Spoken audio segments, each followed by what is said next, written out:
Hi, and welcome. We all know why you're here. You're here for part of the new series that I'm calling Who the Fuck Did I Marry? I'm going to create this playlist series, and I'm going to tell the story of how I met, dated, married, and divorced a real pathological liar. This is my introduction slash disclaimer video. First and foremost, I'm going to be truthful, even if it makes me look bad. I'm going to be honest, but I'm also not going to be disrespectful to anyone that was involved. I'm not going to use people's real names because I don't have their permission to do so, and the sister does not want any sort of litigation. I will tell you off the top, I have a sense of humor and I have sarcasm. So things that you see me laughing at, none of this is funny. But in order to get through it, I have to laugh. If I cry, I cry. I'm human. I'm a woman. This was traumatic. I'm going to do the best I can to upload as much of the story as I can, because I know people get so annoyed with the follow for part 4, follow me for part 17. I'm just going to do the best I can to keep uploading the videos each at a time. I'm going to go in order from the time we met until the time I got our divorce decree in the mail. So that is a lot of time to cover. Please give me the grace to just get it out. It may not be all in one day. It may not be all in 2 days. But what I can tell you is even if you don't necessarily see a video, I'm probably recording it and then I will upload it into the playlist titled, Who the Fuck Did I Marry? What else do I need to cover ahead of time? Because I feel like this video is important to give some sort of context. So that way when people jump into the series, they kind of can figure out, oh, let me start at the introduction video and then work my way through. A lot of the questions that you all have sent me will be answered when I start and tell the story in order. Everything I'm going to tell you can be verified. There are people in my life who can easily verify, yes, this did happen. Yes, he really did do that. Yes, he said that. Yes, she did go through that. I have no contact whatsoever with my ex-husband in any way, shape, or form. We do not communicate. We do not have mutual friends or anything where we communicate through those people. No contact. I cannot stress that enough because I feel like somebody's going to ask me, do you still talk to him? No. I ain't seen him. I ain't heard from him. I don't want to hear from him. And I will tell the entire story up until the last time I did hear from him and what happened. Yeah, this is my story. So, I am just a regular woman who thought she met the one, and I didn't. Most people have never came in contact with a pathological liar. We typically come in contact with like a compulsive liar. It is not the same. A pathological liar has no reason for why they lie. And the lies that they make up, there's no limit to the lie. I was once a psychology major in undergrad. I didn't graduate with a psychology degree, but I'm very comfortable saying that he was a pathological liar. He was a narcissist. And yes, there was some in my opinion, mental health issues going on. Pathological lying part, absolutely. So I want to preface all this by saying, you're going to probably think, what in the world? There's no way this happened. Everything you're going to hear me say actually did happen. I never thought I was going to be in some sort of Lifetime movie, but I was. So I will read the comments as best I can. like I said, I think if you allow me to tell the whole story, things will be answered. And sorry, I do talk with my hands. It's a coping mechanism. So if you're like, why is she moving her hands? Other than that, let's all take a deep breath, buckle in, because this was a fucking crazy ride. And if you think it's crazy, imagine how I feel as the person who lived it and had no idea what I was dealing with. I thought I knew, but I truly had no idea who the fuck I married.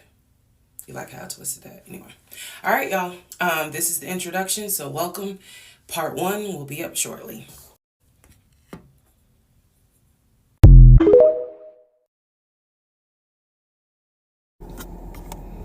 Please excuse the hair, but here is part 1 of Who the Fuck Did I Marry? So I met my ex-husband around March 4th of 2020. We met on Facebook dating site, and we also matched on Hinge. I did not realize that he was on both under 2 different names. So one was his actual name, and the other one was a variation, like a nickname that he called himself.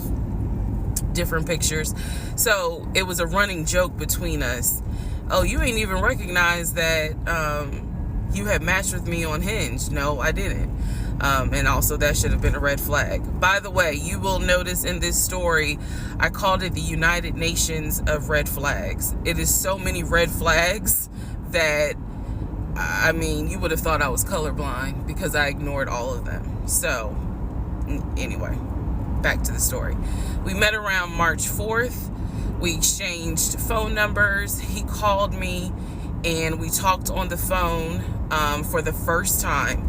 In the first phone call, he told me that he had just moved to Georgia from California, from San Diego. His job had transferred him because he was being transferred in as the new regional manager for a major condiment company that is based here in Georgia. I'm not going to say the name. And so we also talked about his childhood. He told me he grew up in Philly. He's from Philly. Both of his parents were deceased. This is the first phone call. Both of his parents were deceased. His father was a Philadelphia police officer. His mom was a teacher.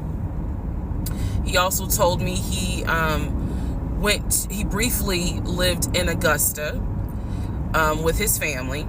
He had 2 brothers and 2 sisters. He also had 2 half-brothers on his dad's side. First phone call. So I'm just giving you guys the backstory. This was the first phone call we had. So we talked about family. We talked about friends. We talked about our jobs. At the time, I was working at Georgia State Patrol. And he knew this, and he just thought that was like, wow, you know, so you work with troopers all day. Yes, I did. Also in that phone call, he explained to me that he used to play football. He explained that he used to play arena football. I know nothing about arena football. I know about NFL. I know about college. Go Dogs. But I don't know anything about arena football. So he explained to me that he used to play arena football. He used to work at Apple in the off season of arena football. And I remember thinking on that phone call, oh, okay, you know, like, good for you. I don't know anything about arena football. And I believe I did tell him that. I don't know anything about arena football. That'll come into play later on. So he told me, you know, I just moved here. My job is paying for my housing and they're helping me to look for a house. He was like, right now I'm in Gwinnett County, but I'm trying to look for a house ideally in Atlanta, like Brookhaven, Sandy Springs. He was like, I really would like to move out there. And so I thought, you know, that's great. You know, you're looking to get a house. You just moved here. He was like, I don't really know too many people here because I spend all my time at work and, you know, this job is really demanding. So that was our first phone call. We talked more. He talked a lot, which took me by surprise because I'm not really used to men talking more than me. He eventually asked me out on a date. Our first date was set for Saturday, March 7th, 2020. He asked me what was my favorite restaurant. I said Cheesecake Factory. And so we agreed to go out at the Cheesecake Factory in a location that was in between. I lived in Clayton County at the time. He lived in Gwinnett County. I realized that if you don't know anything about Metro Atlanta, that makes no sense. But basically, we lived about 45 minutes apart. So we agreed to meet at the Cheesecake Factory over at Perimeter Mall, which is in an area, Sandy Springs, Dunwoody area. I was excited. Like, I called my friends and was like, I got a date, blah, blah, blah. We'll see how it goes. First conversation was good. Hopefully he looks like his pictures, because, that's always an issue with online dating. Hopefully he looks like his pictures.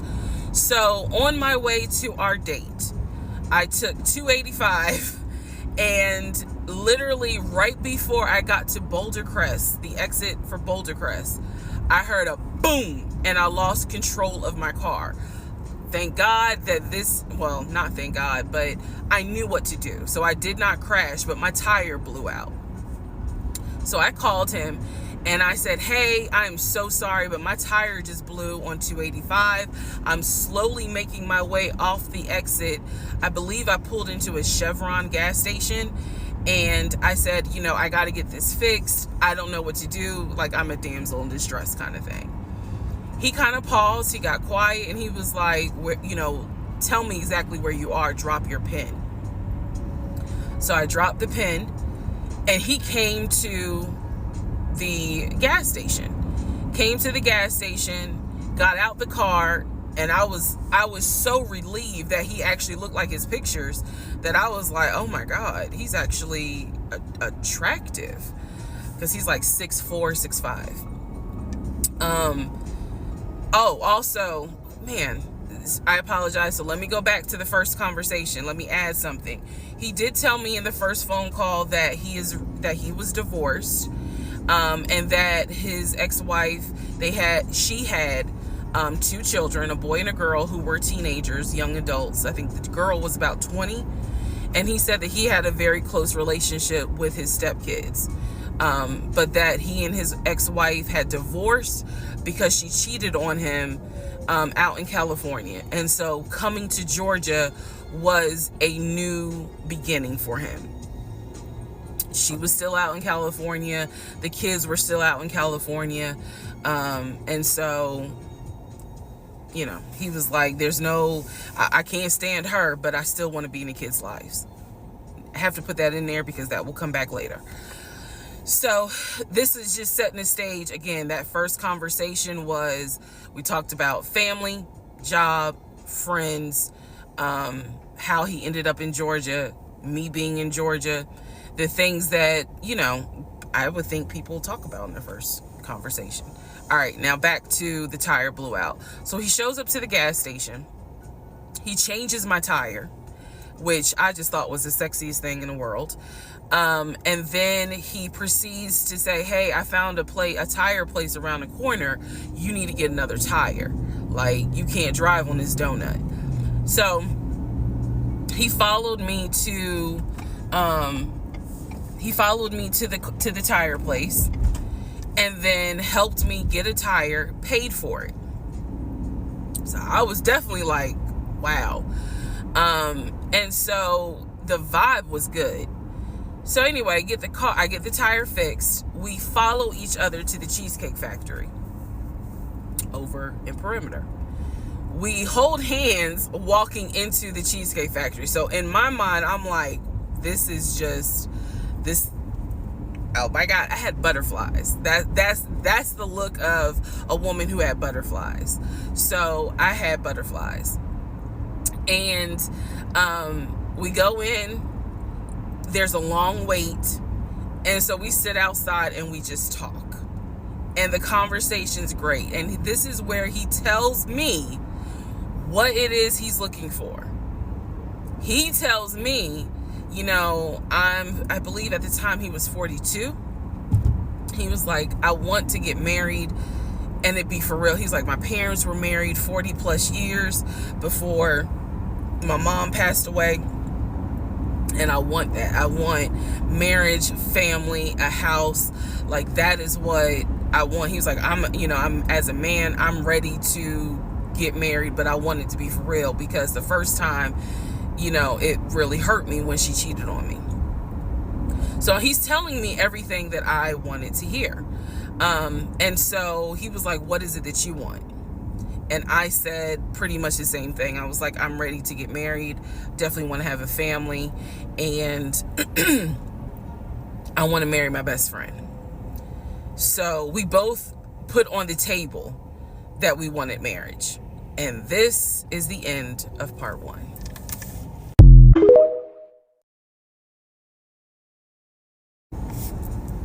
All right, who the fuck did I marry? Part 2. So we both put on the table what it is that we wanted. We both had established we were dating for marriage. We were not dating just to date. We were not trying to be friends with benefits and none of that. So the dinner at Cheesecake Factory went really well. We laughed, we joked, we talked about people, which is kind of up my alley, my sense of humor. It was a good vibe. So at the end of the date, at the end of dinner, we sat in his car and he played this song for me by John Legend. I don't know the name of the song. By the time this video posts, I will put the name at the bottom. I can't remember the song. I just remember that John Legend was talking about, I think I met my wife tonight. And I thought it was a sign. So I was like, oh my God. So anyway, we ended up sitting in the car talking just about life and experiences until about midnight. So during this conversation, he again is telling me how it was, what it was like living in California, how he went out there. He went to San Diego State. He played football for San Diego State. He talked about how, he loved it out there, so he stayed. That's when he joined the company. And then he explained that he also did arena football, but only did it for about 2 or 3 years.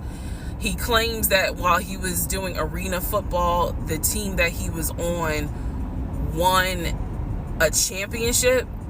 But again, keep in mind, I don't know anything about arena football. So I was like, okay, I didn't know that they had championships. And he was like, he got a little offended, like, yeah, they got championships. And, he was on that team. So he talked to me about how he worked at Apple. He worked something in the IT area of Apple, but it within the store. Again, it was one of those, it's like when I tell people I used to work at Amazon. I really wasn't paying much attention to it. Why? So we talked about all that. We talked deeply into what happened with the ex-wife. It's because I asked. He was not volunteering all this information. So in other words, I get very uncomfortable when men start talking about their ex a lot. That's not what happened. I was asking questions because I was really trying to figure out, okay, are you ready for a relationship, or are you still missing her? So we talked about that. We talked about my exes. That was a mistake I made because I talked about how I dated at one point in time somebody I worked with. That will come back later. And he seemed real cool about it. He was like, that was before me and blah, blah, blah. So the conversation was good. Midnight comes and I go home. Yes, I went home. We ended up talking. Mind you, our first date was March 7th. And within about 2.5 weeks, Brian Kemp, our governor, shut Georgia down. We were going to be on lockdown. So during those 2.5 weeks, we talked every day. We went out again at Red Lobster. I remember Red Lobster. But everything was going great. The issue was, where are we going to quarantine? So the question was, are we going to quarantine at his place, which he had like a studio type of situation. Like, it clearly, where he was staying, I was like, it's like a studio apartment, but he kept telling me, like, this is temporary because I'm looking for a house. Like, he showed me the email from a woman who worked at the company, where she was out on maternity leave, but she was putting him in contact with a realtor to help him find a townhome or a single family house. So I was just like, okay, this is definitely temporary. Like, he's not trying to stay here long term. And she was apologizing in the email. I'm so sorry, this should have been taken care of before you got here, but it wasn't, da da da da da. I saw the email. I read it. I read the email. So the decision was, we're going to quarantine at the studio, or we're going to quarantine in my house? First mistake I made. Well, there's a lot, but this was a mistake I made. So ladies, caution moment. During one of our dates, because keep in mind, in those 2 weeks, we were seeing each other quite a bit. Nothing physical or anything like that, just two people who I thought were really on some, all right, let's see if this is going to grow into something. He came to my house. When he came to my house, I had a 3-bedroom, 2.5-bath townhome. He was in his studio. Now, I'm telling you guys all of this in order of how it happened. So some things I'm probably going to insert what I was thinking and the mistake I made. Can I turn this off? No. Okay, I still need that. And I say that to say that I did not realize inviting him to my home probably made his eyes go, oh shit, she's a keeper. She got this 3-bedroom, 2.5-bath townhouse, and I'm in like a little studio. Yeah, let me go ahead and pursue this. What I need to do to quarantine here. The decision was made, quarantine at my house. So the state went on lockdown. He came and stayed with me in my home, and for the most part, in the initial beginning, it was fine. It was fine. The reason why I hesitate is because I grew up in the church. So for me, it was really like an internal struggle of, bruh, you always said you would never live with a guy unless he was your husband. And now you living with a dude and he ain't your husband. Like, it was a struggle for me because I knew better. And don't come for me. I'm just telling you the way I grew up. It was like that. It was not sitting right with me. But at the same time, I didn't want to quarantine by myself. I did not want to. So there we go. So he moved in. We talked about the bills. Let me clear something up that I said in the other video where I said he paid all the bills. He paid all the household bills. He did not pay my car payment, my cell phone, or my car insurance. He paid the rent, because my rent at the time was less than $1,000. He paid the utility bills. And so when he's telling me that he's a regional manager, I was like, wow, okay, so you got money. And so he paid all the household bills. So my check really was just taking care of me, myself, and I. And I am not, this is where it's not gonna make me look good, but it's the truth. It was intoxicating to not have to worry financially about how to pay the bills. It was a wonderful feeling. And so I kind of pushed to the side the fact that, yeah, you shacking up, because it's like, but your page, you don't have to worry right now. Like, he's taking care of all of April's bills before April even comes, because this was still March. So we're living together, and I'm cooking, I'm cleaning, he's helping to cook and clean, and then we have a conversation about house. Is he still going to buy a house just for him, or is he going to buy a house where it's for us? Because we are going to try to make this thing work, be official, get married, have a family. So the question now on the table is, what are we going to do? Because I didn't want to stay in Riverdale, Georgia. I did not want to raise a family there. I refused to have a baby in Clayton County. So the decision was made, let's start looking for a house for both of us. Remember, he was already looking for a house for him. But then he was like, you know what? We're together. I plan to marry you. Let's look for a family home for the two of us. He was like, this is how much I was approved for. That's when he showed me the Chase paperwork. It was a letter stating that and it had the Chase emblem at the top. He showed me a letter stating that he was approved for $700.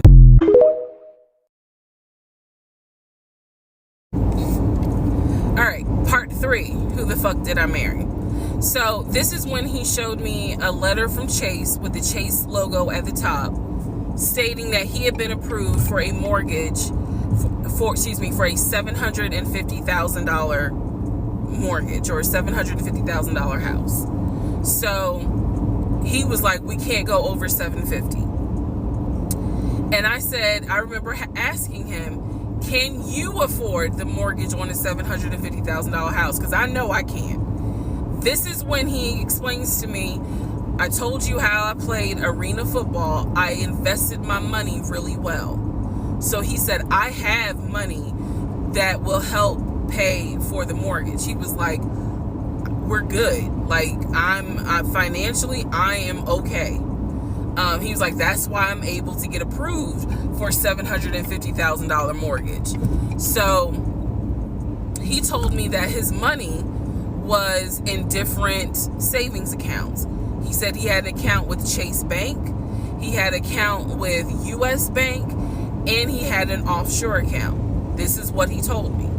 The offshore account, I was like, why? And he explained something about, the US, the US imposes taxes on money when you have a certain amount in US banks. He was like, so everybody knows that it's smart to have some money in an offshore account. Y'all, look, I live paycheck to paycheck. I was like, okay, that's whatever.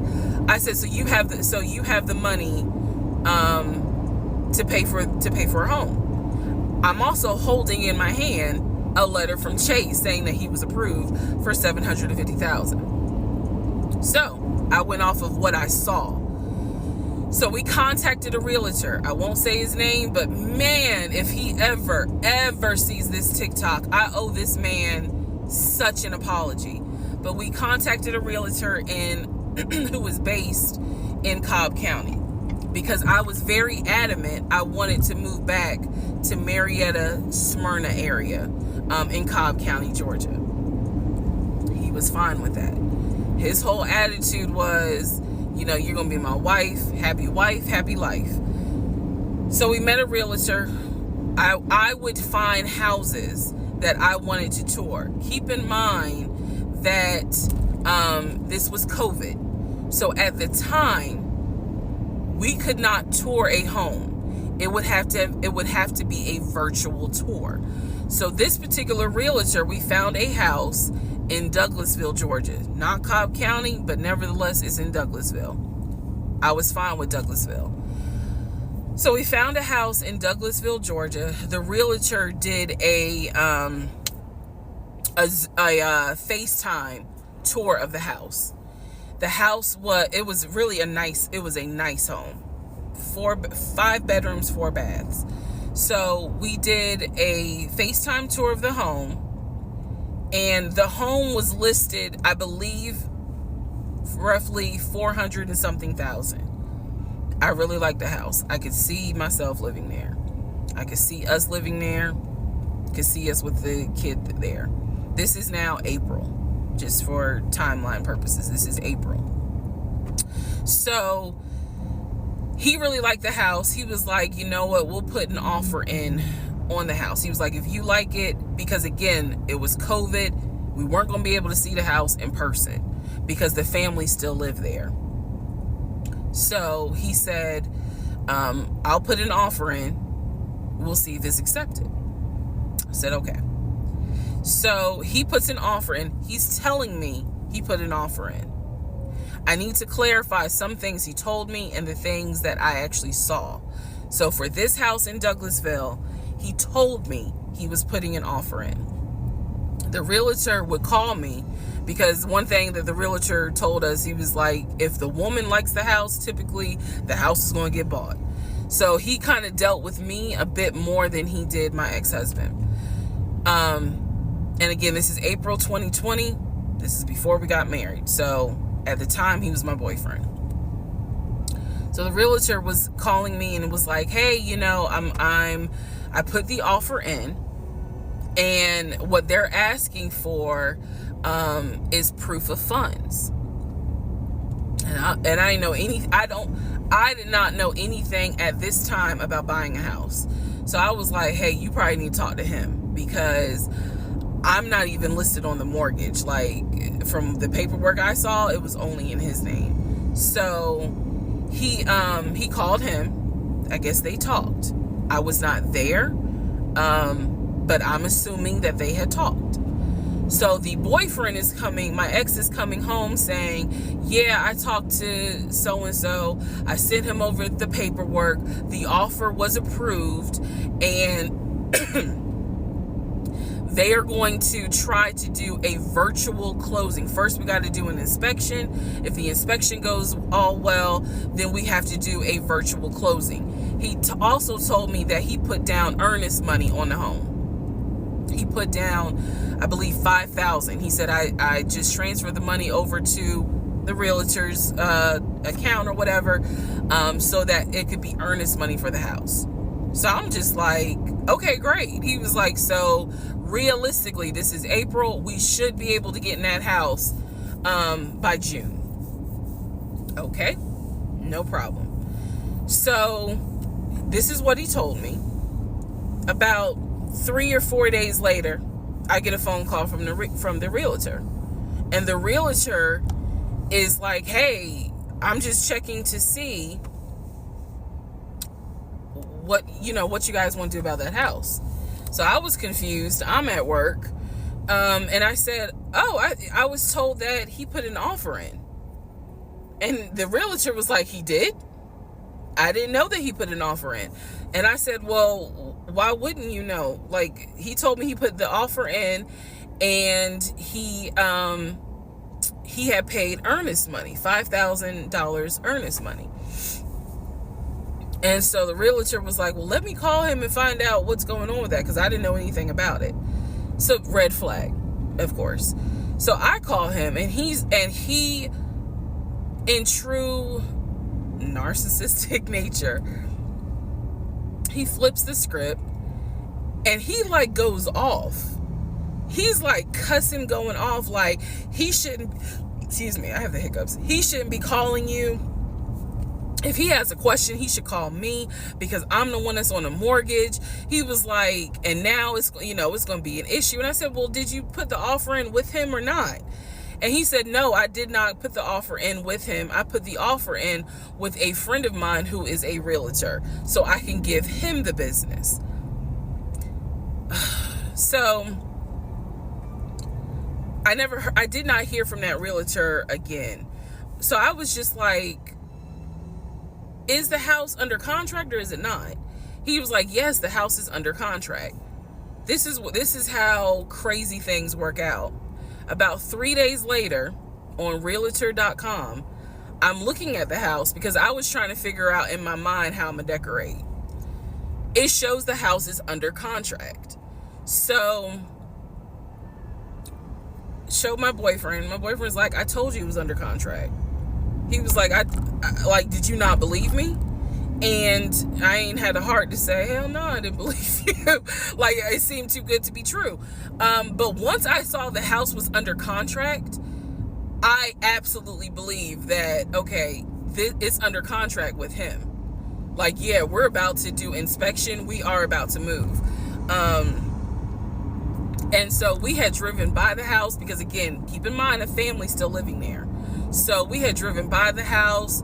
At this point, he was like, I want us to start looking for furniture so that way we can go ahead and order it. So when it's time to move, the furniture is ready, because it takes like 6 to 8 weeks sometimes for furniture to be delivered if they don't have it in stock.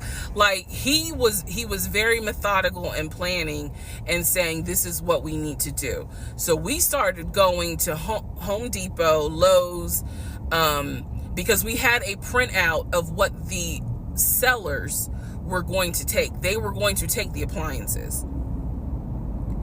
He had a printout. Let me be clear. He had a printout. So it said on there that they were going to take the appliances. So we needed to get a new stove, new refrigerator, new microwave, all that stuff. So we went to Home Depot and Lowe's, and I went ham. I chose all these new appliances, and here's where we get into the shopping. All right, part 4. So we go to Home Depot, we go to Lowe's. I'm choosing all these appliances. He's taking pictures of the SKU number. We have representatives helping us, and he basically explained to them, hey, we're buying a house. We should be closing sometime in June. Can we order this stuff now? Can I put a hold on it? Like, what can we do? Because we're not ready for delivery. I stood there as the Home Depot rep said, we can hold it in our warehouse. Like, you can buy something and we can hold it. People do it all the time, especially with COVID. So I watched him pay. I want to say it was about it was either $350 or $500. I watched him pay a deposit on a whole new set of appliances for them, and they were going to hold it until we were ready for delivery. I watched this. So I was like, okay, good deal. Like, we got the appliances. Next, let's go to Rooms to Go and Ashley Furniture and find actual furniture. So we went all around Rooms to Go. We went to Ashley Furniture. We went to American Signature. And I saw all these things that I wanted. Again, he's taking pictures of it. He was like, I can go online and order it. I didn't think anything of it because, again, I just saw that we held the appliances. So I was like, okay, that's fine. So April turns into May. May 2020 comes. This is where things start to get a little interesting. May comes, and obviously we had not done inspection. And I'm asking him all the time, what's the deal with the house? He was like, oh, because of COVID, they're trying to get someone to do the inspection. But the guy that they had, it was always something. The guy they had caught COVID, so they're going to have to get somebody else. And he's like 15 houses backed up, so it'll be a while. So at this point in May, I know I look crazy. In this point in May of 2020, I started recording audio diaries. I don't know why. It was something just made me just start recording my thoughts in an audio diary, and I still have them. And I would save them by the date, and I would just start talking about what's on my mind. So I was like, I knew there was something was nagging me, like, but I kept pushing it out of my mind. I was like, you saw, this is what I reminded myself. You saw him pay for the appliances. You know the house is under contract. You know that he told you that he's the one who put the house under contract. Why would, I remember saying to myself, why would he lie about that? This is so easy to verify. Why would he lie about that? Have you caught him in any other lie? And at the time, the answer was no. So I really was like, maybe you just aren't used to a guy who actually does what he's supposed to do. Like I was questioning myself and then answering my own questions. So inspection didn't happen. Around mid-May, I found out I was pregnant. May 2020. When I found out I was pregnant, he was ecstatic and I was like, oh shit. The reason why I was oh shit is because, number one, I'm plus size. Number two, because of my age, I felt like it was probably going to be a high risk pregnancy. And I wasn't married. And that nagged. I cannot tell y'all how much it nagged me. There was a lot of internal struggle in between. My family didn't even know that he had moved in at this point. I told them, that I was pregnant, went to the doctor, everything looked good. But again, because it was COVID, he couldn't go in with me into the actual room. So, doing any sort of ultrasound, doing the blood test, because my HCG levels were really high. So the doctor was like, hey, it might be twins. We don't know yet. You're still kind of early, along. They gave me a due date. The due date was January 26th of 2021. So yeah, May, found out I was pregnant. So there was now more of a push into, we got to get a house. We got to get the fuck up out of here. I'm not having a baby in Riverdale. Okay, nothing against Riverdale, but I ain't having a baby in Riverdale. So we need to find out what's going on with this house. And so he was on top of it. He had an answer for everything. He was like, I'm gonna call and find out what's going on, blah, blah, blah. He then magically told me about a week later, oh, they're going to do inspection on the house like in 2 days. So I was just like, okay, keep in mind, I'm taking his word for it. I'm taking his word for all this. So he's like, they're going to do an inspection. Once we get the inspection report back, then we will know what we're going to be responsible for. What are we getting ourselves into? So, I guess they did an inspection. He showed me an inspection report. Only thing that they said that the roof had just recently been replaced, which I remember he was very happy about. And the issues that there were for the house were minor. It was not a bad, because we did have a discussion about it. He was like, it's nothing that we can't handle. Then he said that we were set to close the end of May. We were set to close the end of May. He told me it was going to be a virtual closing. You're probably like, what the hell is a virtual closing? Because again, he's saying because of COVID, people are not closing in the office. They're doing a virtual closing where you would need to electronically sign the paperwork. This is what he's telling me. And so he was like, we're set to close like just before Memorial Day. And so for some reason, again, there's still that nagging part. For some reason, I didn't start packing. Anyone that knows me will tell you I hate moving. I've done it enough in my life. I hate moving.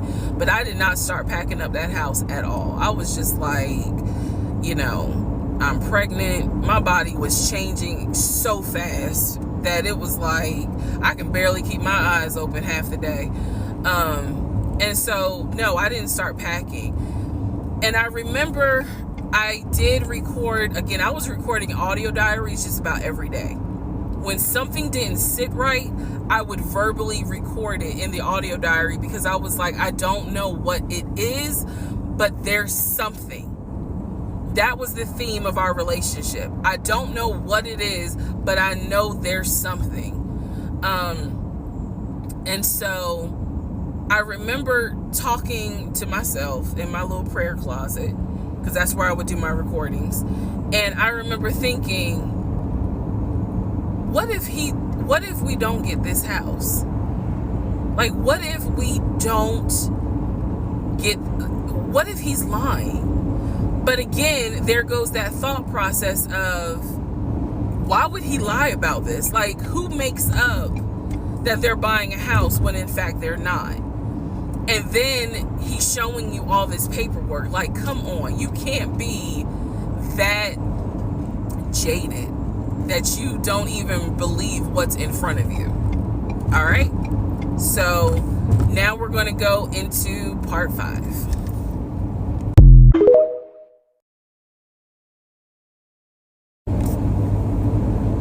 Okay, part 5. Who the fuck did I marry?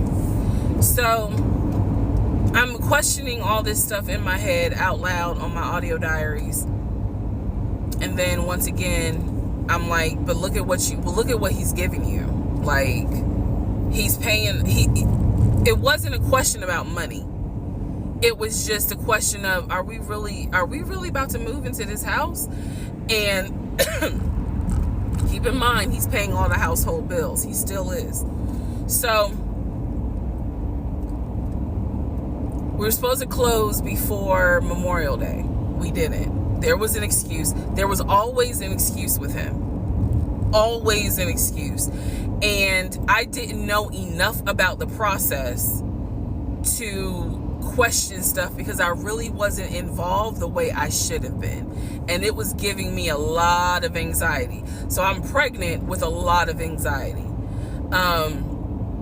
And if I'm gonna be 100% honest with y'all, I was not expecting that I was probably going to have a healthy pregnancy because I was stressed. And what I was stressed about is I didn't know what was going on because I wasn't really involved the way that a normal relationship would be involved. Just being honest. So we did not close. We move now into June. This is now going into June. Around June 5th, I looked at the house again on Realtor.com. I don't know what made me do it other than, and I don't mean to sound super spiritual. I know that people are like, you may or may not believe in God, but I'm telling you, I believe with all my heart, probably the Holy Spirit was like, look at that house on Realtor.com. So I looked at the house on Realtor.com. This was around June 5th. It showed that the house was off the market. And I remember being like, okay, wait, what does that mean? What does that mean? Because ex-husband is telling me we're about to close on the house. We're about to close. It's our house. We got furniture, da-da-da. He's also telling me that he's been in contact with the realtor, his friend, who was telling him, this is what was happening next. Here's what's going on. So the guy that we initially worked with apparently is completely out of the picture. But again, I was not heavily involved. So I'm just like, let me look at the house. I see it's off market. What the fuck does off market mean? Like, now I'm really freaking out. So it shows the name of the real estate agent for the seller. I don't remember her name. I called her and I said, my husband and I, even though I wasn't married, my husband and I were looking at this house at 123 Main Street. And we really wanted to tour it, but now I'm showing it's off market. Is it not available? Or, I pulled that card. And she was like, oh, no, ma'am. The home closed yesterday. It closed June 4th. Again, there are certain dates I just remember. And I said, oh, it closed June 4th? I was like, really? And she said, yes, ma'am. She was like, my sellers sold the house. And I was like, oh, man, okay. Well, I said, my husband and I really wanted, we love the pictures of it. and we're getting ready to start a family. So I would have loved to have been able to have the opportunity to see it. I asked her something. I don't remember the specific question I asked her. And I know why I asked the question, because I was anticipating that my boyfriend at the time was going to have some sort of excuse. So I asked her something about the buyers. And I remember, and somehow, again, forgive me, I don't remember the question I asked her. But the answer was that it was an older white couple. So I get off the phone with her. I record an audio diary. And in the audio diary, I specifically say, okay, there is no house. He's going to have to get out of this lie somehow. Because now I realize, at the very least, he was lying about him being the one who was under contract. I knew enough about that. So I was like, what, how was he going to get out of this? Again, I've listened to the audio diary in 2024. I literally said in that audio diary, how is he going to get out of this lie?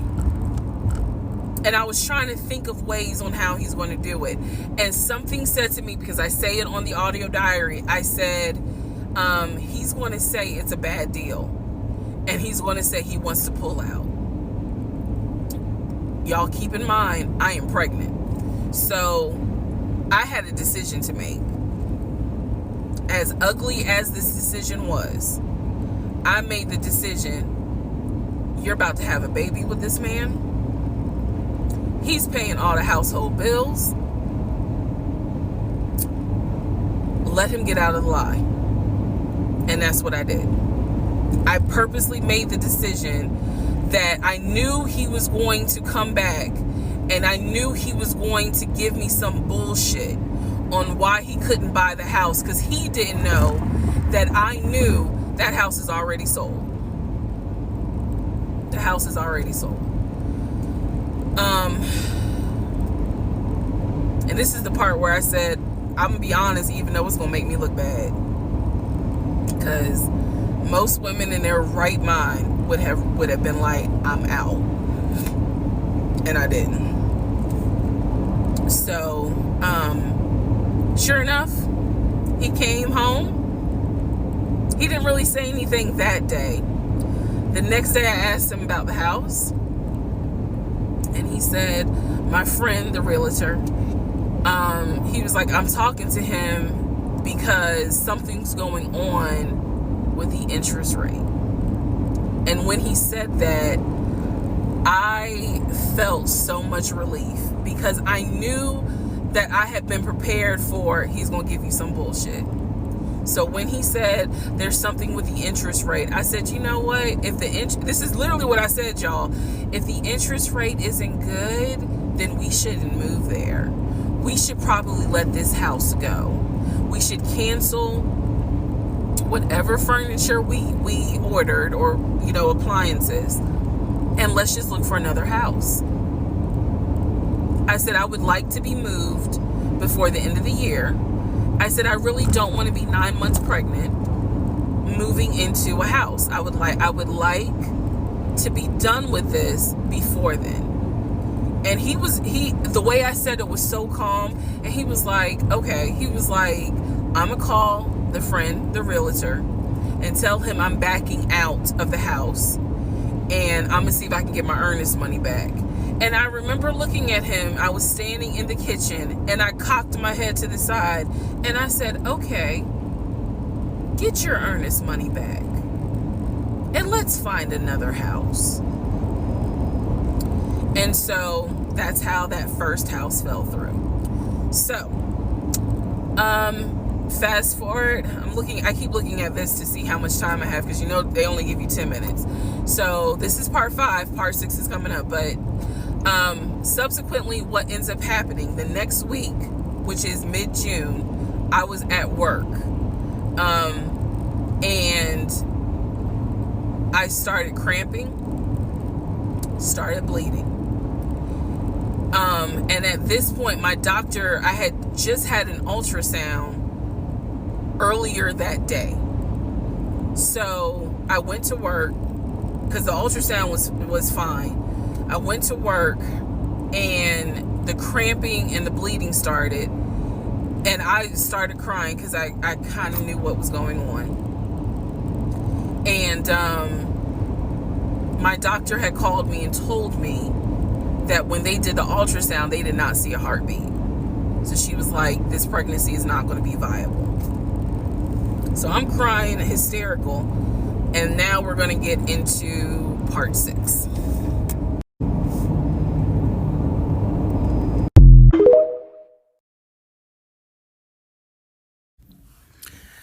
Okay, so this is part 6 of Who the Fuck Did I Marry?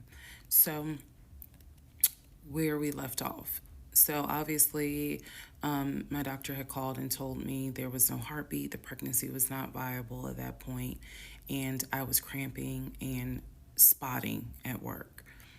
Went into my best friend's office and immediately started crying. She was like, "What's going on?"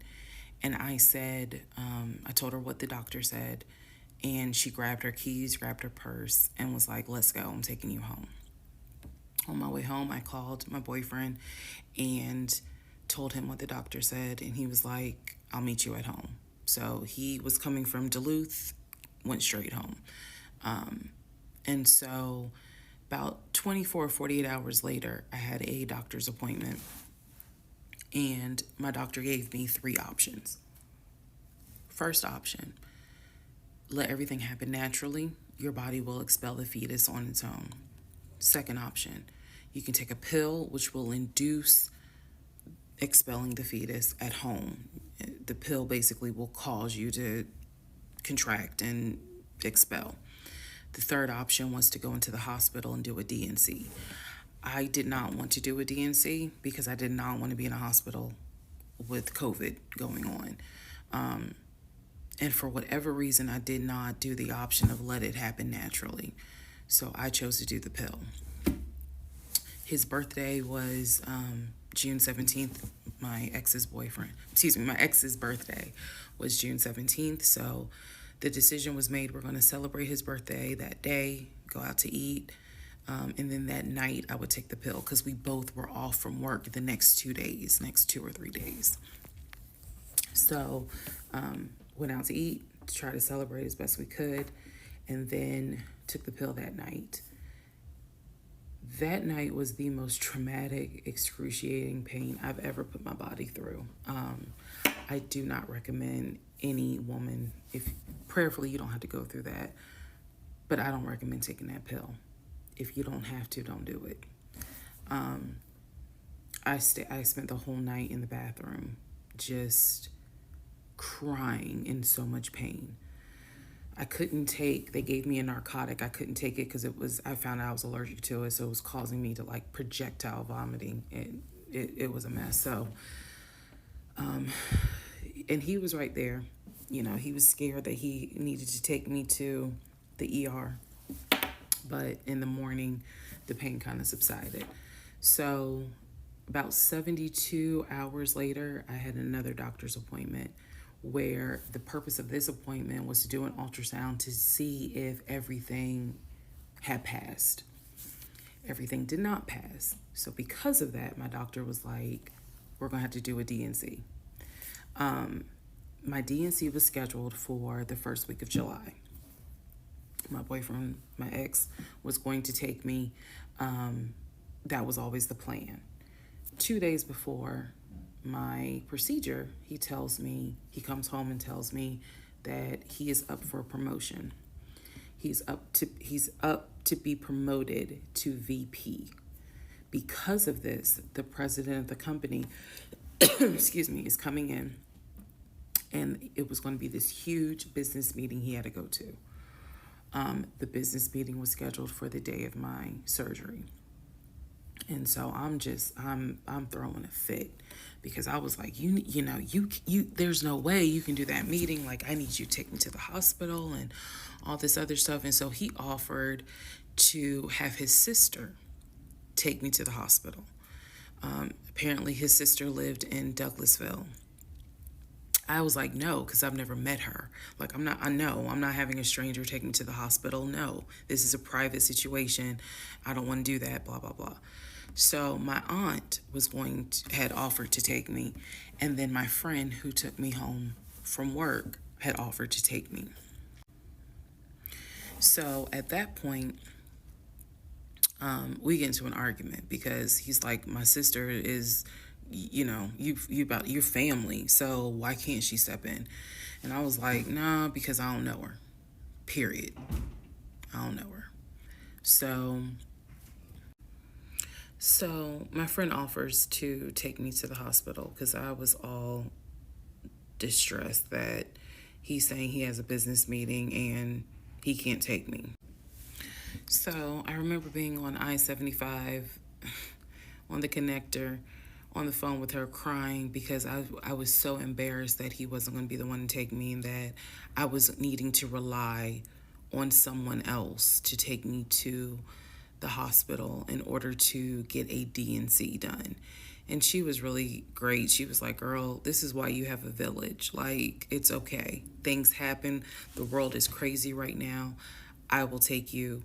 You're going to be okay. So he did not take me to the hospital for my D&C.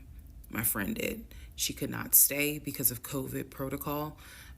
So when they wheeled me into pre-op after I got checked in, I texted him and was just letting him know, hey, here's the update.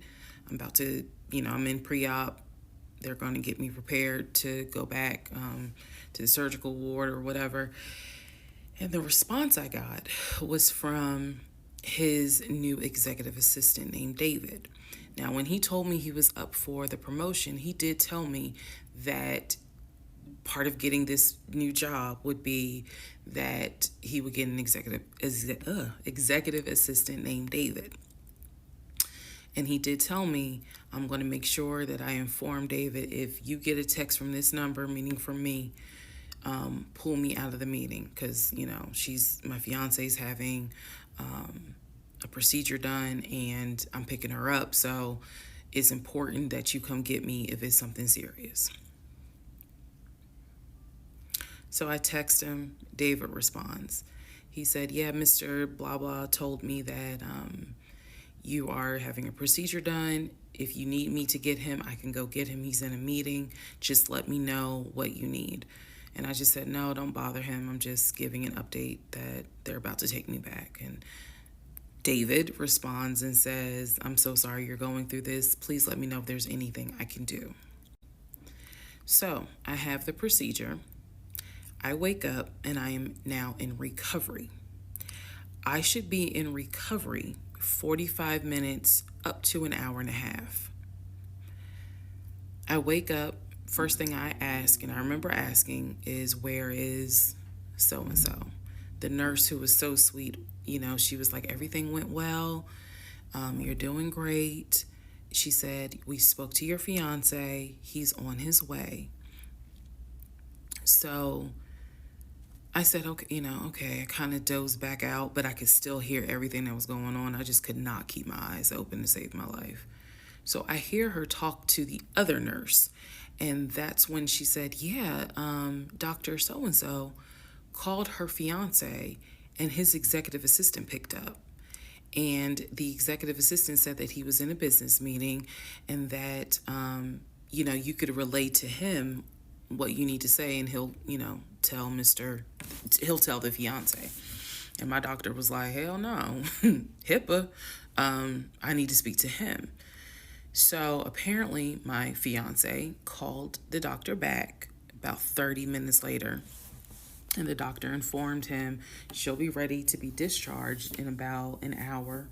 You can make your way and come pick her up. He said he was on his way. He was on his way from Duluth to Atlanta, which is not a huge distance, but the time of day, one thing about Atlanta, there's always traffic. So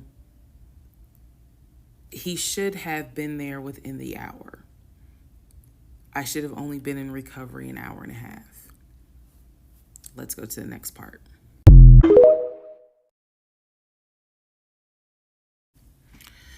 Part 7. Who the fuck did I marry? So I should have been in recovery at Northside Hospital for about at most an hour and a half. Subsequently, I ended up being in recovery between 3 to 3.5 hours. The nurses kept calling my ex, asking what's the status, because they were actually getting ready to do a shift change. So they kept calling, asking what's the status, like, where are you? I want to say that they called a total of 3 times and they spoke to him twice.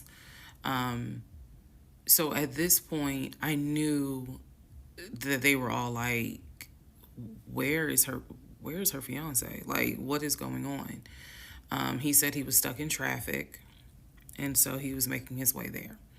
He eventually did get to Northside Hospital, and they wheeled me down, because again, he couldn't come in, just because of the protocols. So when I got in the car, and I'm in pain, but yet drugged up, couldn't keep my eyes open, I was just out of it. But I remember him calling my aunt and my mother and letting them know, I picked her up, we're on the way home, let me get her settled, and then I'll give you guys an update. I remember that. What I did not know was that he had texted my aunt and my mom and asked them to not bother me for like a week. Like, just please don't reach out to her. Let her just rest. I am from New Jersey. I am from an African American family. You don't tell my black mama or my black aunt that, please don't bother her for a week. I didn't know this at the time, but I'm just interjecting that part. I'm trying to stay in the timeline, but he did apparently do that, and my aunt was like, "Well, I will fuck you up." Anyway, so go home. He waits on me hand and foot. I recover. Just needed about 24 to 48 hours to just get my mind right. During this time, in between when the house in Douglasville fell through, we had not talked about a house. So I guess it was about a week later, after the DNC, he decides that, do you want to start looking for a house again? Excuse me, I have the hiccups, y'all. Do you want to start looking for a house again? Because of what happened with the house in Douglasville, I felt like I was smarter this time to say, I want to be involved in every aspect, because I don't know what the fuck happened with that house in Douglasville. But what I do know is that he lied to me. I didn't know then what I know now. I just knew he lied about I knew he lied about being under contract. So I told him, I said, I don't want to work with your friend who I've never met, never talked to. I know that he has talked to him because he's talked to him in front of me. And I'm going to demonstrate on one of the videos how he used to do his phone calls. Don't worry, it's coming. So we found a new real estate agent. Really nice guy. His name was Scott. I am using his real name. Really nice guy. And we told him what the budget was. And Scott was like, okay, when you guys are ready, we can start looking at houses. Try to look for houses that are empty, because you can actually tour those. If it's a house where someone's already living in there, chances are it's going to have to be a virtual tour because of COVID.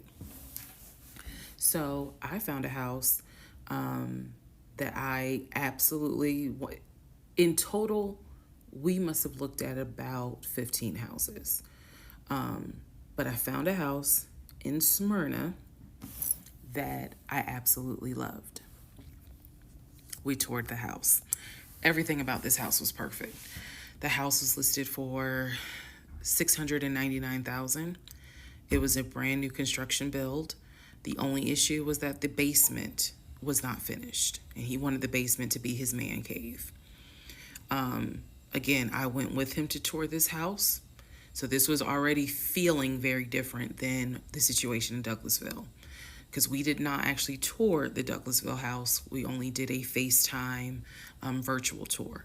This house in Smyrna, we toured. We toured this house more than once. And it was gorgeous. Fucking gorgeous. So we talked about it. He said that he had the money. Again, the price was $699. He said he felt comfortable putting in an all-cash offer. If you remember on the videos before, he told me he had money in his savings from when he played football. So when he said an all-cash offer, even I knew, you got that kind of money? Like, where you can cut a cashier's check for $699,000? And he told me he did. He had money in savings from when he played football, and he was very comfortable paying all cash for this home. So the real estate agent, Scott, sent over the paperwork. The paperwork was sent in both of our names. It was sent to my email. That was another thing that I changed after Douglasville.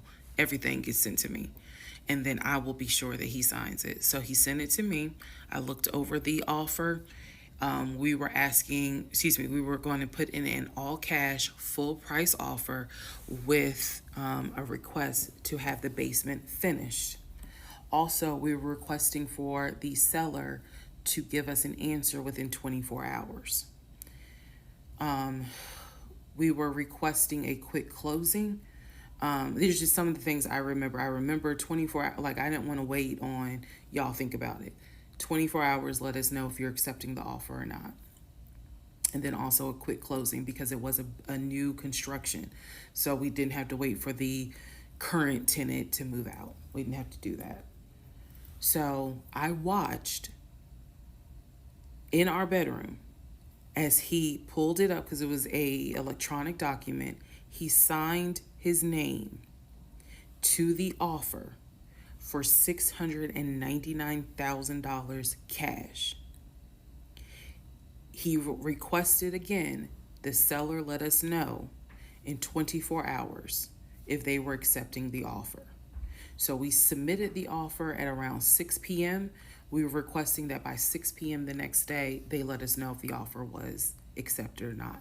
I watched him sign the offer. I sent the offer back to Scott from my email.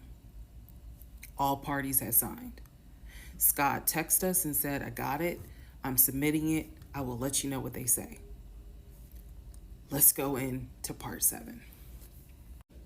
Sorry. Let's go into part 8. Good grief, this is getting long.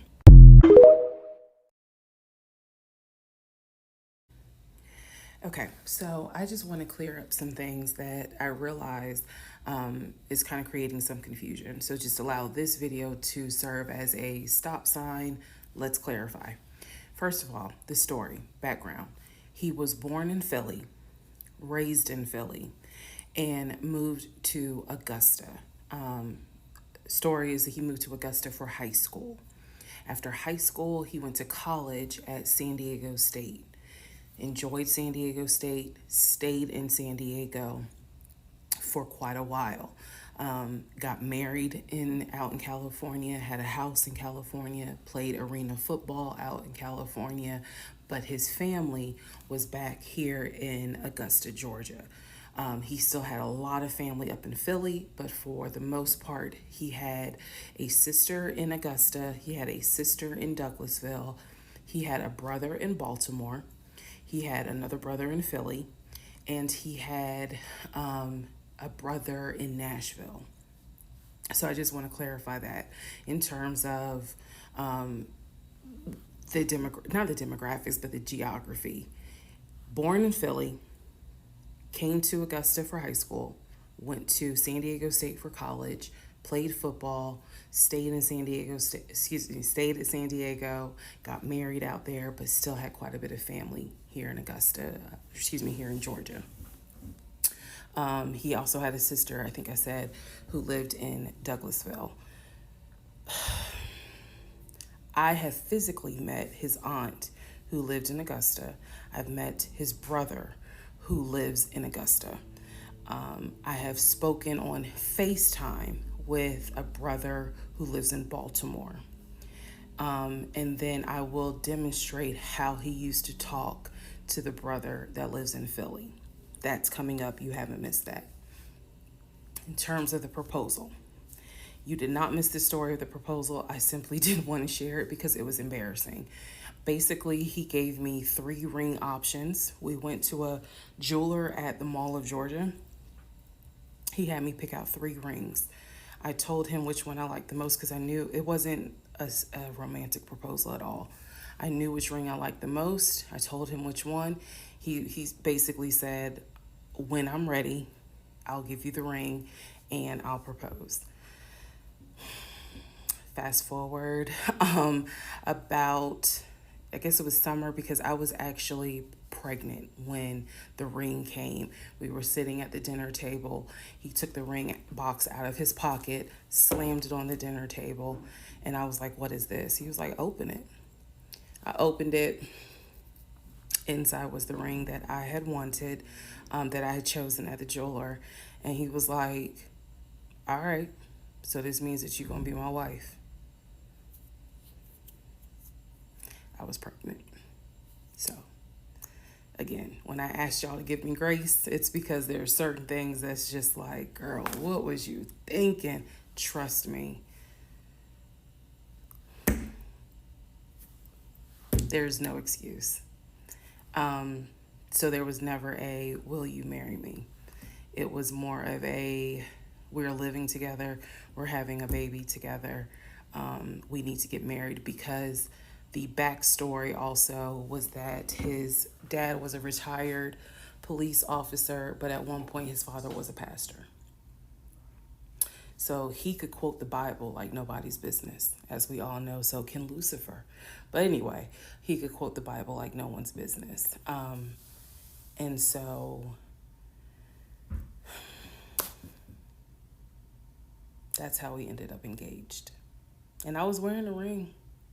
I will find a picture and I will try to post it. But I was wearing the ring. Don't worry, there's more to that story as well. So just wanted to clarify some things for the people who were like, wasn't it weird that he had a sister who lived close, but he's from Philly? So I just wanted to definitely bring clarity to what he told me was the backstory. Born in Philly, came to Augusta for high school, went to California for college, played football at San Diego State, played football and arena football, worked at Apple, and then joined the condiment company in California, who then transferred him back to Georgia. He was married in California, and he told me he got divorced in California. That is important as well. That will come up again later. And so the ex-wife, at this point in time, at the time that I'm telling you, part 7, which is the last video I just posted, the ex-wife lived in California with her 2 kids, his 2 stepkids. The 2 stepkids were 17 and 20 or 21, but they were that age group. And he was saying that he was very close with them, so he wanted to keep a tight relationship with them. And he talked to them, if not every day, every other day. When I say, and when I say this, I need y'all to understand. When I say that he talked to someone, it means that he was on the phone in front of me talking to the person. I hope that, because I will touch back on this. He was on the phone in front of me talking to the person. So he talked to his siblings every day. He talked to his aunt almost every day. He talked to his family the way I talk to my family almost every day. And again, I will demonstrate how he used to do the phone calls. I will also demonstrate how he used to do the work phone calls, because he called me every single day from work. And he would talk to people while he was on the phone with me. And I could hear people in the background. But that's a whole nother part. So again, buckle your seats. I promise I'm reading your comments, I'm reading your questions, but I wanted to bring this video just to clarify some stuff. Hopefully this helps. And honestly, I know people are fascinated by this, but more than anything, I hope that there's a woman watching this and she's saying to herself, okay, it's time for me to ask some questions. That's my hope.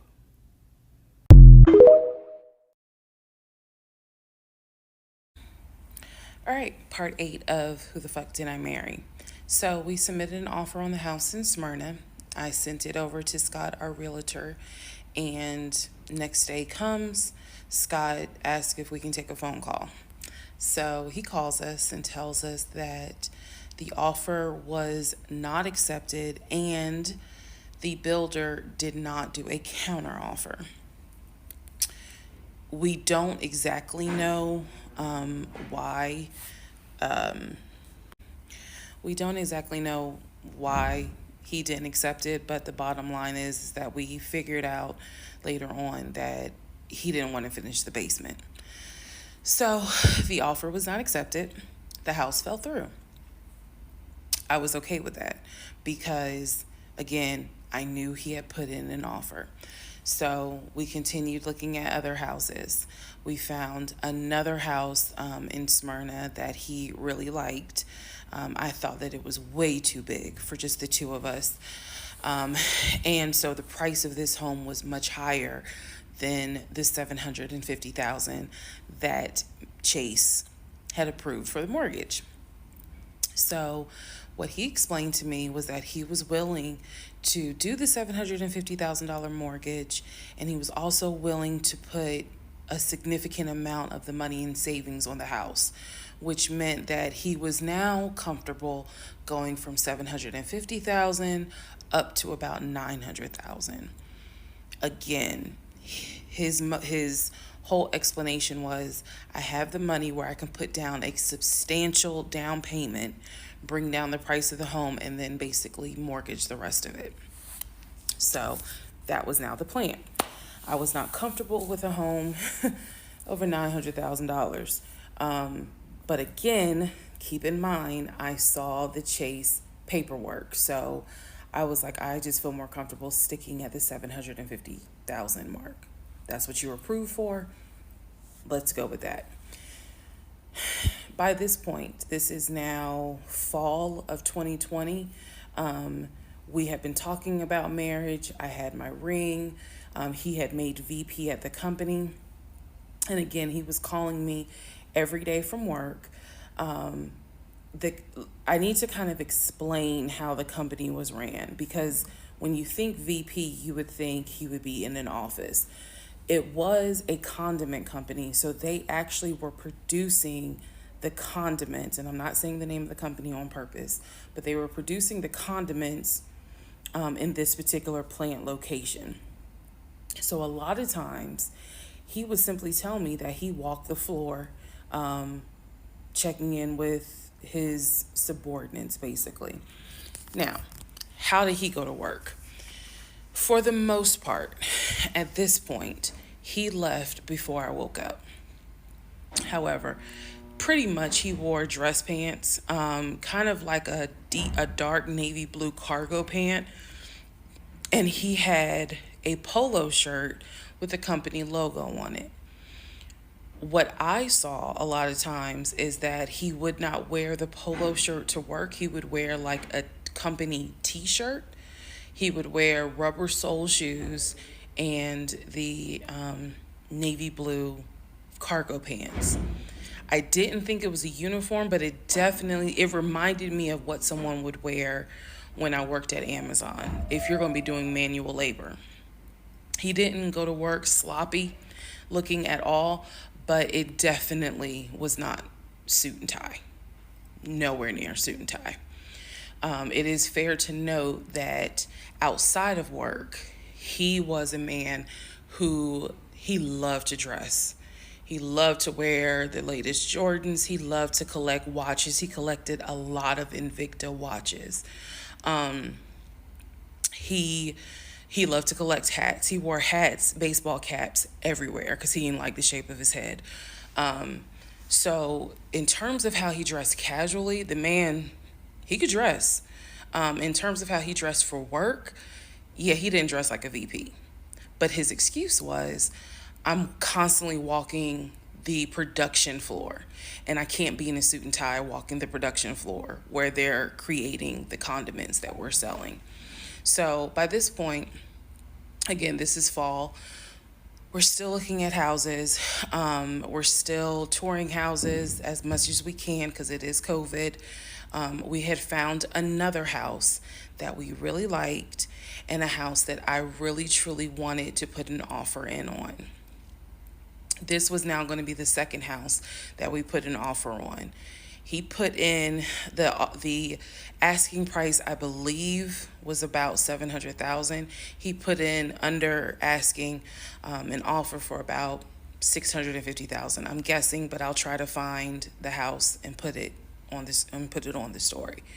The reason that house fell through, we found out that the home was sitting on a septic tank. We found out that the septic tank had an issue, and it would have taken about $15,000 to $20,000 to fix the septic tank. The sellers were not willing to fix the septic tank. Personally, I didn't really care for the house that much. I'm the one who was like, I don't really want it. So even though we put an offer in, we had 24 hours where we could pull our offer back. And so we did. Once we found out, I believe it was in the disclosure. And if you're a realtor, please feel free to tell me if I'm using the wrong terminology, but I believe it was in the disclosure that they told us the septic tank needs to be replaced. That's when I was like, nah, I don't want that house. So we pulled out. The house fell through, and so I was fine with it because, again, I was heavily involved. I saw him sign the offer. I knew every step of what was going on. Our real estate agent, Scott, was amazing, but you will see when I get to it where he made a mistake as a real estate agent. So house number 2 fell through. We then moved on, saw a few more houses, and then we get to house number 3. I'm going to pause talking about the houses because now I need to introduce what happened with the cars. Stay tuned.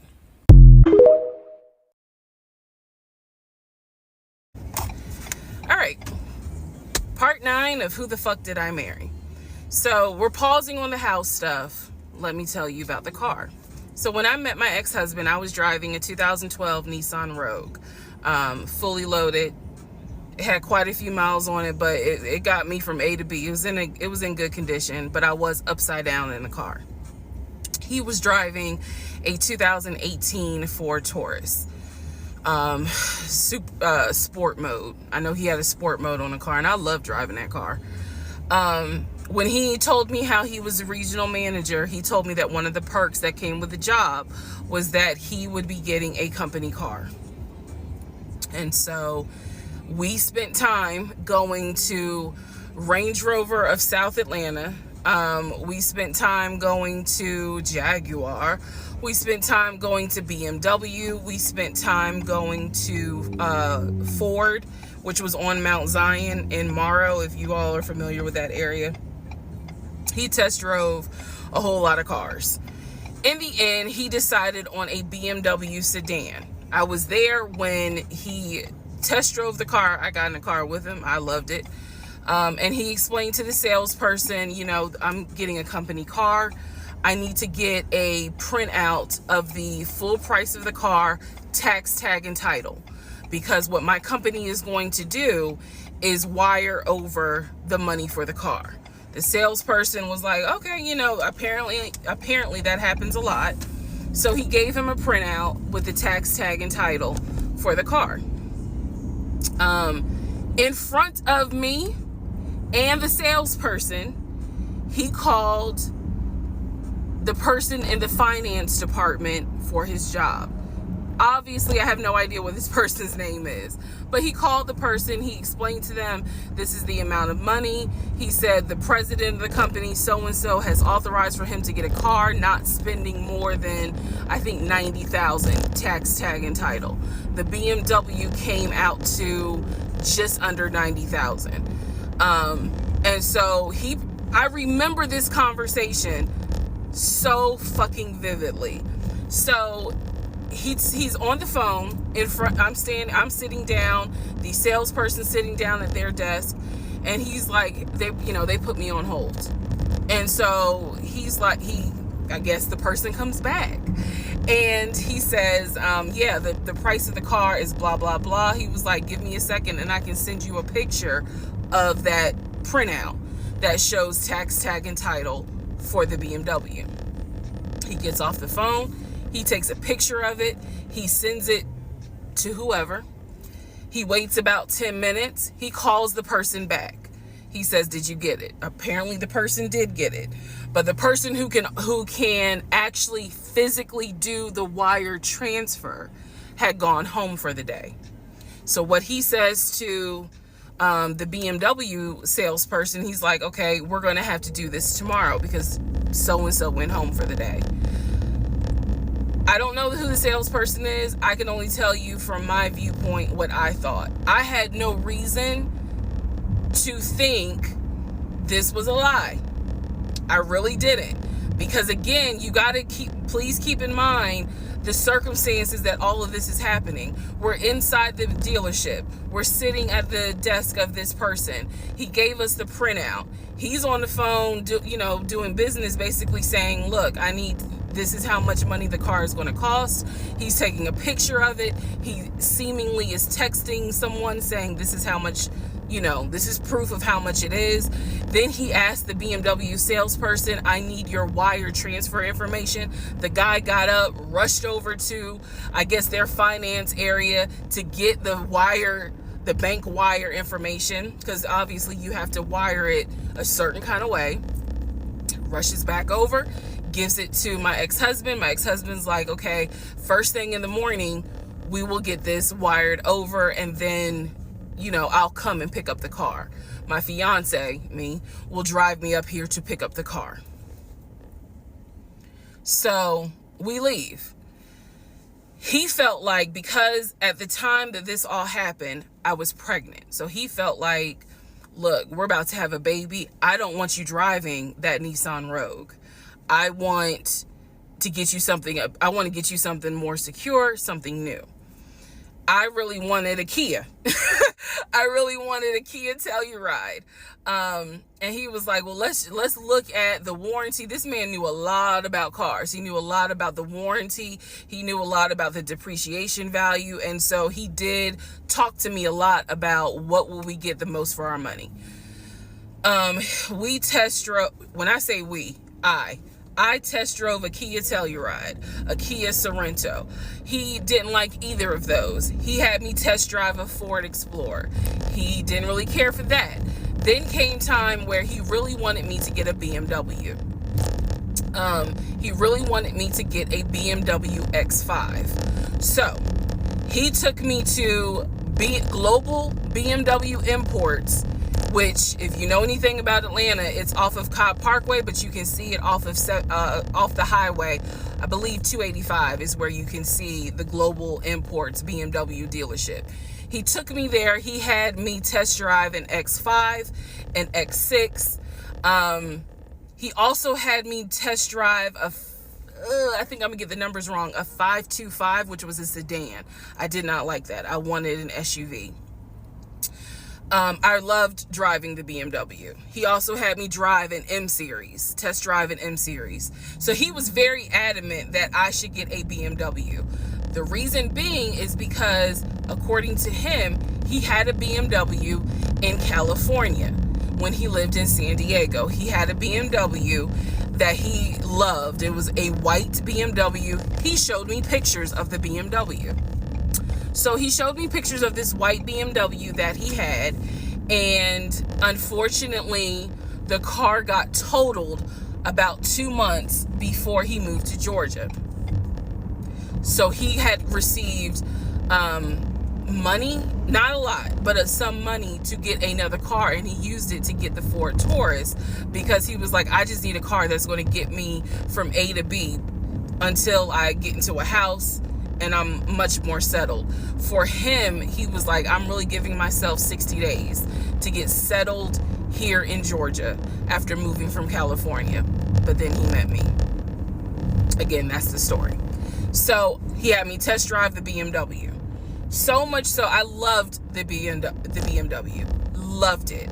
I wanted a dark blue BMW with cognac interior. I wanted an X5 and I wanted an M Series. So I can clearly tell y'all that's exactly the car I wanted. We were online looking for that particular car because not every dealership had it. I was okay with a black BMW if needed. But I really wanted dark blue, and I really wanted that cognac colored interior.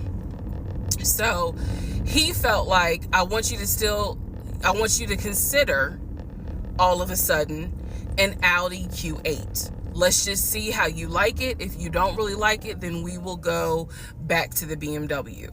I cannot tell you why he switched up. I can't.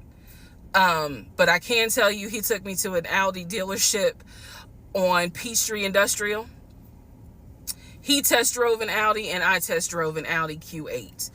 I loved the Q8. Loved it, loved it, loved it. But I was tired of test driving cars. By this point, I had test driven so many cars. Our weekends were spent either looking at a house or test driving cars. And I was picky, I will admit that.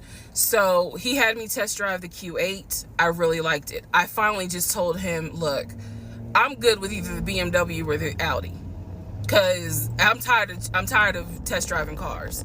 He told my family he was buying me a new car because, keep in mind, let me let y'all know. He had met my family initially on Zoom because, again, we were locked down. He had met my family. He also had met my family in person because at this point, it was like, look, if you're not showing any symptoms, maybe we can do family dinner. And so we had. So he had met my family in person. And now we will go ahead and move towards part 10 of this series.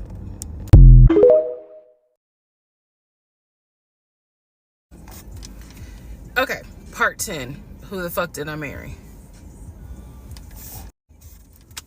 Okay, had to sneeze.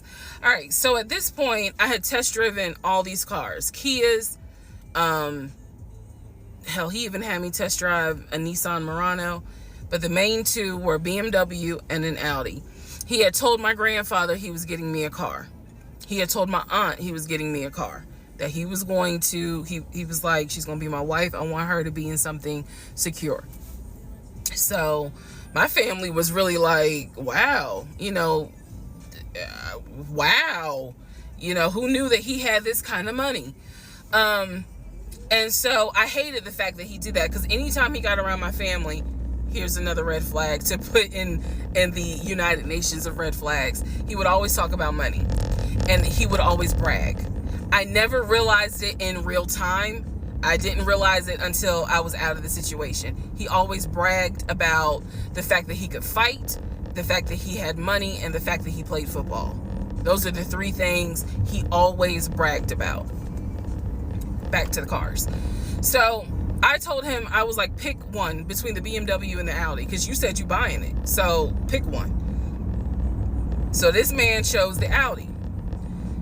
So he takes me to the dealership. I wanted a white Q8. He does give me the printout of how much it's going to cost, tax, tag, and title, to get this Q8. Gentleman who's helping us gives him the printout. He's saying he's going to pay this money for the car out of the savings account that's offshore. That's the story. That's what he's saying. So he apparently is asking the guy, is there a holding fee? Can I pay a holding fee to secure this car while I'm working to get the money transferred, because obviously with COVID, it's going to take long for the banks to transfer the money. Side note, I need everyone to understand, one of the reasons why he was able to get away with the stuff he got away with is because we were on lockdown. It's crazy because it's now 2024, but I don't know, do we all remember how it seemed like a lot of stuff stopped in 2020? Now, keep in mind, that's not an excuse I'm making, because shit still got done. But in terms of business as usual just was not happening in 2020 at this time. So when he's saying, oh, it's going to take a while for the bank to transfer the money, the gentleman who was working at Audi he didn't make a face. He didn't blink. He was like, I know it's going to take a while because of COVID. So basically what ends up happening is we leave. He has the printout. He calls the bank, or he calls his financial advisor, who does have a name. The financial advisor's name is Eric. I feel comfortable using certain people's names, especially if we find out they didn't exist. So he calls Eric. He tells Eric in front of me, hey, I need to transfer $72,526, whatever the amount was, because I'm buying a car for my fiance. This is the bank account information. Do you need me to give it to you over the phone, or do you need me to email it to you? Pause. I can't hear what the person's saying, but that's what he would do. Do you need me to give it to you over the phone, or can I email it to you? Okay. All right, give me a few minutes and I'll go ahead and email it to you. All right, let me know. I'll call you back to find out if you received it. Okay, hang up. So I'm hearing this because, again, I'm not paying attention to, did I hear anybody on the other phone? Did I hear anybody on the other end? So he proceeds to type up an email, type up something, telling him this is the information that we need. I didn't think anything of it. He called me at work the next day to tell me that the money was sent to Audi, that he called Audi and he confirmed with Audi that they received the money. What he told me is that the car is going to be delivered to the house. Y'all, it's not that I lived in the hood, because I didn't, but I did not live in an area of Clayton County where you would have a brand new Audi delivered to your house. So I remember saying to him, I don't want that car delivered to the house, not yet, because I need to put that car in the garage. And my Nissan I only had a 1-car garage, so my Nissan was in the garage. So he said, okay, well, let me call them back and change the delivery date. Can you be home, or can you do a half day? So he's asking me, can you work a half day so that they can deliver the car and you will be home for it? I said, yes, that's fine. Because again, it's COVID. I'm working from home anyway. I only had to go in the office 2 days a week. So I'm at home the next day. He told me the car would be delivered between the hours of 1 and 3. Obviously, between 1 and 3, nothing happened. So 3 o'clock, I called him. He's at work. He sends me the voicemail. He calls me back. I said, it's 3 o'clock. No one ever came with the car. What's going on? And then I remember I was like, well, do I need to call Audi myself? Because I thought that you handled it. But if you didn't handle it, do I need to call them? And so whenever I would suggest I will handle it, he would get very, very defensive. Red flag number 472. So he was like, no, I will call Audi. Don't do anything. I'll call Audi and find out what's going on. Okay. So I'm at home chilling, cooking dinner, normal night. He calls me back and says, yeah, the car was stuck on the truck in Spartanburg, because apparently that's where their deliveries come from. So when he told me this, I was in the kitchen laughing, because by this point, I will be honest, and I told y'all I'll be honest even when it makes me look bad. I was guilty of, on one hand, I believed him. And on the other hand, I was like, let me see what lie he come up with. Let me just see. But keep in mind, my brain was really like not rationalizing, not comprehending how deep the lie was. I just thought that no one told him the car was going to be delivered and he made that up. I had no idea how deep the lie went. So he said, you know, the car's in Spartanburg. It should be delivered this weekend. The weekend came, he had a whole other excuse. I don't remember what the exact excuse was as to why the car was never delivered. I do remember we got into an argument and I was like, don't even worry about it. I'm gonna get a new car my damn self. I don't even need your help. Which is probably one of the worst things you can tell a narcissist, because they love to be the hero, you know, it's all about them. But I was like, don't even worry about it. I'll get, when I have the money to get a car myself, I'll do it. I don't want to hear anything else about a new car. I don't want to hear shit else about a car. Because at this point, I was spending way too much time trying to figure out, are we getting a car? Are we getting a house? Like, what the fuck is going on? Always there was an excuse. So when I told him I don't want to hear anything else about a car, and I am not going to a dealership to test drive another car, that ended that whole discussion right there. So this is where I'm going to interject what I believe was happening. I believe that my ex-husband is the type of person, he gets off, nut. He gets off on you being excited about something that he knows you will never get. So I believe that he enjoyed going to car dealerships. He enjoyed watching me test drive a car and get excited about it, knowing I was not going to get it. It is the level of cruelty. And again, I'm telling y'all stuff that I found out way later on. It is the level of cruelty that I still cannot comprehend. So the whole issue about the BMW and the Audi, I think he just enjoyed seeing me get excited and then pull it away. Part 11 coming up.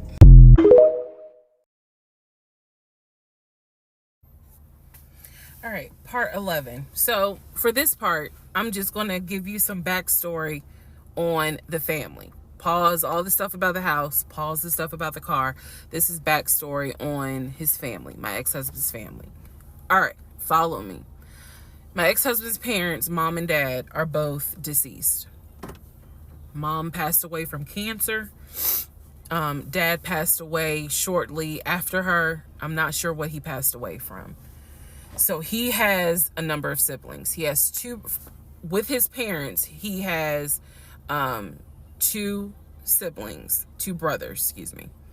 brothers. One is older, lives in Philly. One is younger by 2 years, lives in Nashville. He has two sisters. One, Shantae, is older, lives in Douglasville with her husband and two kids, a boy and a girl. Younger sister, Kim, is the baby, lives in Augusta with her husband, worked at, I think he told me, Procter & Gamble. That was the story. He had two half-brothers that were through his dad. One brother lived in Baltimore. The other brother lived in Augusta. The brother that lived in Augusta, I have physically met in person, shook hands, hugged, all that. The brother that lived in Baltimore, I have FaceTimed with, talked to him. The brother that lived in Philly, the older brother that he looked up to, I have never talked to him on the phone. I would always talk to him through my ex-husband. So the conversation would be like, hey babe, brother so-and-so said hey. He didn't call him brother so-and-so. We'll call him John. John said hey John. I would be in the bathroom doing my hair, brushing my teeth. Hey John. And he would be like, did you hear? He said, how you doing? I was like, I'm good. How's he doing? Because that's just me. And so he would relay back and forth, back and forth, back and forth. He talked to John every day from starting around July after the grandmother passed away. He would talk to John every morning. We both would be getting ready for work and he would be on the phone with John. They would be talking for 30, 40 minutes, talking about football, talking about other siblings. They would be talking about cars. It was really like not a big deal. They would talk about the brother in Baltimore. They would talk about the brother in Augusta. And then they would reminisce. This is the conversations I could hear. Let me explain. When I say I can hear a conversation, what that means is I am physically standing near him or next to him where I could hear him with the phone up to his ear talking to someone, because it wasn't me. Okay? I may not hear the other person because the phone call may not be on speakerphone. But what I hear is, for example, I hear, "Hey man, what y'all doing? Oh, for real? Y'all barbecuing this weekend? What y'all making? Oh, that's what's up. Nah, I think me and her gonna stay in this weekend because, these numbers is looking crazy with COVID. Yeah, she over here. She's just sitting right here. She watched the TV. Okay, hold on. John said, hey. Hey, John. You heard her? Okay. All right, bruh. I just wanted to check in on you. That's the type of conversation I'm explaining. Okay, so I hope that gives a little more clarity about the type of conversations I'm hearing. So, I don't know why this light keeps going out. Okay, so that's how he would talk to his siblings. The grandmother passed away. He called me around April or May and told me that his grandmother passed away. His grandmother, on his dad's side, had died suddenly from COVID. She had symptoms. She went to bed and did not wake up.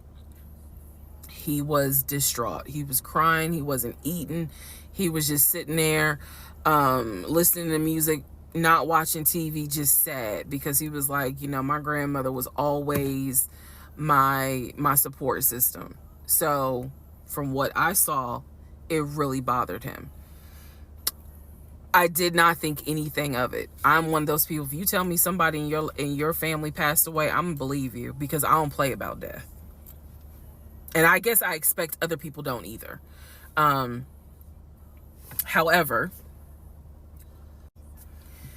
that is not the same for everyone else, but we'll get there. So, family, he had his sister, Shantae, who lived in Douglasville. Like I said, she was married with 2 kids. Apparently she was a nurse. So when I had my miscarriage, that was a sister that he was like, my sister will take you to the hospital. Like, that's what family does. Okay. I had never met Shantae. I've been on the phone, I've been around him when he was on the phone with Shantae. Never heard her part of the conversation. But he would be talking to his sister. That's what he said. That's what it sounded like too. Now, what is interesting is that we lived maybe 35, 40 minutes away from Douglasville. So there were plenty of times that he had invited me to go with him to his sister's house. Okay, let me tell you how this would always work out. Total times he invited me was probably 3 times for different barbecues or whatnot. The first time he invited me, I was like, nah, I ain't going, because again, COVID. And she's a nurse. Hell no. The second time he was like, yeah, she invited us, but I don't think we should go because COVID. No. The third time I agreed to go. I was like, absolutely, I'll go meet your sister. Like, that'd be great. On our way to her house, to Douglasville, to go see the sister, apparently he got a phone call. The phone was always like on vibrate, but he got a phone call, and he told me that something came up, and so she had to cancel the barbecue, to get together, whatever. And so I was just like, oh man, okay, well, hopefully we can go another time. It didn't happen close enough for me to have red flags, if that makes sense. But at this point, as y'all probably like, girl, you so blind. But again, I didn't think anything of it, because it's like, okay, it fell through. We'll see. We'll reschedule. And so we just went out to eat, and then he talked to another brother, the brother from Augusta that he would have on speakerphone. So it was like, I didn't think anything of it. I really didn't. Man, and the more I talk about it, the more I realize, like, I'm not a dumb person, but it just never dawned on me the things that you have to now investigate. It didn't dawn on me. But nevertheless, that is the backstory for his family, right? Grandmother passed away. 3 weeks later, he called me and told me his uncle had passed away from COVID. The uncle had tested positive, had to go into the hospital, and he died. It was a bit of a red flag. It was a bit of a red flag, but like I said, I don't play about death. So I was just like, wow. Because of these two deaths, he became a stickler about COVID. And when I mean a stickler, wear your mask, wear gloves, hand sanitize, wash your hands. Like, he was annoying about making sure neither one of us caught COVID. So now I'm going to give you the backstory in regards to what I was told with the ex-wife.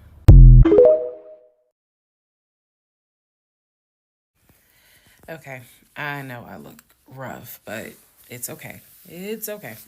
Anyway, so this is part 12 of Who the Fuck Did I Marry? So this is the backstory on what I was told for the ex-wife. This is important. Pay attention. All right. This is 2020. So this is what I was told in 2020. I was told that he and his ex-wife used to be friends. Then they started dating and subsequently got married. They got married in California. He had bought a house with the money that he made from arena football. They had apparently gotten married on the downward of the arena football career. Had a nice house. He showed me a picture of the house, showed me pictures inside the house. Remember that? Showed me pictures inside the house. It was a really nice home in San Diego. And basically what happened was that he came home from work early one day, and I have the hiccup, sorry. Came home early from work one day, and his wife was sleeping with another man. The man was in the house. He and the man get into it. Her son, who is about 17 years old in 2020, she had 2 kids, a daughter and a son. The son apparently was on his way home from school when my ex-husband found his previous wife in bed with another man. So the story goes that he and the guy fought.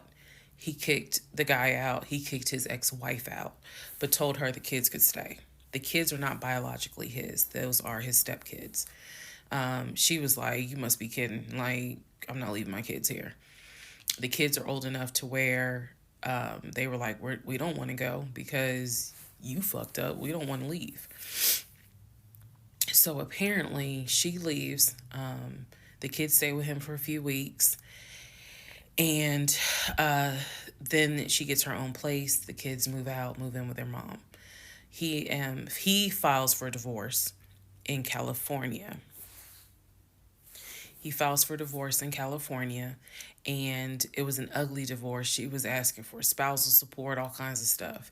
And then it turned into, I'll help you with the kids, not child support, but just I will give you some money for the kids, because apparently he was very close to the kids and he wanted to keep a relationship with the kids. Their biological fathers, apparently there were 2 fathers, Their biological fathers were not in the picture. So the divorce starts out contested and ugly, eventually becomes amicable. Eventually, they become cordial with each other. So my ex-husband moved. This is all before he ever met me. So I'm telling you the story of what I was told in 2020. So eventually, about 2 years later, is when his job approached him about an opportunity to transfer to Georgia. And so he took it. New beginning, fresh start. He has family in Georgia. He took it. He told me this story pretty much the second or third conversation we had. So it was always from the beginning that she had cheated. He caught her, and he had filed for divorce, but he was still close to the kids. They still had a great relationship. I've heard him on the phone with the kids, just encouraging them, helping the 17-year-old like with homework. The kids really apparently wanted to meet me, and I was fine with that. He would send them money, if they needed something, because he loved the kids as if they were his own. I'm telling you the story as I was told it in 2020. So, let's see, around April or May of 2020, he informs me that his ex-wife has moved to Georgia. Apparently, she's staying with her sister in Gwinnett County. So, she has moved to Georgia. The 2 kids are now in Georgia. And so, when he tells me all this, I'm like, so what's that supposed to mean? Now, I will say this. He never made it seem as if she wants him back. He never presented that. It was always, no, we're cool for the kids. We're cool for the kids. But he's never presented that she was trying to get him back. I feel like it's fair to her for me to say that. And again, stay with me. It all comes out. But that was the backstory in regards to the ex-wife, that they got married in California, they divorced in California, and then she eventually moved to Georgia, to Gwinnett County, after he had transferred to Georgia for his job. He did tell me that, every now and then he'll get a text message from her. He told me that he, told her when I was pregnant. He felt like she needed to hear that from him instead of hearing it from the kids. And we got into a bit of an argument about that. But, honey, in the big scheme of things, that... Anyway, so we got into an argument about that. I felt like that's none of her business. But that's the overall backstory of her.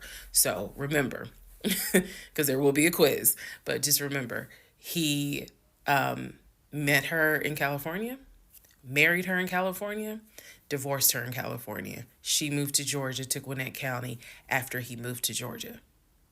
Are we clear? Okay.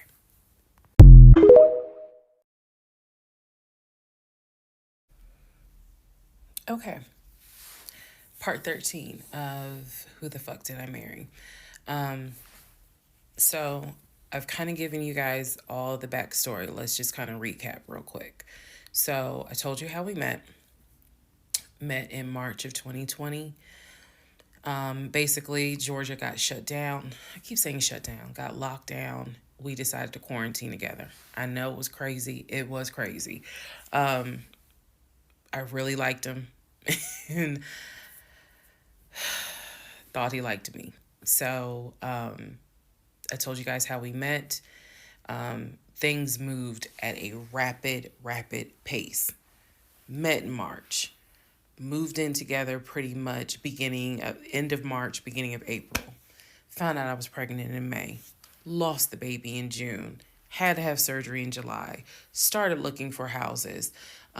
Started looking at cars. All this stuff happened literally between March and in August is when I got my car. So, got a car in August. He paid the down payment for that car, which I was shocked by. And no, it was not a BMW or an Audi. It was a Nissan Altima, but I loved that car at the time. So he paid the down payment for that car. He told me he would help me with the car payment. The biggest mistake that I made, and I'll explain why I say this. The biggest mistake I made was that I signed myself up for a car note, where I knew I needed his help to pay the car note. I knew better. My mom has always taught me, do not ever put yourself in a position where you are financially dependent on a man. And all of that went out the window. And the reason why I say that was the biggest mistake is because when I have pulled back the layers of this whole monstrosity of life that I lived for 2020 and 2021, it really does boil down to the fact that I truly ended up marrying him more out of fear than anything else. And I'll expound upon that later. But I got the car in August, and by this point I was exhausted of looking at cars. I was mad that I didn't get a BMW X5 dark blue with cognac interior. And I was tired of looking at houses, getting my hopes up, looking at a house and picturing myself in the master bedroom, the kitchen, the island, all that stuff. I'm a visual person, and I was tired of getting my hopes up. So now we're going to segue into fall, going into the holidays.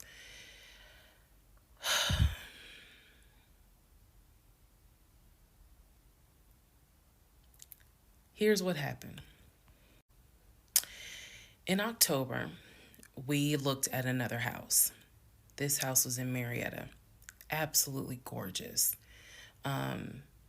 It was gorgeous. I want to say that the house was about $700,000. I really liked the house. I could see myself living there. I could see myself cooking there. And so subsequently, my ex-husband put in an all-cash offer on that house. I watched him put an all-cash offer in on the house. Our real estate agent, Scott, called us about 24 hours later, and he said, the sellers love your offer. The offer was an all-cash, full asking price offer. $700,000. Let that sink in for a moment.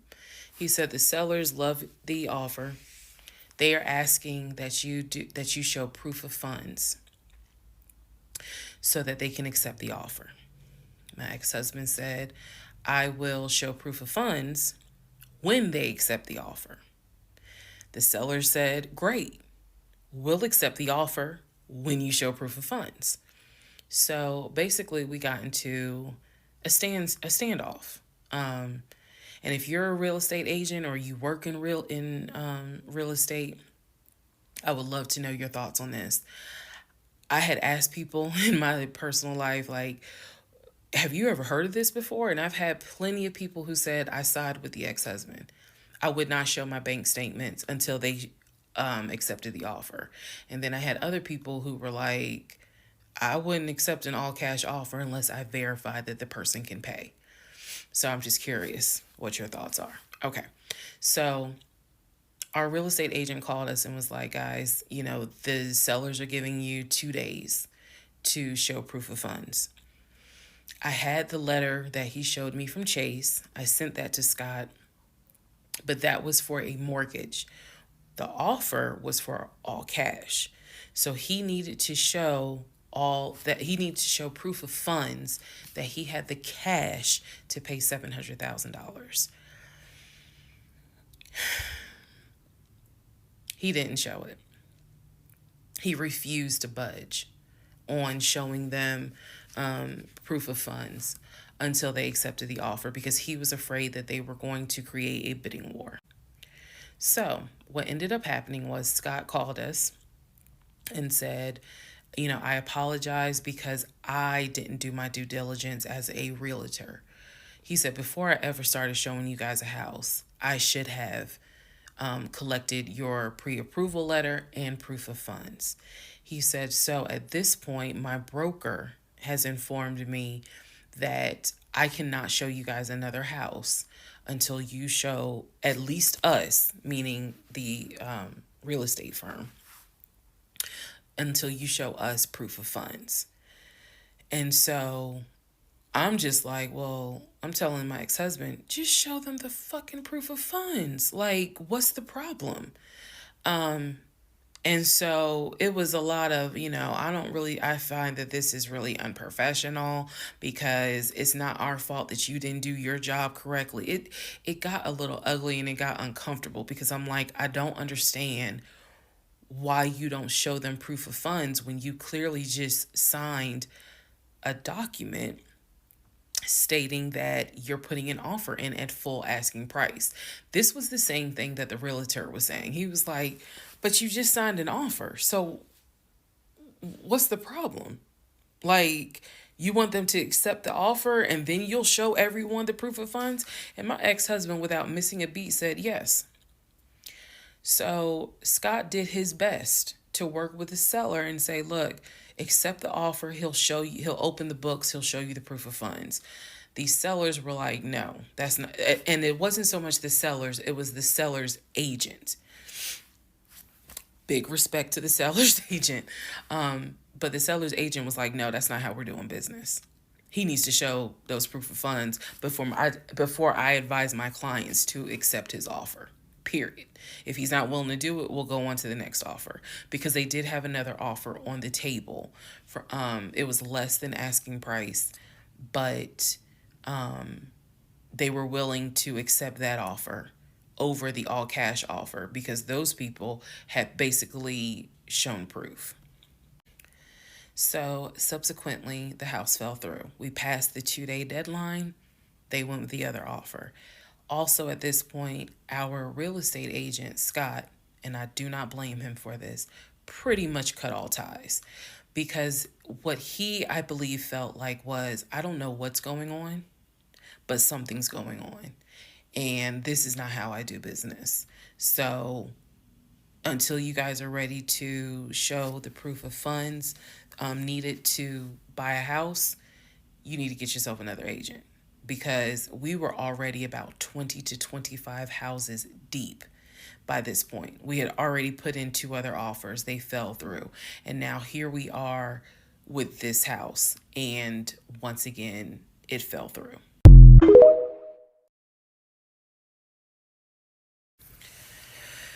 Okay, so good news and bad news. Number one, this is part 14 of Who the Fuck Did I Marry? Bad news, this is going to be the last post for the night. And the reason why, good news, tomorrow's my birthday. So I'm just going to make this video, post it, and then I will pick back up probably Friday, because honestly, I truly want to enjoy my birthday tomorrow. I just want to enjoy my birthday. All right, so y'all don't be upset. Just, if anything, watch parts 1 through 14, then we'll be ready for part 15. So the house fell through in October 2020. And what I told him was, I said, I don't want to look at another house. I don't want to talk about cars. I want to get through the holidays. Because it was going to be a holiday season where I could not celebrate my family because of COVID. So I said, I just want to get through the holidays. I want to get through the end of the year. And we'll revisit stuff in January. I was very calm when I said it. No argument, nothing like that. And he said he understood. A lot of what fueled me staying in this situation really was the fact that, number one, I didn't want to be alone. Number two, I didn't want to look stupid by having the relationship end so quickly for everyone to be like, we told you something was up. And number 3, I was ready to get married. And that, what ready to get married fueled a lot of stuff. And again, I was still making my audio diaries. So listening back to it, I knew something was wrong. I admit that. I knew something was wrong. But what I thought it was, truthfully, was like, why does it seem like there's always something? Like, why can't we just go ahead and get the house? Why is it always something? Why can't I just get the BMW? It still didn't dawn on me how deep the something went. And for the people who keep asking, I'm going in order of events. So yes, there will be a video where I explain how everything came out and what came out, what was true, what was not true. It's coming. I'm just getting all of this out in order. So I told him I didn't want to look at a house no more. I didn't want to talk about houses. Do not mention the word Zillow. Do not mention the word realtor. Nothing. Let me just get through the holidays. And for myself, the question was, what do you want to do? You want to stay with him? Or do you want to cut your losses? And the part that kept me constantly second guessing myself was, what if he's not lying? What if he's not lying? Literally the conversation I had with myself was, there's no way he is lying about having money. You saw the paper from Chase. They don't just approve $750,000 for a mortgage for anybody. I've seen his checking account. You see how much money's in his available checking. Like I don't think he's lying. I don't think he's lying about that. But what is it? Is it that he doesn't trust me? Like, I second guess myself so much. Is it that he doesn't trust me? Is it that maybe he doesn't really want to get married? Like, what is it? Because I know what I saw. I know what I heard. I know that he's having conversations about move the money from this account to that account. I know he's paying my car note and all these bills. Like, clearly this man is making money. I know that I saw the letter from HR that states his new salary is 200 and something thousand. And I remember thinking, like, God, what am I missing? I'm missing something, but what is it? Because I know what I've seen. I know what I have touched. I have physically touched these papers. Like, I know how to read. So what is it that I am missing? He's close to his family. He talks to them all the time. He's just a regular guy that just likes to watch NFL football. He leaves me alone when I want to watch Georgia football. He's paying the bills, groceries. I haven't had to worry financially since I've met him. And as a woman who had lived on her own, paying her own bills, my God, that is the most intoxicating feeling when you meet a guy who just takes your stress and your worry away financially. But the downside is, he took away the stress and the worry financially away and instead brought a mental fuck job I've never in my life had experienced. And I could not put my finger on it. I couldn't really talk to anybody about it because I'm a big believer in what happens at home stays at home. So I didn't talk to my girlfriends about it. I didn't talk to my family about it. But I just remember being like, what am I missing? What am I missing? So we did not talk about houses. We did not look at cars. We didn't do any of that for November, December. And he came to me like around Thanksgiving, and he what I thought was a very open, loving conversation.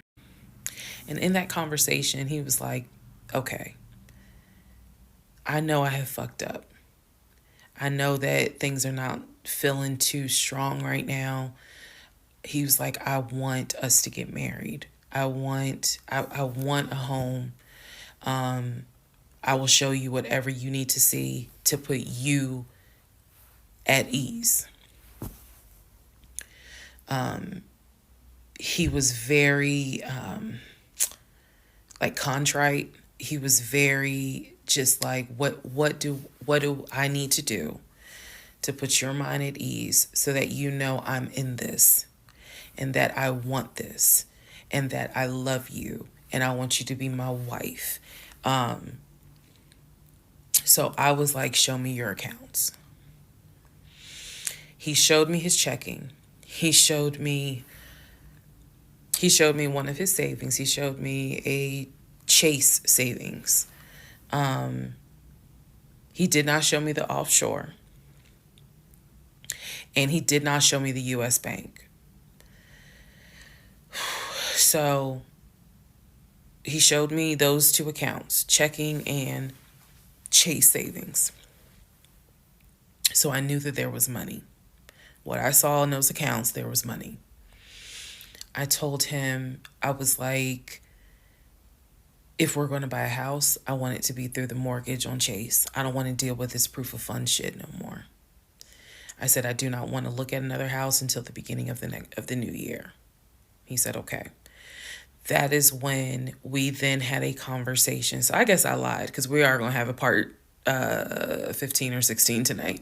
But that is when we then had the discussion about marriage. And that is where religion came into play. Yeah, I'll give y'all the other part tonight. Stand by.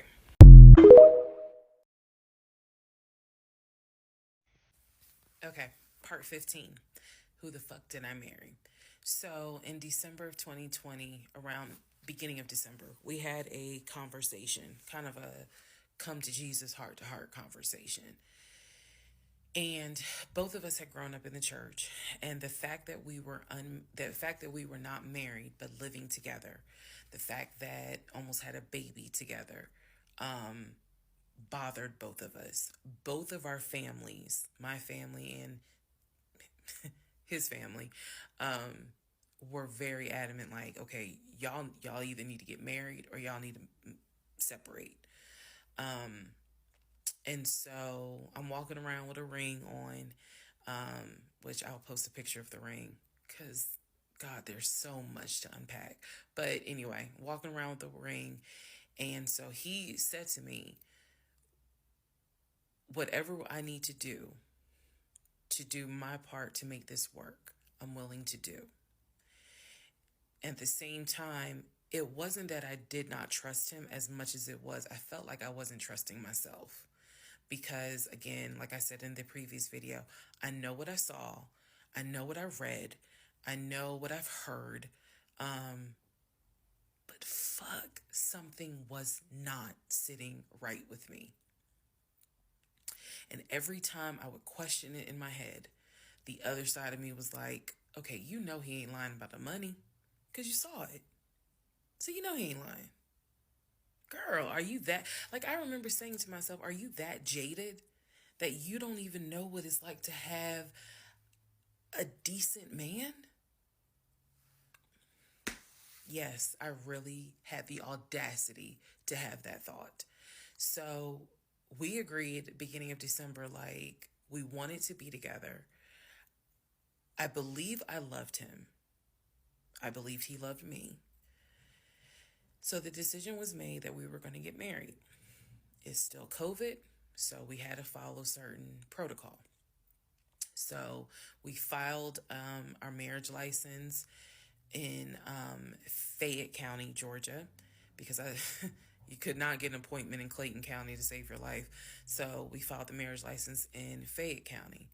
On our marriage license, it asked the number of previous marriages. He said 1, I had 0. it asked for our social security numbers. He put his social security number down. I put my social security number down. I mentally wrote down his social security number. And I did a background check. I did a background check after I had filed a marriage license. Yes, I know, but I did. The background check, nothing came back. It was like no results found. I did a criminal background check, nothing came back. So I thought one of two things. Either I had the wrong social, meaning I wrote down the wrong social, or my paranoia was unfounded. There's nothing wrong with him, because he has been always throughout the relationship a big stickler about law enforcement, following the law, because his dad was a retired police officer. So this is a guy who would check to make sure my tail lights were working, make sure my signals were working, make sure my oil was good, make sure I had enough gas in the car. So when the criminal history came back with no results, I was like, well, of course there isn't, because the man probably hasn't had so much as a speeding ticket. So we filed the marriage license, and then we made an appointment to get married, and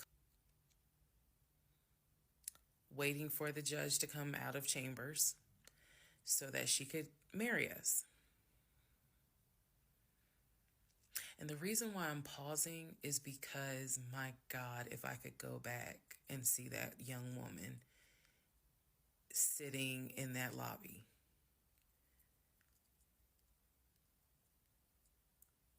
Wow. I know we can't go back in time, but damn, if I could go back in time, I would. I didn't tell anyone I was getting married, because I was afraid that we had tried before in September and something came up. So I didn't want to tell anyone. I didn't want to get anyone's hopes up. I didn't want to get my hopes up. I know that's bad, but again, said I would be honest, even if it's ugly. I told my mom, my family, that we got married, told my friends. They could not believe it. My mother was relieved, but she had no idea about what was going on. My aunt was more like, really? You married him? My friend, the one who took me to the hospital for the miscarriage, was like, I wish you would have told me, like, you deserve to have people there, take pictures and celebrate and all this other stuff. And she was like, she's the type of friend, if you like it, I love it. You rock with him, I rock with him. The moment you don't, I don't either. So she was supportive. My other girlfriends were happy for me. They just hated that I had to get married during COVID. Because they were like, we would have loved to have, thrown you a bridal shower and a bachelorette party and all of that. It just sucks that you couldn't experience that. So we got married on a Tuesday. On the way home, stopped and got some wings, went home, and I had to get ready to go to work the next day. And life. I got married January 5th. By January 31st, I knew I was in trouble. I still didn't know how deep, but I knew I was in trouble. So, to give you all a very, very, very candid idea, got married January 5th. The normal things that married newlyweds do, when we got married, completely stopped. And that was not by me. You always hear men talk about, man, now that we're married, she don't. In my case, it was the exact opposite. So, anyway, because this is not a forum to be all R-rated or whatnot, but y'all get what I'm saying. So we got married January 5th. January 6th, I went to work. It was a lot of people congratulated me because it kind of word got out that I had gotten married. January 7th, I filed the paperwork to change my last name. And if you were following me, you can go back like 15, 16 videos, and I talk about how I had to change my name back to my maiden name. But I changed my name within about 3 days of getting married. My attitude was, this is the bed that I made. I'm going to do right by him. I'm going to do right by my marriage. I took marriage seriously. And when I married him, I absolutely married him thinking, I'm going to be with you for the next 40, 50 years. So we're going to have to figure this shit out. That was my mindset. I did not get married to turn around and be divorced in 6 months. But I got married January 5th, 2021. And by January 31st, I knew I was in serious trouble. So that is where we are. The next set of videos, the next set of all this will be me talking about how things went downhill before it crashed and I found everything out. In the meantime, tomorrow is my birthday. So, happy birthday to me.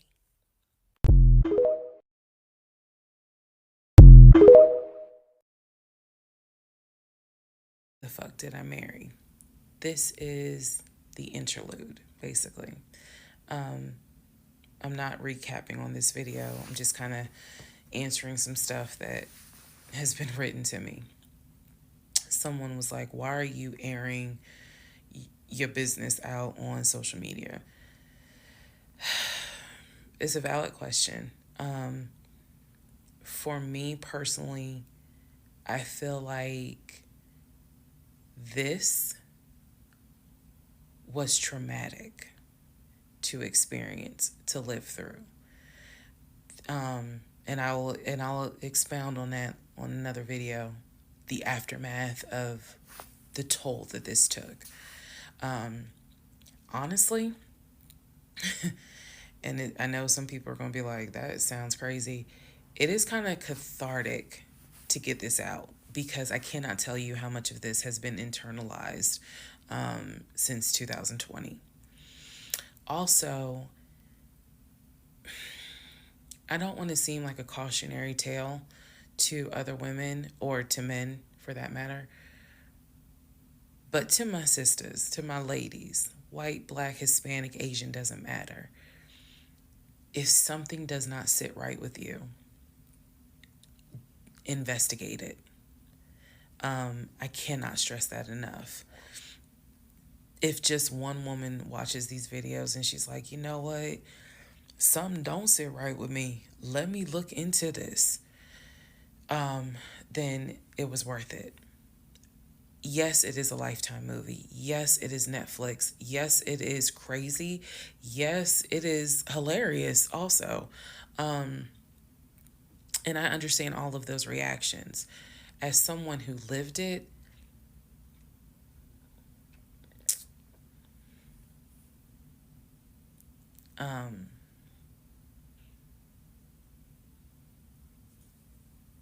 it was traumatic. But I feel like, God, it feels good to finally admit what the fuck I went through. And again, by the time this is uploaded, I'm only to January of 2021, right after getting married. So when I think back on it, there's things that I'm very, very grateful for. There are things that I'm just like, why did you not pay attention? Why did you not question? And the sad part is, I can't even begin to tell you, I don't remember the woman I was before I met that man. I don't remember. Because going through something like that, it changes you. And I've seen some women in the comments who were like, I was married to a habitual liar. I was married to a pathological liar. My baby daddy's a pathological liar. And my heart goes out to them, because until you have dealt with someone so depraved, you really don't quite know how bad it can get. So I'm fully aware that this was a risk, putting this out on social media, telling my story, my truth, and really kind of being like, look, this is what I went through. I made dumb decisions. I overlooked things I should not have overlooked. I argued away things I should not have argued away. I can pinpoint exactly the moment I should have left. I still feel like God is sitting on the throne and he's like, I never planned for your monkey ass to marry him. I never even planned for you to go out and date with him. That's why I blew your tire. But you hard-headed and you went anyway. And then I tried to go ahead and show you signs. You ignored them. Like, I feel like God did everything to help me as his child be like, this is not who I created to be your helpmate. And I was like, God, you taking too long. I want to get married. You taking too long. I want to have a family. You taking too long. And these are the consequences that I am paying for basically telling God, you took too long. And I feel like God's grace is sufficient. It is. But at the same time, and I'm not perfect. I mean, not perfect at all. None of us are. But I do feel like when I sit back and I replay the events that happened, I truly cannot believe that was my story.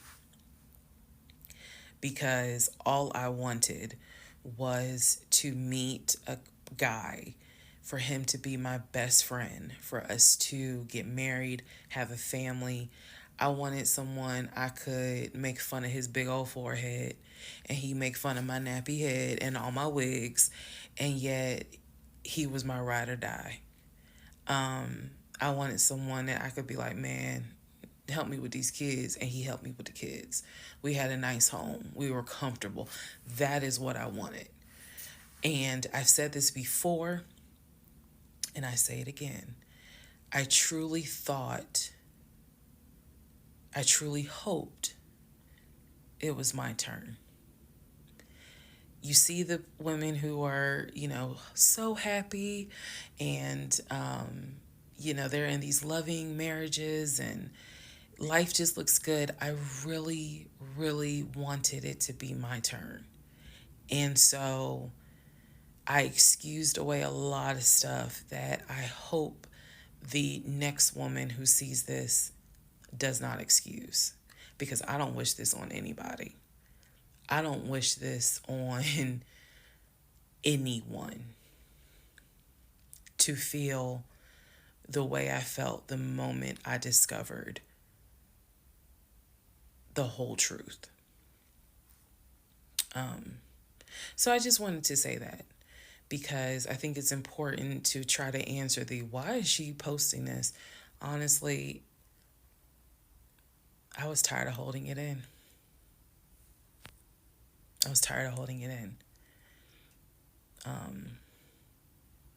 And I hope it helps somebody. Okay, let's all take a deep breath. Let's all get some sleep. If you don't have anything to do and you just want to wish me a happy birthday, wish me a happy birthday tomorrow, February 15th. Shout out to Team Aquarius. Good night, y'all.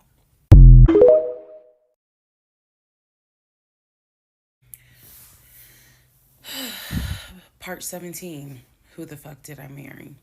So, for context and just to clarify some stuff, going forward, I'm going to now call my ex-husband, I'm going to use the name that I call him in real life. So that way it clears up the whole fiance, boyfriend, husband, ex-husband thing. So his name is Legion. Anyone that knows me will tell you that is what I call him. So Legion and I, when I left off at part 16, or excuse me, part 15, Legion and I got married January 5th of 2021. For the first 2 weeks, things were fine. We got into like a routine, basically. I would go to work, he would go to work. He was still leaving the house at around 6:15 every morning. He was still on the phone with his brother, the one that lived in Philly, every morning. They would just, that was their time to talk. From what I was told, the brother got off work. I guess he must have worked the third shift. And so he was getting off work as Legion was getting ready to go to work. So that was the perfect time for them to talk. He would talk to his brother in Baltimore and the brother in Augusta. Pretty much, just a quick phone call here and there, if not every day, every other day. So everything was pretty much the same. I would talk to my mom almost every day. I would talk to my aunt almost every day. So it was nothing to kind of, that's weird. That's what the morning routine was. He would talk. So I worked at Georgia State Patrol. And I said this in a previous video, but again, there were things I said in previous videos that I remember saying, hey, remember that because it's going to come back later. So I worked at Georgia State Patrol. I had been working there for almost 8 years, 7 or 8 years by the time Legion got into the picture. He was fine with the fact that I worked within law enforcement. I'm not a trooper. I'm not a sworn officer. I'm a civilian. However, he, again, his dad was a retired police officer. So he was perfectly fine in the beginning with the fact that I worked for Georgia State Patrol. He had been to my office before. He had met some of my co-workers. Obviously, even with COVID, because I still had to go into the office 2 or 3 days a week, he had been up there. So the friend who took me to the hospital when I had my miscarriage has met him. He and I have been to her home with her and her significant other before. So again, even in the world of COVID, when there were little times where you could get together with people, he has met people in my life. He has met my friend, or that particular friend, and he has met some of my coworkers. So when we got married, the first 2 weeks, like I said, was fine. And then it's as if something snapped. Something just changed. What was totally acceptable before, suddenly little comments were made. Why are you wearing that to work? You get off at 3:30, so you'll be home by 5, right? Things that had never happened before. He had never questioned what time I'm going to be home. Really, he didn't need to question it because when I'm off work, I leave. So it was never a situation of, oh, I'm going to just sit around at work and just run my mouth because I have nothing to do. And then it turned into, he would call me every day from work. And I'm going to demonstrate how those phone calls went. But he would call me every day from work. And if he even so much as heard a male voice in the background, he would have little comments to me. Who was that? Are they in your office? Man, I never know who's around you, because it seemed like every time I call you, I have the hiccups, sorry. It seems like every time I call you, there's some man around. And I'm just like, at first I kind of shrugged it off. I laughed it off because it really truly was absurd to me. But then it became a bit more frequent. And so I really just didn't feed into it because I'm like, I don't know if this is some insecurity. I don't know if this is jealousy, because nothing has ever been done to make you feel any sort of insecure type of way. I've never entertained another guy, never flirted with another guy. Like, I don't know where this is coming from. So it is also important to note, we got married January 5th. things started changing around 2 weeks later. And the reason why I know it's 2 weeks is because I had recorded an audio diary on January 21st, is the date of the audio diary. And I talk about how maybe I had unrealistic expectations because it seemed as if things were changing with he and I. So 2 weeks pass, he starts making little comments. End of January comes, he informs me that he wants to start looking for a house again. I had no real desire to go through that process. So what he decides is that he's going to look for a house for us using his friend, the realtor, the one I did not meet. So he tells me that he and his friend have been talking and he's going to start looking at houses. And what he's going to do is basically, if he feels like it's a house I would like, then he wants to show it to me, because he feels like, I know that your attitude really isn't, you're in the mood to look for a house. So I'm going to start looking. And then if I think it's a great house, then, you can come see it. And I remember thinking, that's not going to work. You're not going to choose a house without me. And he was like, no, I'm not going to choose the house, but I just think that, me and old boy have been talking. And so he has some houses that he is representing. He wants to show me. So why don't you let me look at it? And if it's worth the time, then I'll bring you to look at it. So he already had some sort of plan in place after talking to his friend about how he's going to start looking at houses. This is the end of January 2021. So I kind of threw my hands in the air and was just like, whatever, because I'm not getting emotionally involved in looking at houses. And for me, that's kind of what it was. I felt like I would see a house, I could picture us living there, and then it gets snatched away somehow, some way. I didn't want to go through that. So the reaction that he wanted, which was for me to throw a fit, I did not do. I was just like, okay, all right. Like, I trust you. And remember that I said the reaction he wanted, because that's going to come back later. So he started looking at houses. Funny enough, the houses that he looked at, none of them I actually saw. But he would call me and say, I'm at this house in Sandy Springs with the realtor friend. Apparently his realtor friend's name was Scott, not to be confused with the other Scott, the one that was actually helping us, that dropped us as clients. I want to make that clear. There were two Scotts. One is the realtor who was representing us, who said, hey, I need proof of funds. If you don't have those proof of funds, I cannot show you any more houses. The other Scott is his friend, who he had talked to on the phone at least 50 to 100 times in front of me. That's the Scott that he said is going to show me this house in Sandy Springs. Apparently the house was like $800,000. So he was like, I think that if I like the house, then I'm gonna bring you out here so you can see it. All right. Now let's go into part 18.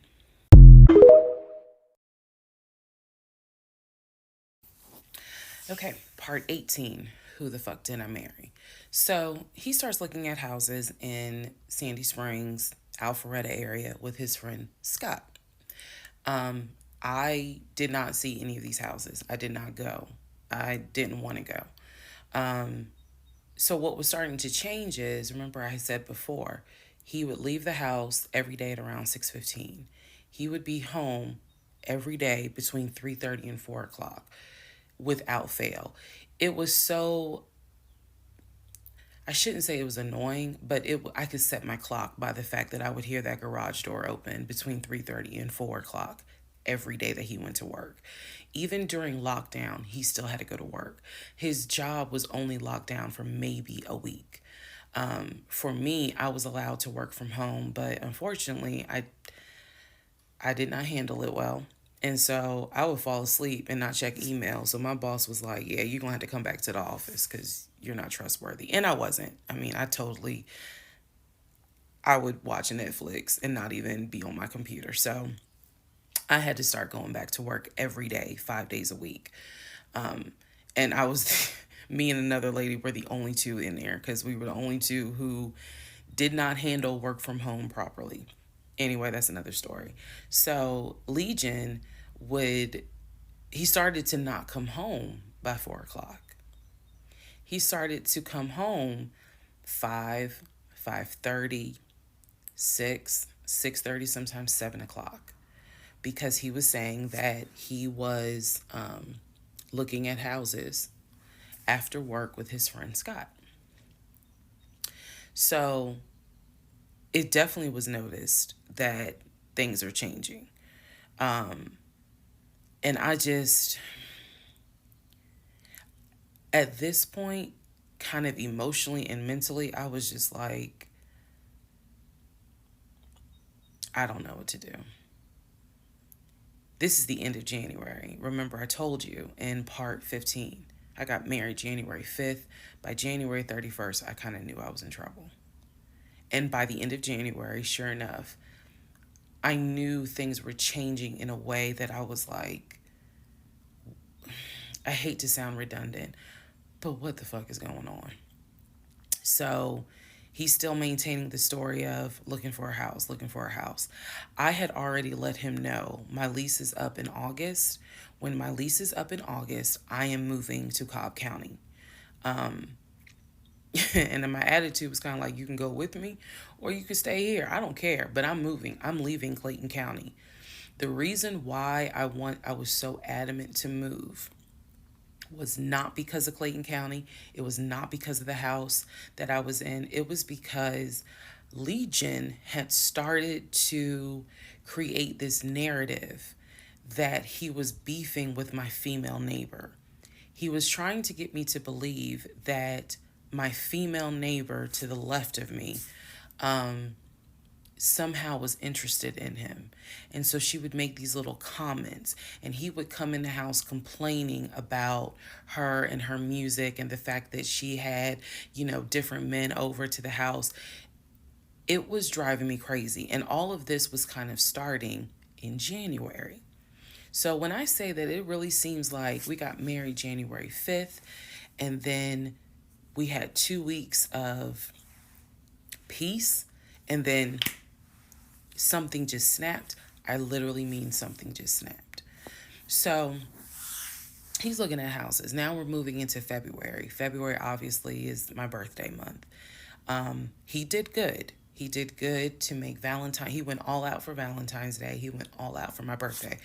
My birthday and Valentine's Day are February 14th and February 15th. So he went all out on both days.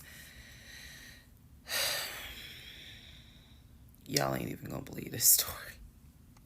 But I said I would share even when it makes me look bad.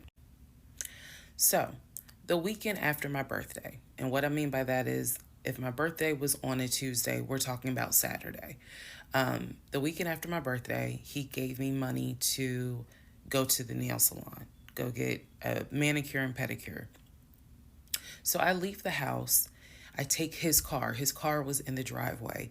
We had a key to each other's car because, again, we're married at this point. We're talking February 2021. So I take his car and I drive to the nail salon over in Morrow.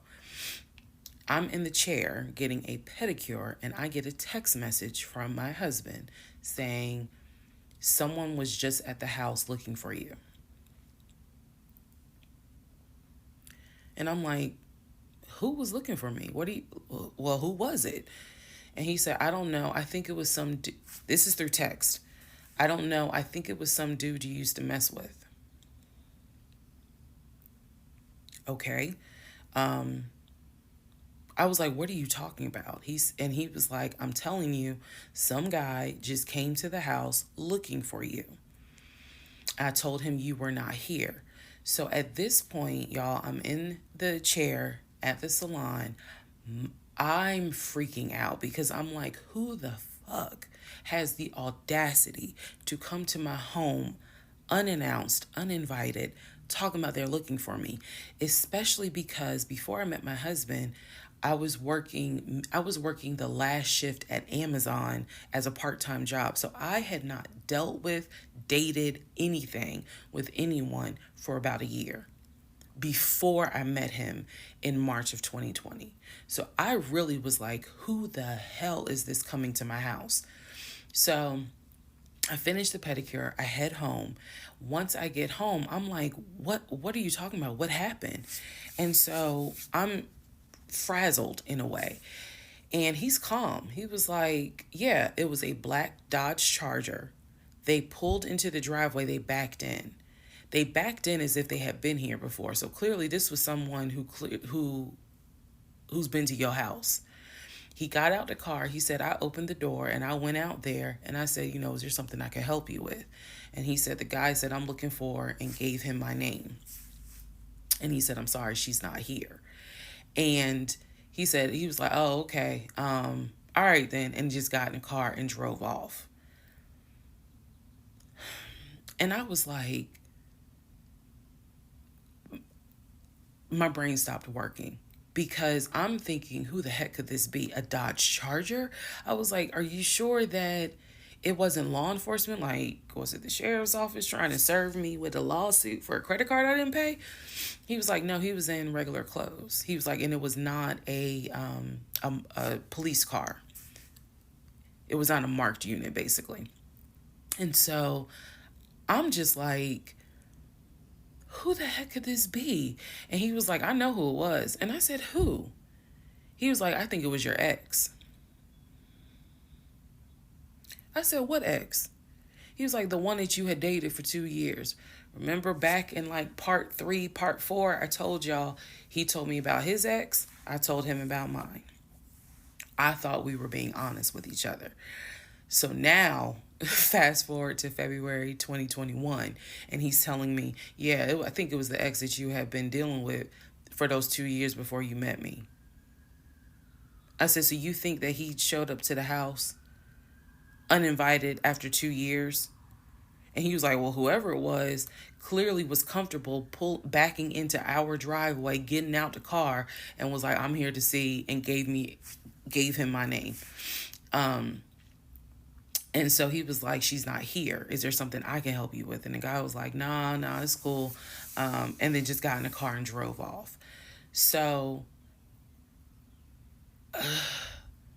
again, brain is like, who could this be? So then Legion says to me, you know what? The way that you reacting to this is real suspect. And I'm like, what are you talking about? He was like, you over here freaking out. I told you I took care of it. I told you it was fine. And you over here freaking out, which makes me wonder, what have you been up to? Now, let's go to part 19.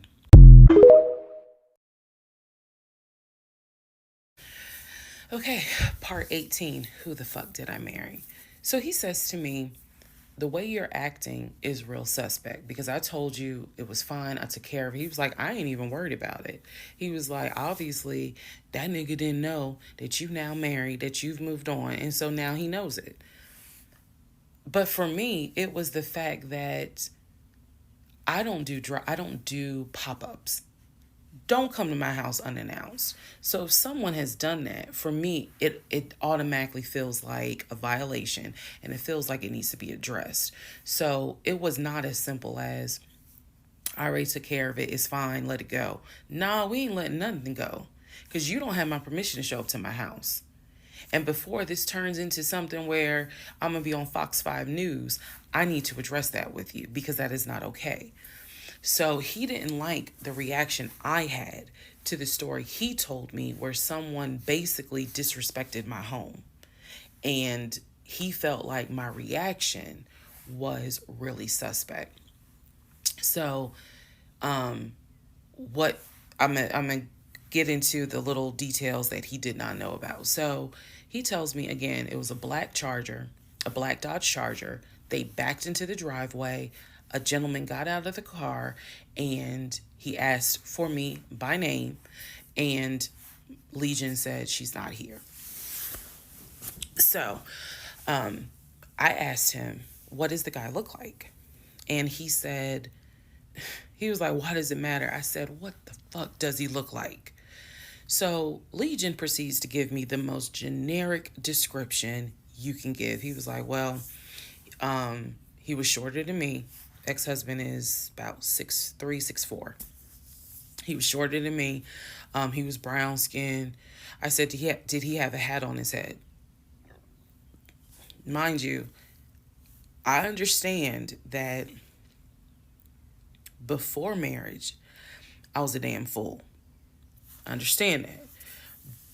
But every woman has that moment where you only gonna fool her but for so long. And eventually puzzles start coming together. For me, I felt like moving into marriage, certain things started coming together. So I said to him, did he have a hat on his head? He was like, nah, he ain't wear a hat. So in my mind, I am mentally going down a list of every possible man it could be.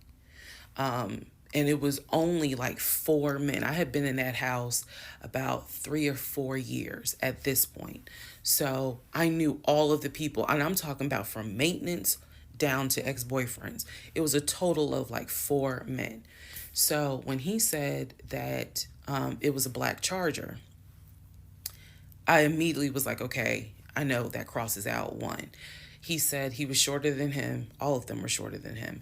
I said, did he have a hat on his head? He said, no, that crossed out one, because one in particular was a maintenance guy who always wore a hat on his head because he had like a bruise or something, and he was just self-conscious about it. So he always wore a hat. That leaves 2. So I said, was he muscular or was he skinny? So Legion's getting all frustrated. I said, just answer the question. He was like, well, he was kind of in between. And I said, okay. He was in between. I said, so was he light skin or was he dark skin? He was like, I told you he was brown skin. I said, was he my complexion? He said, no, he was brown skin. That eliminates one. So now there's one left. And yes, the one left would have been the ex that I had dated for 2 years.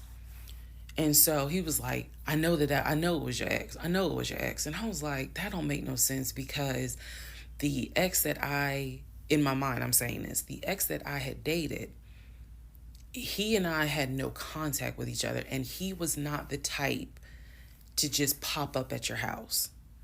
That ain't his style.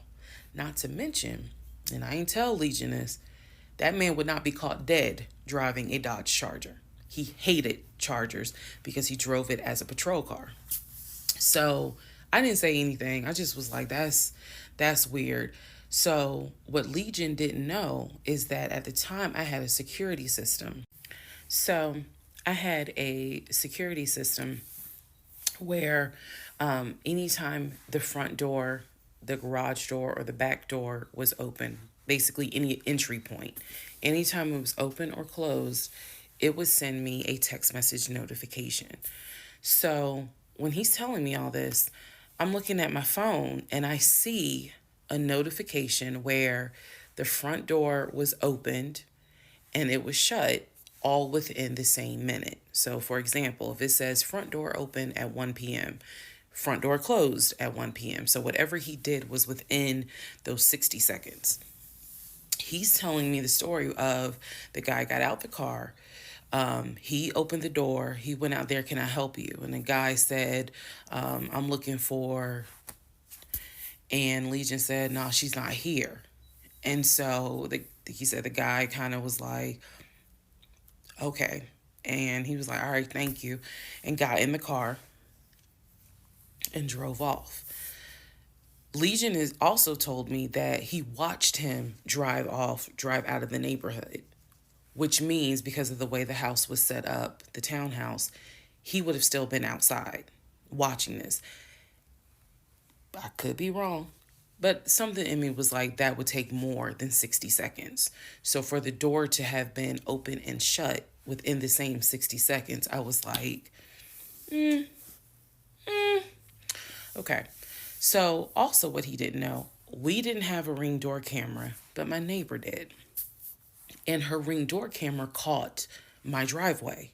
The view of the camera could see my driveway as well as her driveway, and so whoever was coming in the door, our driveways were right next to each other, and then on the other side of it was the grass, so it was a perfect view of my driveway.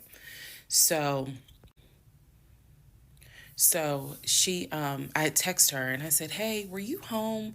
I think I texted her the next day because I said, "Were you home on Saturday?" Da, da, da, da. And she said, "No, I wasn't. What's up?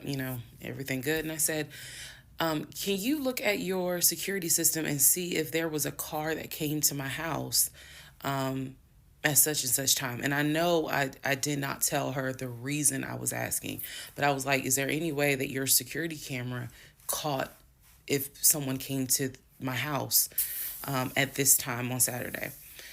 She's like, "Yeah, sure, I'll look." And so maybe about a couple of hours later, she texted me back and said, "Hey, I looked at the camera, but I didn't see anything."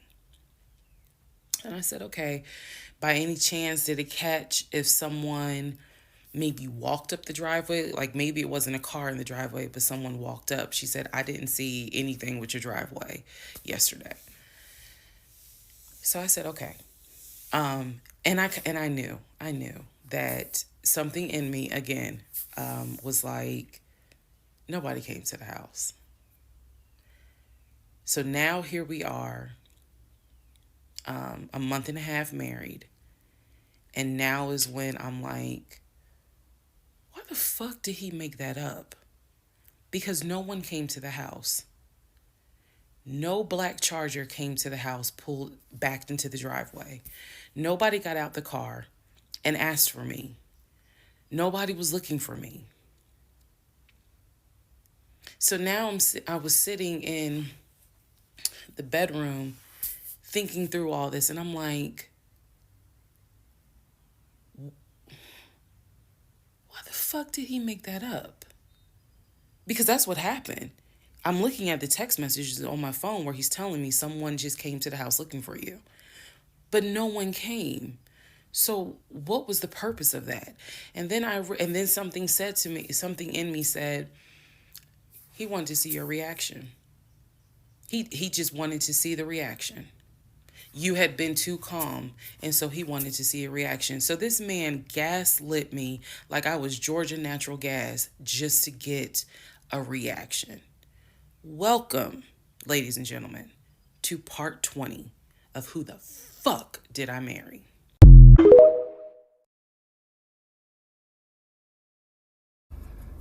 All right, part 20 of Who the Fuck Did I Marry? So after the black Dodge Charger incident, things were quiet. Legion was fine. Legion slept just fine. Me, that shit played over in my head for days and days and days. On one hand, I was like, I know nobody came. My head knew nobody came to the house. My heart was like, but maybe he didn't make it up. So the head and the heart were absolutely playing a tug of war because, again, I really couldn't fathom that he was making it up. But nevertheless, I filed it in the back of my mind in my little filing my mental filing cabinet. So a few weeks later, we go out to eat at this restaurant in Atlanta. It's a burger place, and I'm going to do my best by the time I post this to put the name of the burger place on the screen. So we go to the burger place, eat dinner. Everything was fine. As we are leaving, he says to me, did I ever show you where my grandmother's buried? This is the grandmother that passed away from COVID in 2020. And I said, no. I was like, we haven't been over here. And so he was like, let me show you. So he drives us to the cemetery, which is not far from the restaurant. He drives us to the cemetery, goes around and around, and then it comes to like a little hill in the cemetery. And he was like, you see the headstone. The headstone had like the family name on it. And it did not have, for example, John David Doe. It just had Doe. Okay.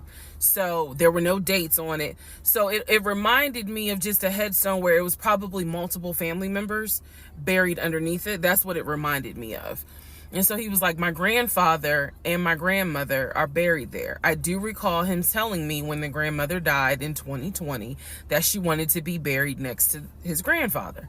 And so we're sitting in the car because we can see the headstone like on top of the hill from the car. And he tells me that that is where his grandmother and grandfather are buried. That the family was able to get her, her wishes were to be buried next to the grandfather. Okay. So as we are leaving, we take a different route home. So we get on the highway. If you're from Atlanta, you'll know what I'm talking about. We get on I-75 North. And we're kind of we're just driving around, to be honest with you. But we're taking the scenic route. We get on I-75 North because the reason why I remember is because when you're on I-75 North going towards Atlantic Station, on the right-hand side, you will see the Varsity. You'll see all these tall skyscraper buildings. One of the buildings has the letters NCR on the building. As we're coming up towards the building, he says to me, do you see the NCR building? I said, yeah. He said, the building behind it, my job bought that building. That's where we're going to have, we're setting up operations. And I was like, why the hell would y'all buy a condiment company in downtown Atlanta? He was like, no, we're not doing production there. It's just going to be offices. And that's where we're going to handle like the business portion. The production is still being done in Gwinnett County out in Duluth. And so I was like, oh, okay. He was like, that's where I keep the company car. So I was like, the company car?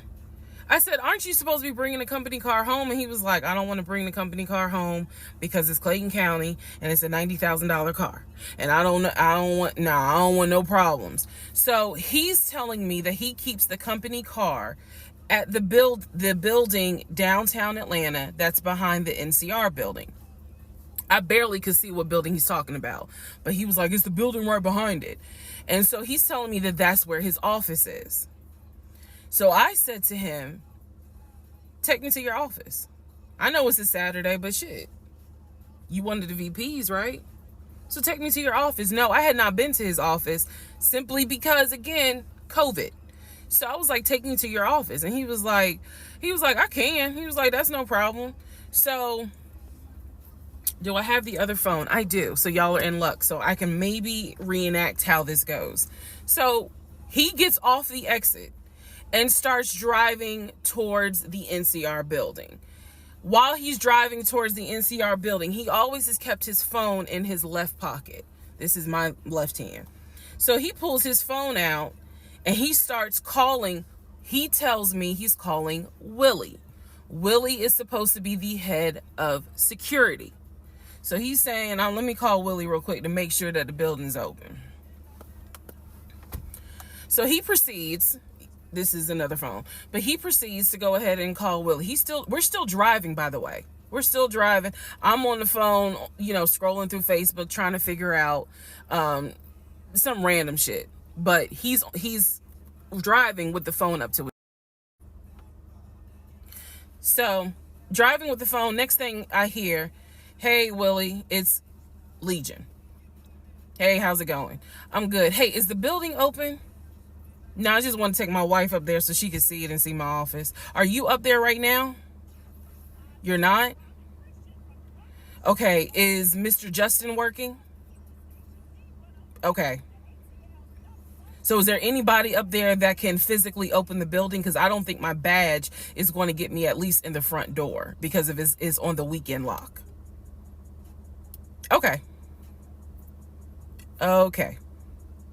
All right, let me know. All right. Thank you, Willie. Bye. Y'all see how I did that? He's having this whole conversation while I'm sitting in a passenger seat. So then he gets off the phone and he says to me, Willie is not working and Justin apparently called out sick. So the building is locked and my badge won't get us in the front door. He was like, Willie's gonna see if there's someone else that can open the front door so we can actually get in. He's like, my badge will get us on the floor, but it will not get us in the front door. No one ever called. So when he's getting off the highway, he basically turns onto Spring Street. Again, there's all kinds of shit I distinctly remember. He turns onto Spring Street so that he can then get on 75 South so we can go home. Never saw the office that day. But again, this is where he's saying that he keeps the company car.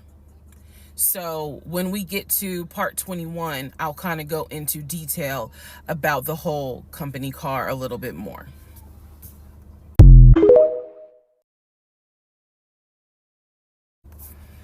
Part 21, who the fuck did I marry? So the company car apparently was a charcoal gray BMW. I believe it was a 5 Series. It was a 5 Series. I don't know much about the sedans. Y'all know I wanted the X5 dark blue with the cognac interior. He got the BMW 5 Series charcoal gray. He sent me a picture of the car. So I did see a picture of the car. After this whole NCR building, take me to your office, that is what he's claiming, is that he leaves the company car at that location. He's saying that he drives from Riverdale to Midtown, switches out cars, and then drives from Midtown to Duluth. Those that don't know how Metro Atlanta is, basically Midtown would be in between where we live and Duluth. I only know that he left the house every day at 6:15. I know that I never physically saw the company car come to our home. Saw a pictures, plural. So when he told me that he got a BMW 5 Series, keep in mind, this is after I had been promised a dark blue X5. So I was a bit salty. I don't care if it is a company car. I was a bit salty. I will admit that. Because I felt like you get to drive the car that you know I really want, which is a BMW. And so he would call me from the car. He would tell me, yeah, I may just drive home in this car and not switch back to his personal car. He was like, I don't know. He did that a lot. And I realize now in 2024, he did that because he knew how excited I was to actually see the car. Because shit, I wanted to test drive it myself, to be honest with you. And he knew that. So, reactions. So he would say stuff like that, like, man, I'm so tired. I might just drive the company car, go ahead and go home. And then, just let me park it in a garage type thing. So eventually he stopped doing that because I didn't want to hear nothing about that car. I'm driving a Nissan and you driving a BMW after you promised me a BMW. So I don't really want to hear nothing about it. So in terms of the company car, I did see that it was according to the pictures, a charcoal gray BMW 5 Series. If you're asking me the exact model, I don't know. But I know it was a 5 Series because I know the 7 Series is slightly longer. So it's a 5 Series sedan. So after the whole situation with the cemetery to see his grandmother and grandfather's headstone, then there was the NCR, the office is open. Oh, it's not open. Justin ain't working. Willie ain't working. Willie is supposed to be head of security, but he ain't working. Okay. So at this point, I'm already numb. It is important for me to point out how numb I became dealing with him. Mind numbing, because I just got to a point where it was like, there's always something. There's always something. So, of course, we're not going to go to the office because there's going to be something. So this is the end of February. My birthday had already passed. there clearly was tension on my end, not so much tension on his end. So I get home a couple of weeks later. We are now in the beginning of March. This is something personal about me. The only way you would know this is if you know me. I have been dying to go to London and Paris. I had a layover in London when I did a study abroad, but it's not the same. I want to go to London and be a whole tourist. I don't care. I want to see Buckingham Palace. I want to see the Tower of London. I want to see Paris. I want to see the Palace of Versailles. This is something, if you know me, you know she wants to see Paris. She wants to see London. So I get home from work. This is the beginning of March.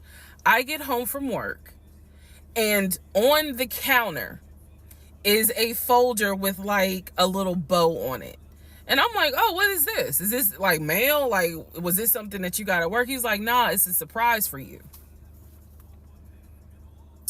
I open up the folder. Inside the folder is like a trip itinerary. It is not an actual booked trip. It's like an itinerary. A trip for two to go from Atlanta to London. The trip should have happened, and it was the month on there was like July. So it was a summer trip. So he tells me, I'm going to take you to London. He was like, I wanted to take you for your birthday, but certain things fell through. He was like, so this summer in July, we're going to go to London. He was like, I've already made a reservation for us to stay at the Savoy. Again, there are certain things that my brain just was like, remember that. He said, I've already made a reservation for us to stay at the Savoy. I know, as much as I want to go to London, y'all, I didn't know anything about the Savoy. And so I remember going to look it up because I was like, what is the Savoy? Well, apparently the Savoy is bougie, very bougie. So I was so excited. I cannot tell y'all how fucking excited I was when I saw that he had printed out British Airways, like he was speaking my language. I am one of those people, I'm a planner. So when he's saying I'm gonna take you to London, and he took the time to research flights and print it out, and research the Savoy and print it out, and there were different not excursions, but there were different things that you could do. You could go see the Tower of London, you could go see Buckingham Palace, changing of the guard, we could go have high tea at certain places. He was like, I don't really want to go, but I know you're dying to go. So he was like, you know I love you and I would do anything for you, blah blah, black sheep, have you any wool? And so he was like, I'm going to take you to London in July. The trip did not include Paris. That's fine. But I was so excited. And so this is the beginning of March. I was like, this is great. Hopefully this happens. I knew I needed to renew my passport, and he was saying that he had to renew his passport as well because his passport had expired. So both of us were like, okay, we need to get on this if we're going to try to make it to London in July, and it's now March.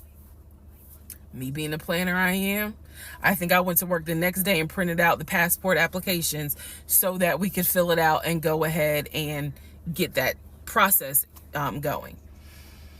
So, needless to say, something must have happened, and I don't remember what it was. We just simply didn't fill out the application for the passport.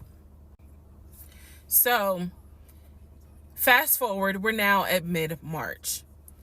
Mid-March, the decision was made that my mom, who lived in Arkansas, was coming to visit us. She would be coming, I believe, the second week of April, and she was going to stay a week, and then a few days. So, like, maybe a total of 9 days. Not quite 2 weeks, but a little over a week. So she was coming in April, and I was excited. Legion was excited because he was excited to physically meet my mom. He had talked to her on Zoom, he had talked to her on the phone, but he was excited to physically meet my mom. And my mom was excited to physically meet her son-in-law. So this is mid-March. I'm going to go into part 22 where I explain what happened with Facebook Messenger.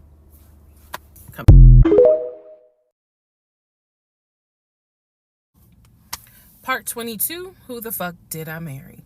So now we are in March. This is right after he had surprised me with the announcement of we're going to go to London for a trip in July. Because we definitely didn't do a honeymoon. We definitely didn't do any sort of trips together. So the idea was we're going to do a trip in July together. One thing about Legion was that he was the guy who was like, I have nothing to hide. I don't lie. I don't like liars. If we're in a relationship, then everything should be out in the open. So I've always had his cell phone passcode. Never felt the need to look through his cell phone. And funny enough, I can tell y'all right now, disclaimer, I will never go through a cell phone again. You cheating piece. So anyway, so one day, this is mid-March, going like around March 20th. So we're heading towards the end of the month. He was in the shower. Keep in mind, my mom is coming for a visit in April. So he was in the shower and he received a text message on his phone from a woman. The text message, because it was a preview. So the text message was something where if you didn't know the context of the text thread, you could either go left or you could go right with it. So me being just curious, I opened up the phone, put the passcode in, read the text, then read the thread. Come to find out, it was a text from his aunt. His aunt and his ex share the same name. That's why I say it could go left or it could go right. Text was from the aunt. So I looked at the text, went through the thread, nothing in there. So I went ahead, X'd out of the messages. I see that he has Facebook Messenger downloaded. And obviously it shows you the number of unread messages in the icon. So it showed that he had like 5 unread messages. So I clicked on it, just being nosy. And what do my wondering astigmatism eyes see? So in his Facebook Messenger is about 7 women. I can see their profile picture and I see their names. Some of them had a preview. The ones that he had not read, I could see the preview of the message. One in particular said, when are you gonna come get this? Y'all know what I'm talking about. So I clicked on that one first. And I'm reading through the thread. And so she's saying, when are you gonna come get this? But earlier in the thread, or further back in the thread, he had asked her, when are you gonna give me? And she said, when lockdown is over. So from what I could piece together, he had not yet physically gotten with her. But had there been no COVID, oh, he would have smashed all day, every day. The other messages were innuendos, meaning the other messages from the other women were innuendos. They were not as graphic as the one between him and her. So I'm reading these messages, and what is interesting is that the person I am married to is not the person in these messages. Like, this man was on some nasty shit. And I say nasty not in a judgmental way, but in a, with me, he seemed to act as if I was damn near virginal white. And I clearly see evidence that you into some shit that with me, you acting like, nah, I ain't really into that. So I confronted him. I absolutely confronted him and was like, what the fuck is this? If 2 + 2 is 4 and 5 + 5 is 10, what the fuck is this? And so he did not, oh, that ain't what happened, blah, blah, blah. Instead, what he hit me with is, man, I was just playing around. Like, ain't nothing happened. I shouldn't have said all that, but I was just flirting. It ain't mean nothing. I don't even know that girl. I was just flirting. And so I'm like, is this what you into? And so he was like, no, it's not what I'm into. It was just stupid. It was stupid because I shouldn't have done it. So I'm going to be honest with y'all, because I've been honest all this time. What pissed me off the most was that here I am as a woman behaving, trying to do the right thing by him and this marriage. And you mean to tell me you out here offering your dingaling to random chicks that you don't even know? I was more angry at the fact that I'm like, dude, do you know how much I have turned down in order to be faithful to your dumb ass? And I'm seeing that you basically are out here acting like you got Skittles taste the rainbow. I was hurt. I was angry. I thought about getting my lick back. I'm just being honest, I did. And he played it off like it ain't nothing serious. It ain't nothing serious. Don't overreact. Don't get emotional. It was just dumb. He was like, I will delete the messages. I'll even delete Messenger. And I told him, I was like, that's really not good enough, because that's not going to fix the root of the issue. So this is where I introduced that we need to do marriage counseling. He didn't have any issue doing marriage counseling. We did not do premarital counseling, but he was like, that's fine. He was like, I don't have no problem doing marriage counseling because if anything, it can help us. So I thought that, okay, he may not have physically cheated from what I could see on the messenger. He may not have physically cheated, but he damn sure got caught, doing a little something, because they had exchanged pictures. So y'all know what pictures he sent. And I was disappointed because I don't like men that send those type of pictures. But anyway, that's another issue.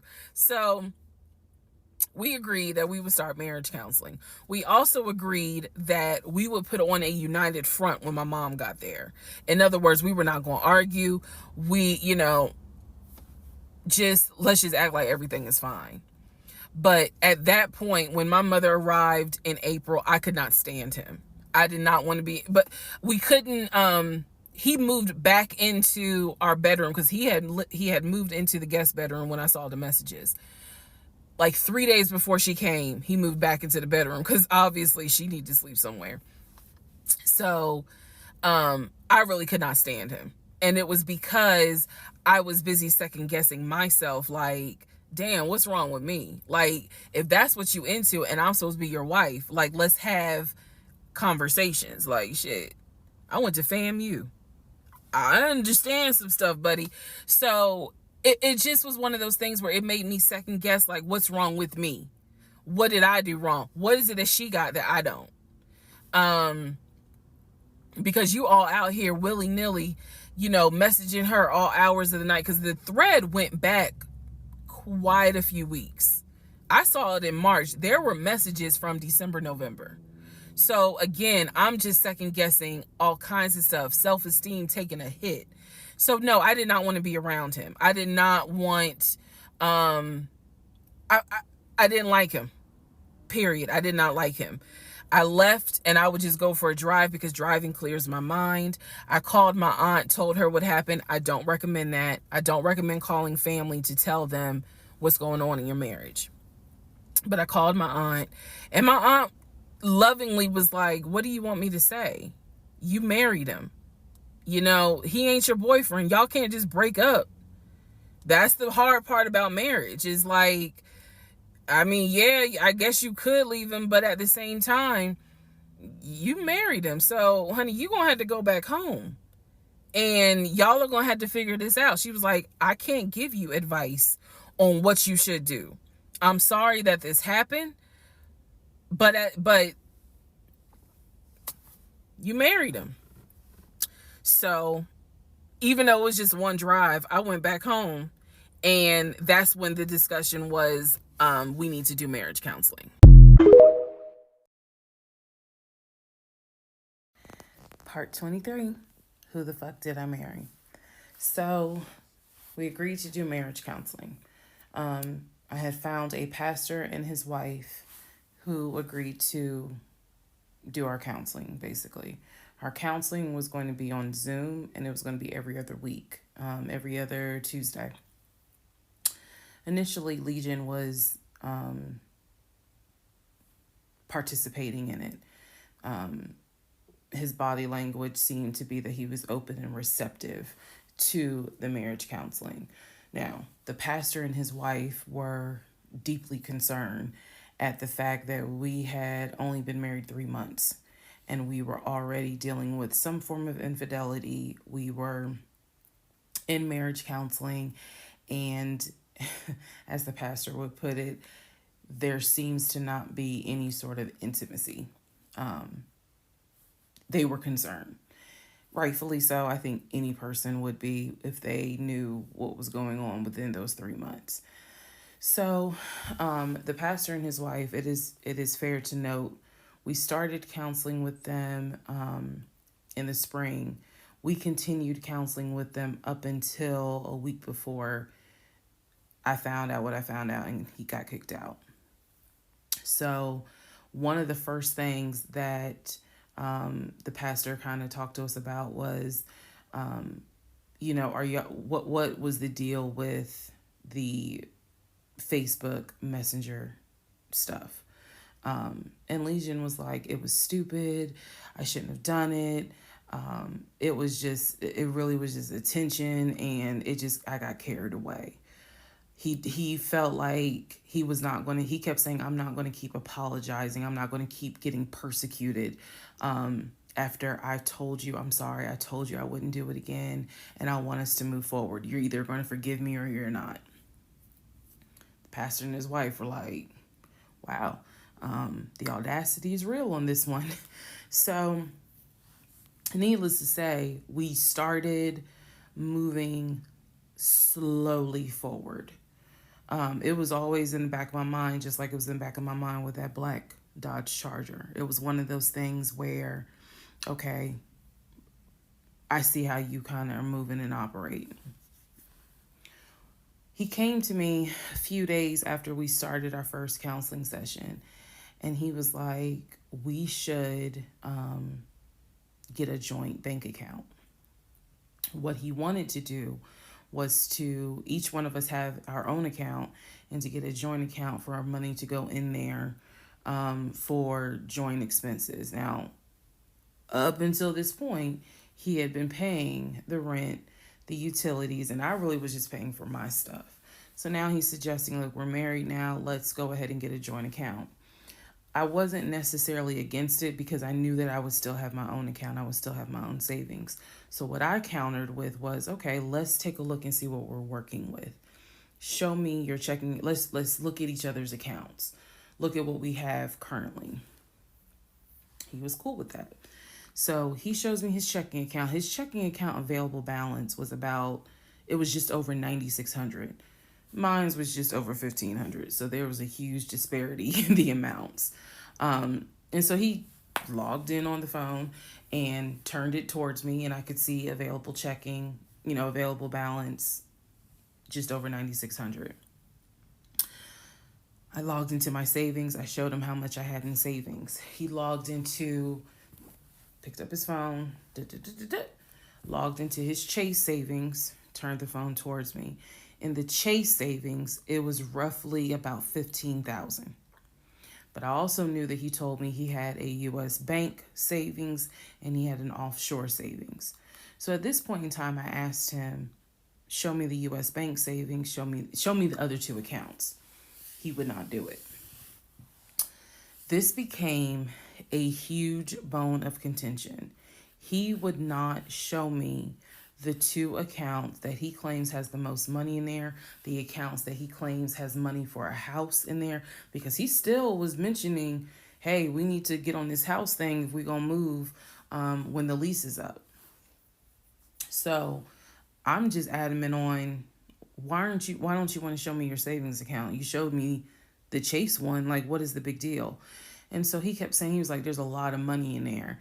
And he was like, and my uncle always taught me, this is not the uncle that died, another uncle. My uncle always told me, just keep your money tight because women can be, I said, women, like, we're married. So go ahead and show it to me. He would not show it to me. So then we went back into marriage counseling, like the next session, and I bring it up. I said, he will not show me these two accounts that he claims has the money in there to buy a house. I told our pastor and his wife, I said, I saw the pre-approval letter, so I don't understand why he's not going to show me, to just put me at ease that he has the money in there. I had never questioned it before because, again, you tell me who in their right mind signs their name to a legally binding offer, an all cash offer on a house, and they just do it willy-nilly. I don't know anyone that does that. So I actually never questioned what was in the savings because I clearly saw him sign his name to a $699,000 all cash offer on a house. If you don't know what I'm talking about, please go back to the parts in this playlist where I talk about what he did when we were looking for a house. So the pastor and his wife were like, Legion, that's not his name, y'all, that's a nickname. Legion, why would you not show your wife your savings account? Like, what's going on here? And so he made up some bullshit. And I remember the pastor's wife was like, something ain't right. And so at this point, Legion kind of shuts down. He's just like, look, y'all are not going to tell me when and where I open up my accounts to show anybody the money I earned. I earned that money. I earned that money by playing football, blood, sweat, and tears. He went to this whole Denzel Washington monologue about how he earned that money, and no one is going to come in and tell him that he needs to open up the account. So then he starts talking about the ex-wife and how she tried to get money from him in the divorce back when they were in California. So now the pastor and his wife, their red flags are just like, whoa. So much so that the pastor's wife said, and I will never forget this, she said, I don't think you all are going to make it to January. What she was talking about is, I don't think y'all are going to make it a year. And I really, truly was like, we're going to make it. Like, of course we're going to make it. And she was just like, I don't have a good feeling about it.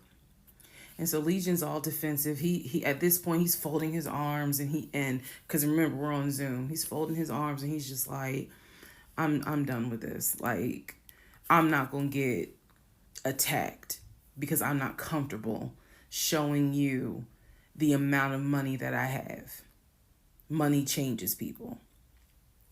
And I'm not comfortable. So he's playing that victim card.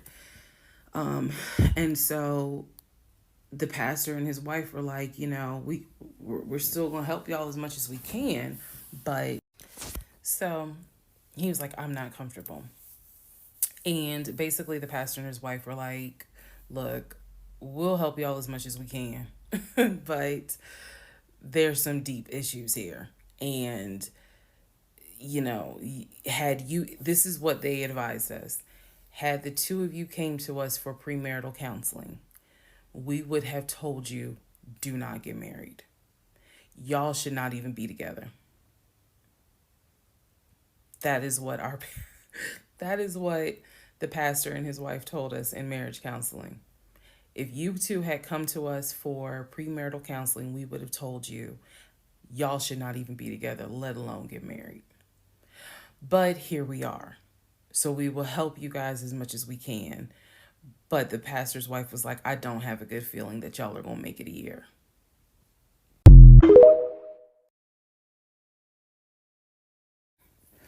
Part 24, who the fuck did I marry? So, remember, we're in April. We're now moving towards the end of April.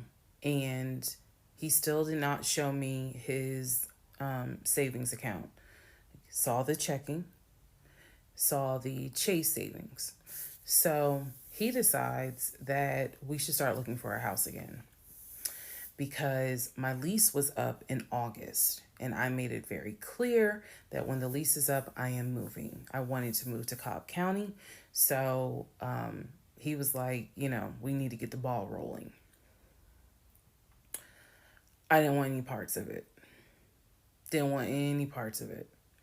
He found a realtor. This time it was a woman. It was a woman. And I believe her name was Amber. I think her name was Amber. So he found a realtor and he told her what the budget was. Amber started finding houses. So please understand, or you don't really have to understand, but I believed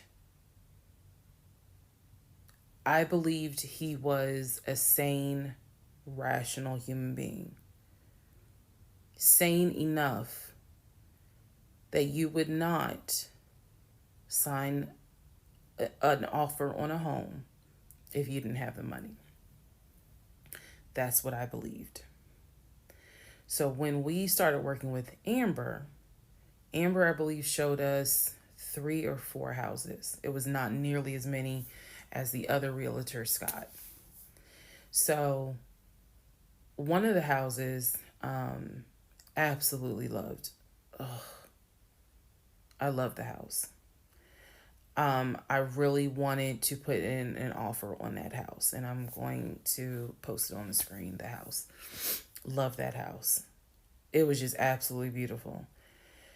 And once again, he wanted to put in an all cash offer on the house. But before he could put in he had told Amber, I want to put in an all cash offer. And what Amber, the woman, was smart enough to say is, okay, let's just go ahead and take it one step at a time. Let's go ahead and get your pre-approval stuff together. She said, I work with a great lender who, if you're not already pre-approved, he can get you pre-approved, no issues. And then if you want to do an all cash offer, then we'll go ahead and get the proof of funds together so that way we can submit it all with your offer. Jesus. Y'all already know what happened because you remember what happened on the last house with Scott. Basically, Legion was like, well, I can get you whatever you need. That's fine. But I really don't want to submit proof of funds unless they accept the offer.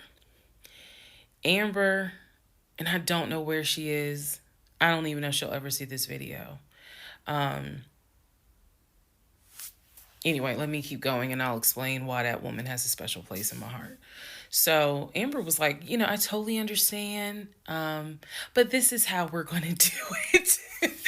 I'm going to need that paperwork, okay? And we'll submit it with your offer. She just simply was like, yeah, this is how we're going to do it. And so he did not submit the paperwork when she had asked him to. And I remember I was driving to work and I stopped at the Quick Trip on Upper Riverdale Road in Riverdale, Georgia. And Amber had called me. It was in the morning. She had called me. And I believe with all my heart that Amber knew something was up, but she also knew I did not know what was up. So she called me and she was like, I just don't understand. Like, if he has the paperwork, like, you can submit the paperwork. But the issue was the Chase paperwork that I had was from a year prior. So my understanding was that it pretty much was no good at this point. So she said all he has to do is just email it to me or take a picture of. She was like, I just need to know that he's able to back up his offer. And I said, I totally get it. And she was explaining some stuff to me. She was like, he needs to do X, Y, and Z. And so I said to her, I remember I said, I don't know what's going on. I said, I'm going to get down to the bottom of it, but I don't know what's going on. And so let's put a pause on this whole thing. Let's put a pause on looking at houses. Let's put a pause on getting his pre-approval letter, because I'm not sure what's going on. And she got quiet and she said, okay. I said, and I know this sounds weird. And she said, no. She said, that is actually very smart. She said, do your research. And if I can be of assistance, call me. She said, whether you buy a house with him or you buy a house on your own, I will be more than happy to represent you. I don't know where Amber is today, but that one sentence, I felt like just woman to woman, she was basically telling me something ain't right. Baby, something ain't right. And now you need to open your eyes. I'll be more than happy to work with you. If y'all get your shit together, I'll work with both of you. But whether you buy a house or not, do your research and then let me know what I can do. That was our conversation at the Quick Trip on Upper Riverdale Road. So I got off the phone. That was the last time that we worked with any sort of realtor. That was the last time that we looked at any sort of house. And I don't remember exactly what happened after that, meaning that day. I do know that when I went home, I simply told him, I don't want to look at a house right now. I said, I think it's okay if we rent. We'll just find a house in Cobb County and just rent for a year. And let's build, save some more money. Let's not worry about buying a house right now. And basically what I was trying to do was save face, because that was the first time with Amber that I actually was embarrassed at the fact that he and I, because I felt like I was complicit in the fact that I'm going to look at houses with him. I felt like we are wasting these people's time. I did not mean to waste your time. I clearly see my time as being wasted, but that doesn't mean I need to waste your time. And I felt embarrassed at the fact that we wasted her time coming across as serious buyers. When time came to put up or shut up, nothing was put up. And I knew nothing. I had nothing to add to add to this, because we're talking about a $650,000 house, and I don't make that. I don't make anywhere near that. So it just became one of those situations where I was trying to save face. I was trying to save face with my husband, and I was trying to save face with Amber. And so I did say to him, let's just rent for another year, and then let's see at that time where we are, if we should go ahead and buy. So now is when shit is about to get real.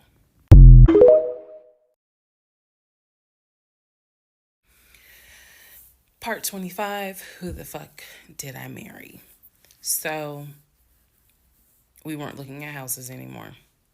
We were not working with a realtor anymore.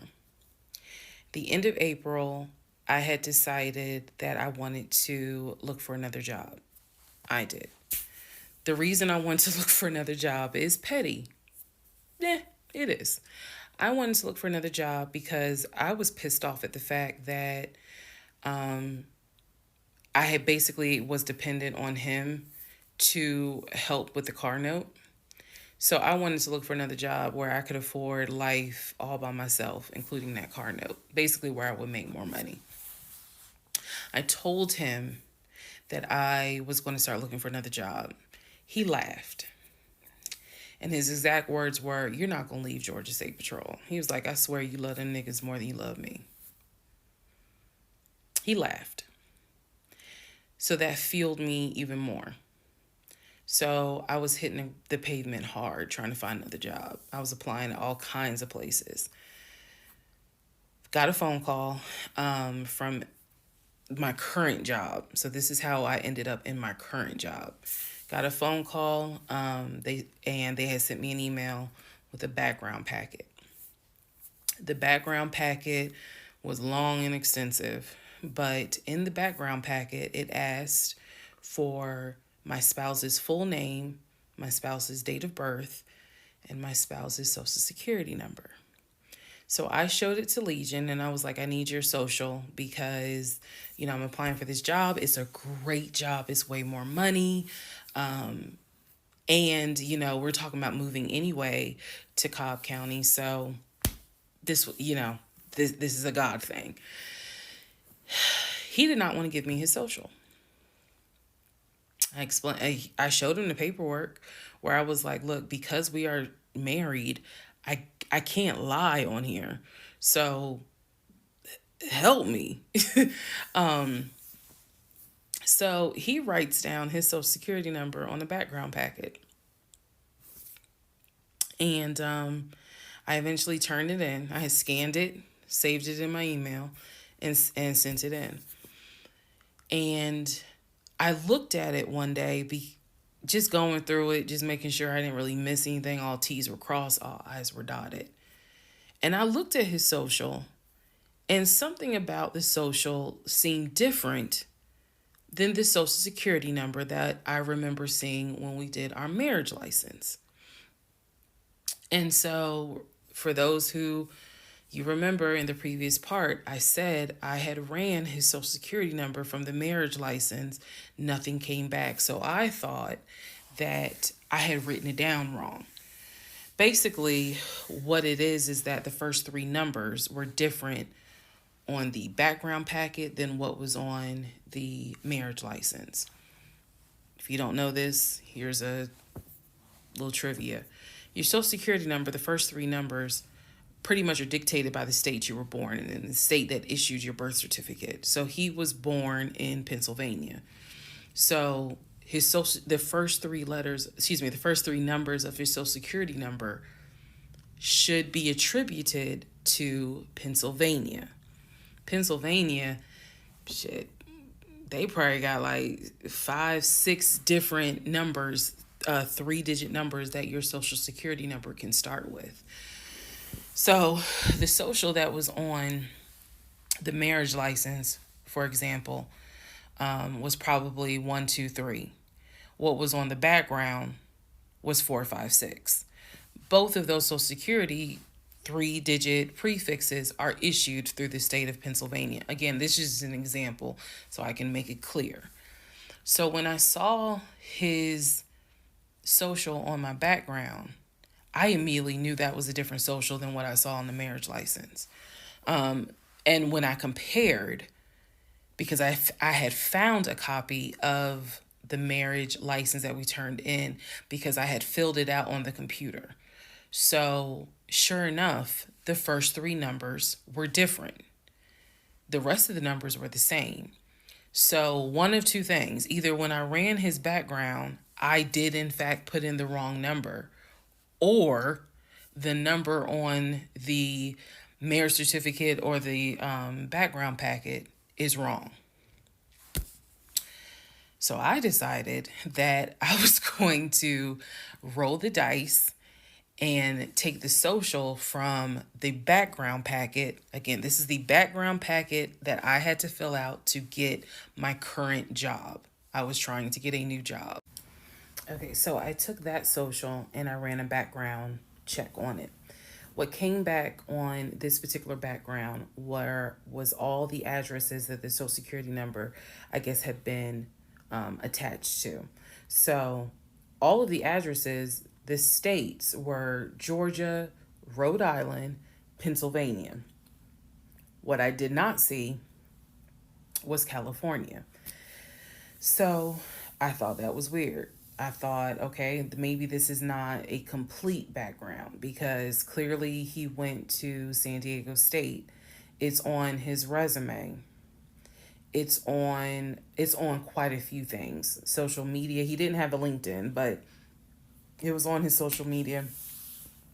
So clearly he had been to California. So maybe I just need to do a different background check. Also to note, during this time, I think I told you guys he had hit his leg at work. So what was happening was it was getting more and more difficult for him to walk, like put pressure on that leg, on that knee. Um, he was still able to go to work. He was still leaving at 6:15 in the morning. He was still coming back between 3:30 and 4 o'clock. But I clearly could see where he was in pain. He would elevate the knee, ice the knee. It was getting worse, and I was constantly like, go to the doctor. Let me take you to urgent care so that they can look at this knee, because you shouldn't still be limping and having a hard time putting weight on that knee. And every single time he was like, "Oh, it's fine. I have a doctor's appointment on Wednesday. The doctor just told me to ice it and to elevate it. This is an old football injury. It happens all the time. It used to happen a lot when I was out in California." So I'm mentioning this knee issue for a reason. But back to the background. So once again, when I ran the background the second time with the second social, it showed me states of Georgia, Pennsylvania, and Rhode Island. And that's all that I saw in terms of addresses. I didn't see anything for California.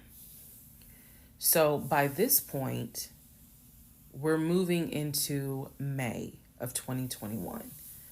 Things are starting to reopen. One of the things that reopened was San Diego State. So I called San Diego State. I called the registrar's office. Someone did answer, and there was instructions on how to request a transcript. I was able to try to request it online. You needed the student's name, and I believe you also need their social. And when I typed it in, it said no results found. I believe that I sent an email asking, this person is saying that they were a student there. Can you verify it? The response I got was there were no records found with that social security number. So I'm like, okay. I asked him about it. And in part 26, I'll tell you exactly what his response was.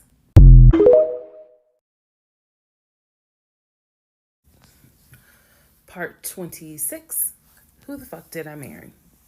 So I asked Legion, what's the deal about San Diego State? He was like, what are you talking about? And I said, why is there no records of you there? It just came right out and said it. Without missing a beat, this man said, well, I was a private citizen. What the fuck does that mean? And what he said is that when he started at San Diego State, his father paid money so that, okay, it's important I say this with a straight face. His father paid money so that his name and social would not be publicized and he would be considered a private citizen. He said that he had a card where all he had to do was show the card. He does not have to give his name. He does not have to give any information because he had that card. He said so San Diego State would not have any record of him, but he was in fact a student there. I said, and you claim that you played football. He was like, I did play football. I said, so you're saying that the school did not publish your name anywhere and they were in violation of NCAA rules? And he was like, why are you asking all these questions? And I said, I'm just curious. I'm just curious. You're saying that you were a private citizen, but yet how were you in compliance with NCAA if you were a private citizen and they did not publish your name on any roster? So that was his excuse. He was like, all I can tell you is that I was a private citizen. My dad paid for it. Okay. So now I know that San Diego State has no record of him. Now I know that his social security number, at least the one that's on my background packet, only shows that he listed in he excuse me only shows that he lived in Georgia, Rhode Island, and Pennsylvania. Okay. So at this point, the pain in his knee is getting worse. It's getting to the point where when he would come home from work, he would take a shower and immediately get in bed, elevate his knee. He was not even eating the way that he used to eat. It was getting to the point where at times, if you remember when I told you all about the miscarriage, they gave me pain meds because I had taken that pill. But the pain meds I was allergic to, so I couldn't take them. But I still had them. So the pain in his knee was getting to the point where he would take one of those pain meds just to get through the night. He was constantly in agony, constantly kind of tossing and turning. So much so that in May, he moved into the guest bedroom because I couldn't deal with the tossing and turning thing. And he just said he was more comfortable there. So what at first was I hit my knee at work turned into, no, it was an old football injury. This has happened before. Turned into, it's painful for me to walk on it. Turned into, it's actually hard for me to work on it. But he was still going to work at 6:15 every morning and coming home between 3:30 and 4. So it is, again, I'm just giving you guys the chronological order of how all this happened. So at this point, we're not looking for a house. I still have not seen the 2 savings account. I'm pretty sure there's no money in those savings accounts. But again, he was going to put in an all cash offer with Amber, the realtor. So I really didn't know what to believe, but I believed what I saw, which is I saw that background is not showing where he went to California. So at one point in May, it was close to mid-May, he calls me from work. He calls me from work, calls me while I'm at work, and tells me that he got a phone call from his stepson. The phone call from his stepson, the stepson was crying and was just absolutely distraught. And I'm at work in my office like, what's going on? And he says to me that the stepson informed him that his stepdaughter passed away, that she died from COVID. The stepson, this is the story. The stepson found her in her apartment because they had not heard from her for a couple of days. And she was unresponsive. He called the ambulance. They pronounced her dead when she got to the hospital. So he was calling to tell me that she had died.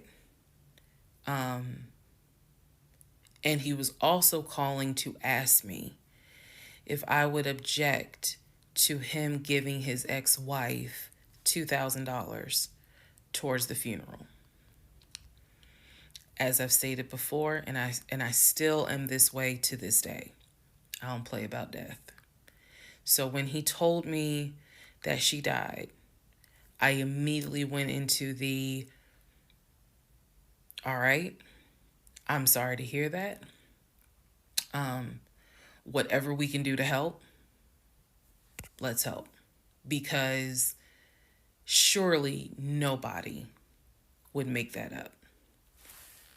So he was like, are you okay with that? He was like, we're married, and the agreement was that anything over $500 would be a discussion. So $2,000 definitely. And I said, yeah. I said, that's totally fine. I'm fine with that. He was upset because, again, he was close with the kids. And my heart went out to his ex-wife. It did, because I can't even imagine. I cannot even imagine. So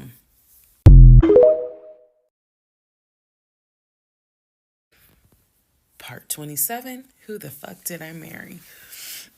So here's where we are at, and here's what we can establish. Number one, I ran an initial background check on the social security number that was on our marriage license. Nothing came back. I subsequently applied for another job. In that job, I had to fill out a background packet. The background packet asked for my spouse's name, date of birth, and his social security number. The social security number on the background packet for the new job did not match the social security number that he gave me for our marriage license. If you are confused, I believe it's in part 25 or part 26 that I explain that. So we can establish that I then ran a background check on the new social security number that was on my background packet. It came back with states that the social security number apparently had lived in. Those states were Georgia, Pennsylvania, Rhode Island. Okay. I decided, this is now around May 20th, I decided to do another background check. And I paid to do another background check. This time, I did it with a different company, and not only did it give me the not only did it give me the states, it gave me addresses, and it also gave me names of people who were like associated with Legion and that address. One of those names was his ex-wife. I've always known, he's always told me the name of the ex-wife, but now I see it when I ran his background. I did a search for her on social media. She was not there. So the address that it showed that she was associated with him, because remember, his story is we got married in San Diego, we lived in San Diego, we divorced in San Diego. Men lie, women lie. The U.S. federal government with your social security number does not. So he's saying he was always in California. His social security number never showed that he was in California, according to the background check. It did show that he had lived in Georgia at an address associated with the ex-wife. So tried to find the ex-wife, could not find her on social media. So I looked in the metro counties to protect her identity. This, I am going to not divulge a lot on this part. I looked in the metro counties in the open record courts. So typically, you can look in like Superior Court or Magistrate Court or Probate Court. So I looked in open records for the different counties, metro Atlanta counties. Let me be clear, metro Atlanta counties. And I looked under her name. And I found where they had filed for divorce in a metro Atlanta county. So when he said that he filed for divorce in San Diego and that he was married in San Diego, I was able to find, no, according to the state of Georgia, you were married here. You were divorced here.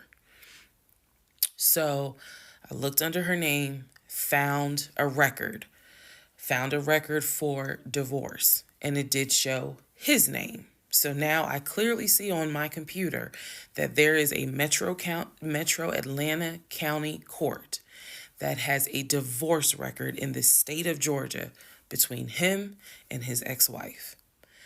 So I did what any rational person would do. Because this is still kind of COVID time. Not really. It had nothing to do with COVID. Let me take that back. Because of the parameters of the court, you can only do the open records request in person. I did what anybody would do. I told my boss I had to go. I grabbed my purse, grabbed my keys, and I drove to the court to do the open records request in person. The open records request was for the divorce documents. Go back in the series, and remember I did a background on the ex-wife. I told you all exactly what was told to me. He met her in California. He married her in California. He divorced her in California because she cheated on him. He filed for divorce. She tried to get spousal support. It was going to be a little ugly. He was helping her with the kids. That was the story that was told to me. So, went to the court, filled out the paperwork, got the open records request for the divorce decree, for the divorce records. First thing I see, he didn't file, she did. Second thing I see, they didn't make it more than 6 months. I see the date of marriage. I see the date of dissolution. 6 months. Third thing I see, he was served in Metro Atlanta, which means that at the time of the divorce, he was living in Metro Atlanta. California was never mentioned. Fourth thing I see, he filed what is called a pauper affidavit. If you don't know what that is, I'm going to do my best to explain it real quick. Basically, he filed an affidavit with the court saying that he is so poor, he could not afford the fees to pay for a divorce. He couldn't afford a filing fee. He couldn't afford a service fee. That is what a pauper affidavit is for. All of this is in the divorce documents. She had filed. She said it was irreconcilable differences. She was not requesting any money whatsoever. And both of them had signed a pauper affidavit. He was served in Georgia at his previous employment. According to the divorce documents, he was served at like a grocery store. That is what was listed as his employer. And it had a date of when he was served. So I see all of this in one day. I also see where on the divorce documents, she listed her name, her address, and her phone number. So I did what any rational person would do. I wrote down the phone number. There was a 50-50 chance that the number was already disconnected. She could be like me. I'm one of those people. Honey, you can sneeze at a 27-degree angle. I will change my number so quick, you ain't even know what hit you. You can talk to me at 5 o'clock, and at 5:05, my number has been changed. So she could have been like me, and the number is not even active. Or she could be like some people I know who have kept their number since kindergarten. Either way, I wrote the number down. I left the court, and I immediately went back to work. And the same friend who helped me when I had my miscarriage, I told her, I was like, I got this phone number. This is the ex-wife. She was like, girl, you better call. You better call and find out from her, because I think she said to me, can't nobody tell you what is going on quite like the ex-wife. So, part 28 is the phone call that I had with the ex-wife.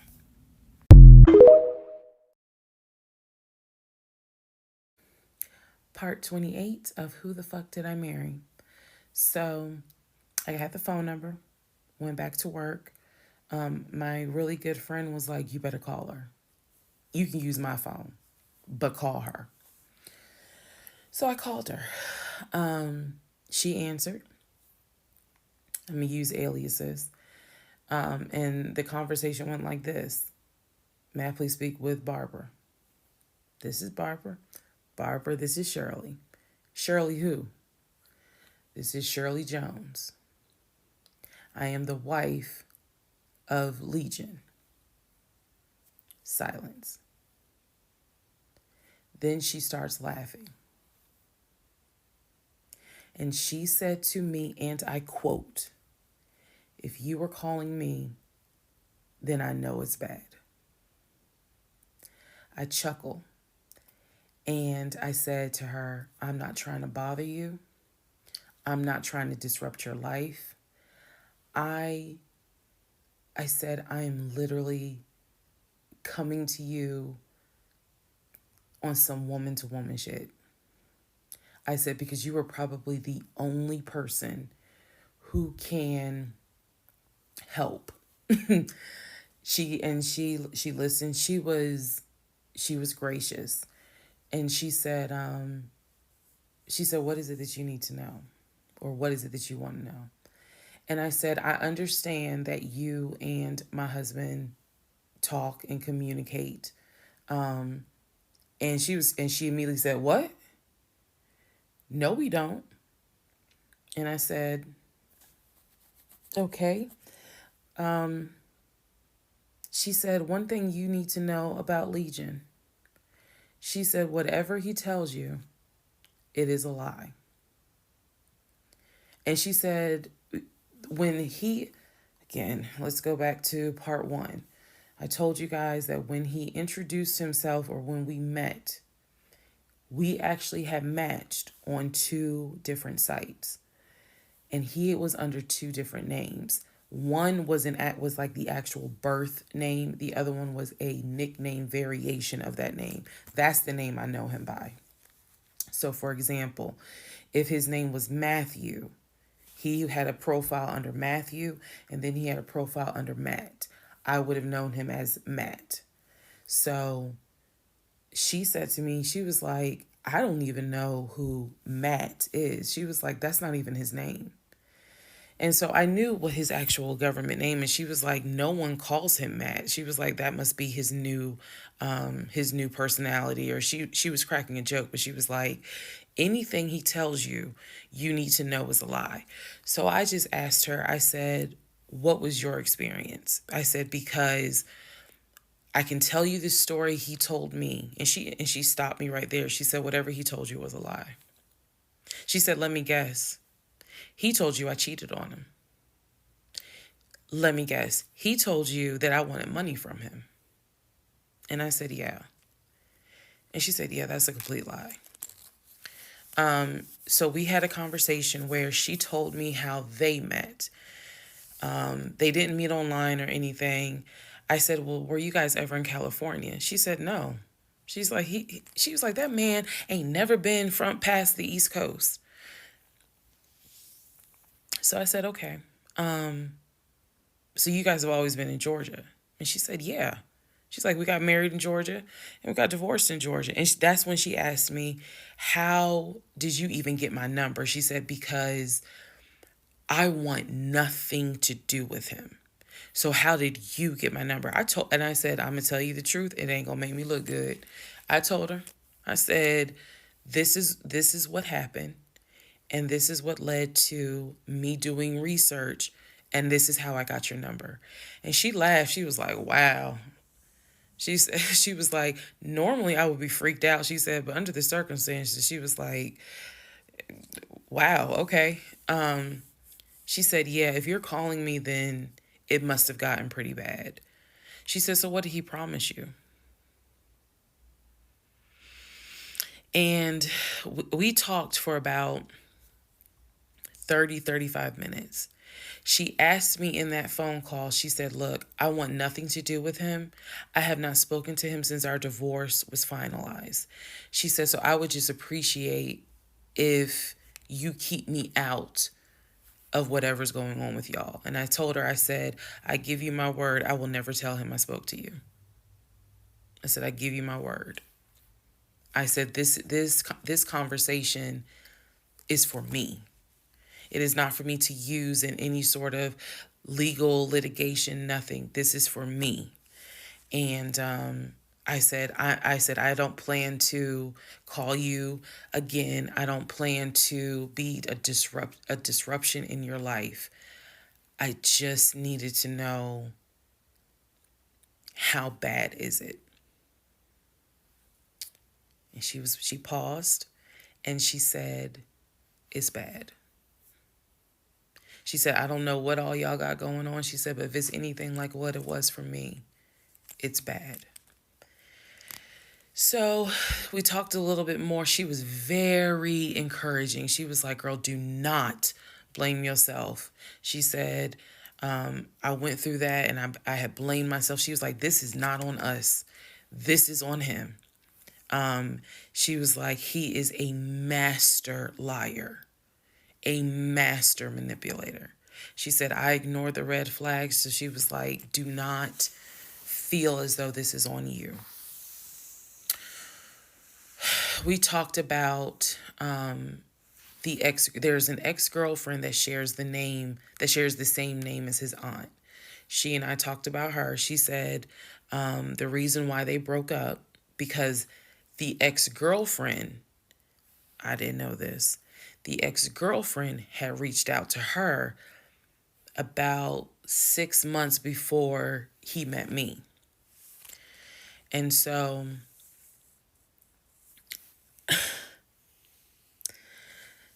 the ex-girlfriend lived in Douglasville.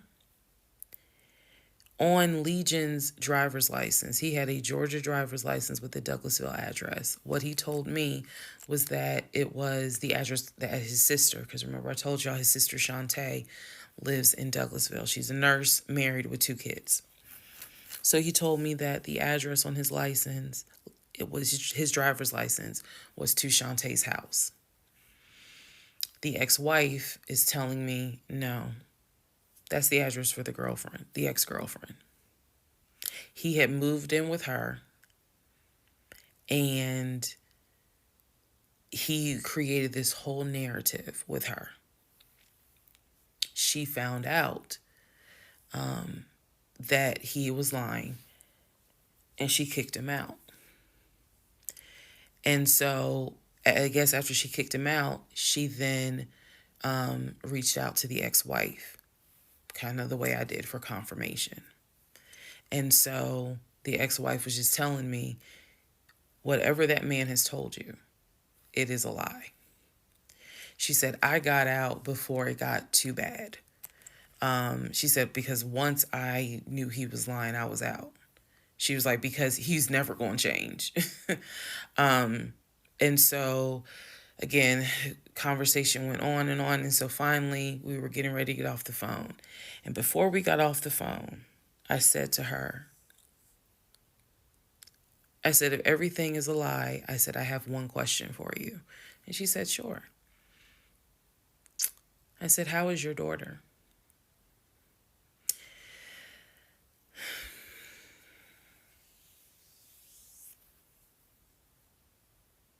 I said, how is your daughter? Next part coming up.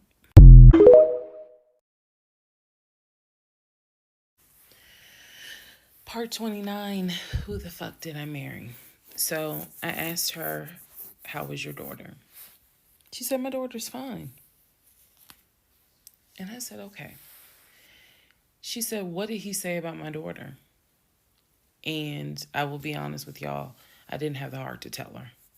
So what I said instead was, oh, no, it was, with everything with COVID, I think he mentioned that she might have had COVID or was exposed to it. I downplayed it bad. I wasn't going to tell that woman that he said her daughter passed away. So I said, obviously I'm glad to hear that kids are fine. She said, look, whether you stay with him or not is your choice. She said, he ain't gonna change. He ain't gonna change at all. She said, this is what he does. She said, you're not the first. You're not going to be the last. She said, he did it to me. She was very, very encouraging because she was just like, you do not blame yourself. She said, we both ignored red flags, but it is not your fault. She said, this is on him. And so we, once again, I thanked her for her time, got off the phone. I took the long way home that night. I could not be around him. I could not be around him. I had to figure something out. I had to figure some things out. So I took the long way home. What does that mean? It means that I probably could have taken, 75 to 285, but I probably took 20 to 75 to 285 to 675 kind of like I just took the long way home. A couple of days later, because my mind was spinning. A couple of days later, at this point, I'm turning into the FBI, CIA, and Homeland Security all in one. Literally. I'm trying to find everything. And he's carrying on his business as usual. Nothing changed with him. He had no idea that I had spoken to the ex-wife. He had no idea I had gone to the court and saw his divorce documents. He had no idea. So a couple of days later, I decided to look up his mother's obituary. Look up the mother's obituary. And down at the bottom where it talks about, she's preceded in death by, and it lists all the people, the family members that died before. And then it says, leaving behind to cherish her memory. It lists the husband, her husband, excuse me. Let me start over. It lists her husband, which is Legion's dad. It lists Legion's brother that lives in Philly and his wife, because again, this is she passed away in 2015. So it lists Legion, the brother in Philly, and his wife and daughter, her granddaughter. It lists Legion and his wife, I think it was like Latoya or La something. It did not list the ex-wife I just spoke to.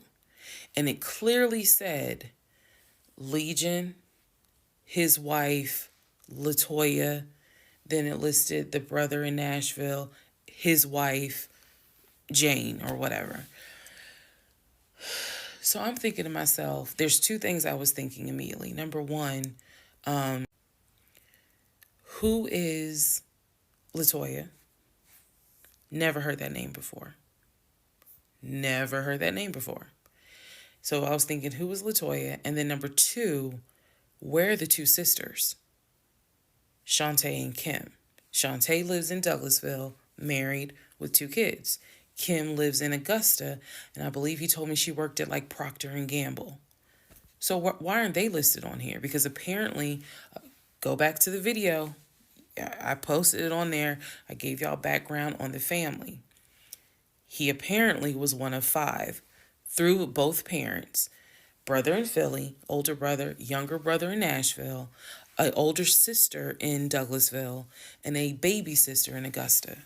So why is it on his mother's obituary there's only 3 children named?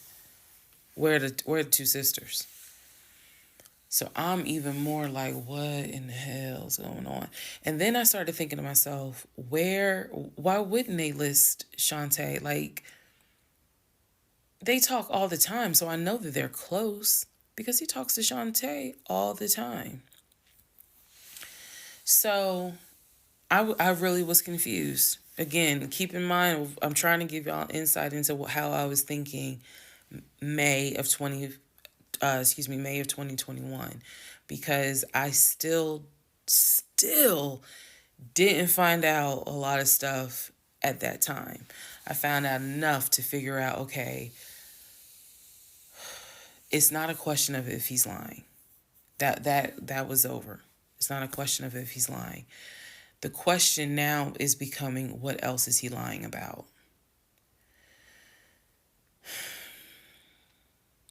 So we had the phone call with the ex-wife. Now I see an obituary that apparently there's another wife. I know on our marriage certificate, it only states he had one previous marriage. I had 0, he had 1. So this is how I'm thinking in my head, which is, okay, what am I missing here? I know we've established that he's lying, but who the fuck is Latoya? Like, I'm really trying to understand who is Latoya. And And again, he's hobbling around the house, limping, and I'm in our bed, well, in the bedroom, just, I mean, I could not get on Google fast enough to try to figure some stuff out. So,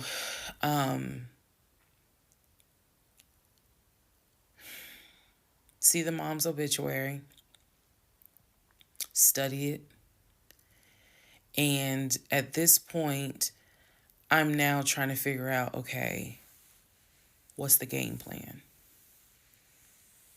What is the game plan? And that's where we are about to get into the next part.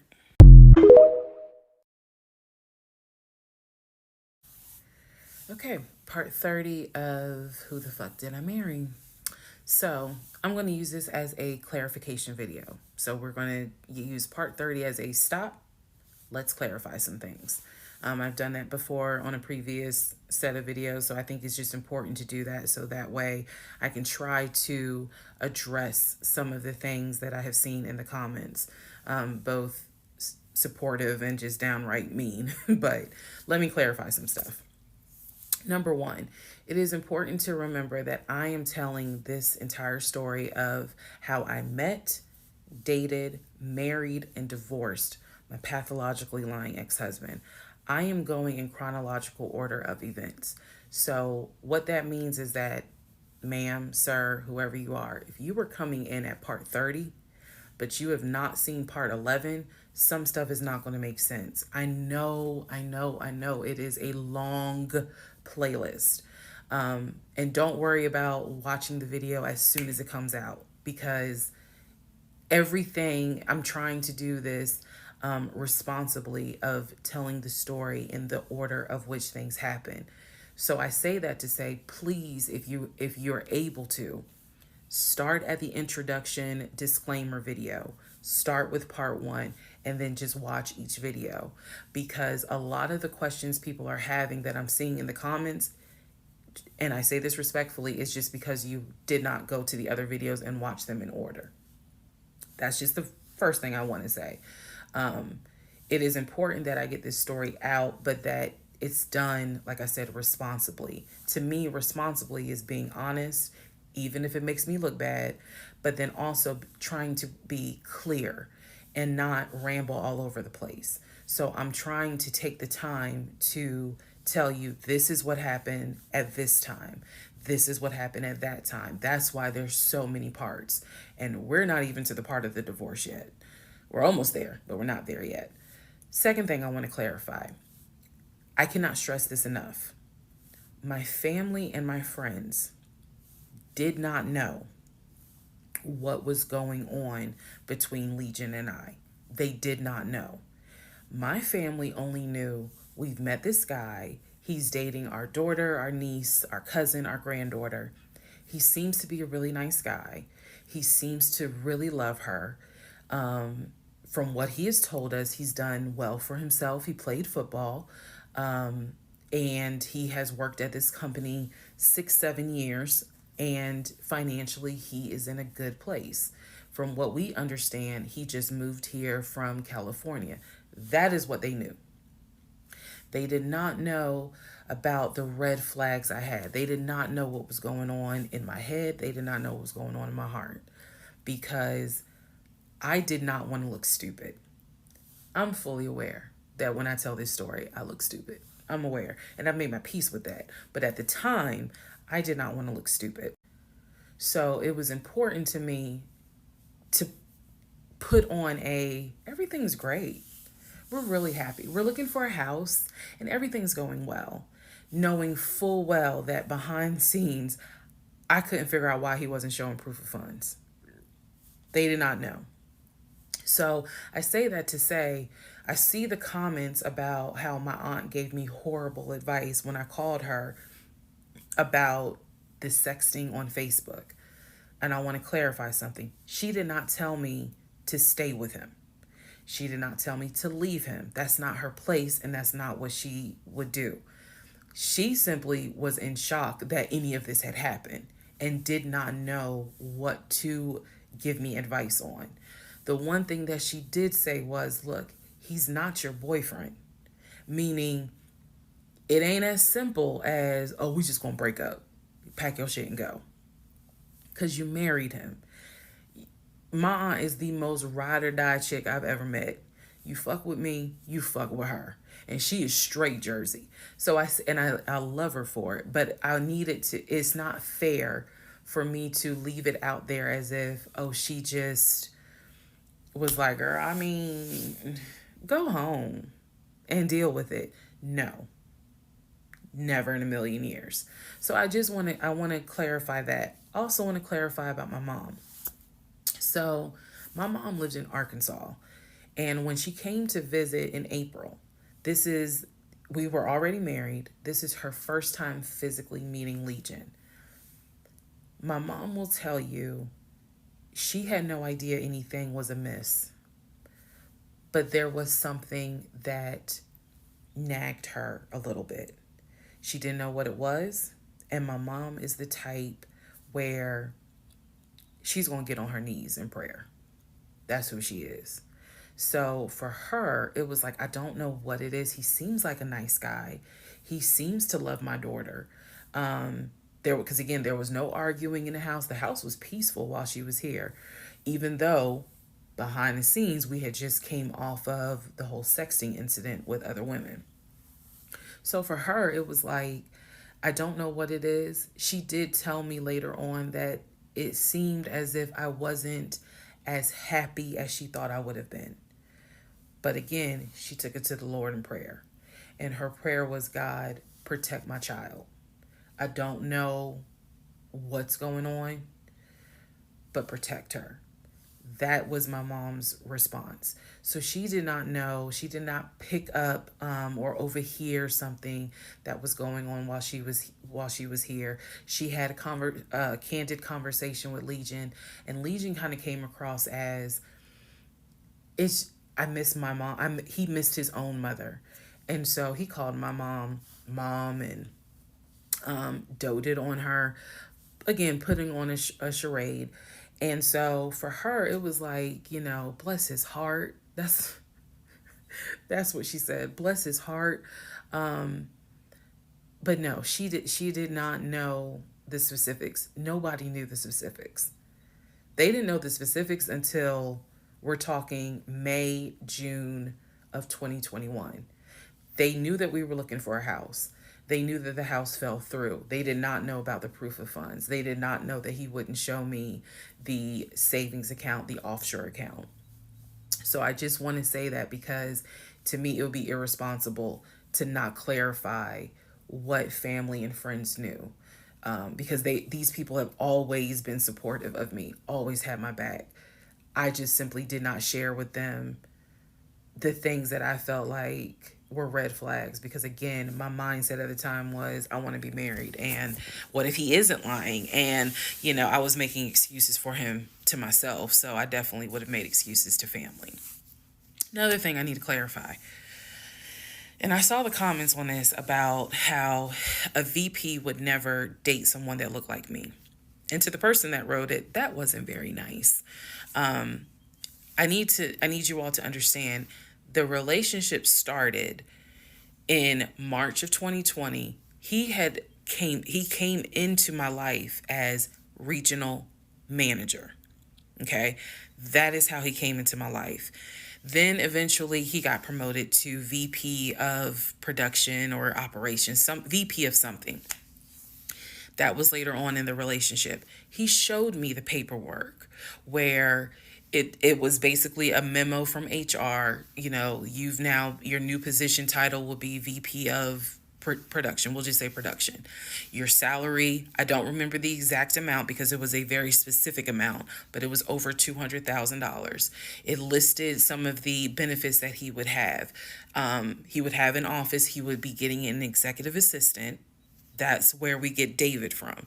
If you don't know who David is, please go back and watch the series in order. He would be getting an executive assistant. He would be getting use of the company helicopter. He would be getting a company car. That is where we're introduced to the fact that he was starting to shop for a company car that could not be more than $90,000. That's what he told me. I didn't see this in the memo, the amount of the car, but that's what he told me. So that's where you get the car shopping for the Range Rover, the Jaguar, the BMW. He even test drove a Mercedes GLE, I believe. So I'm just trying to, again, bring some clarity to this so that way we all can understand what's going on. And hopefully this just makes a lot more sense for everyone. All right, part 31.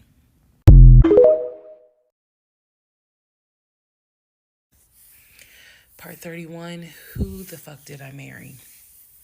So I found his mother's obituary online.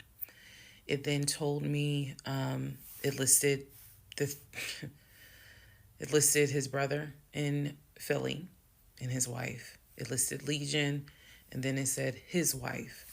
I took the name from the obituary and I did a Metro Atlanta court search with that name.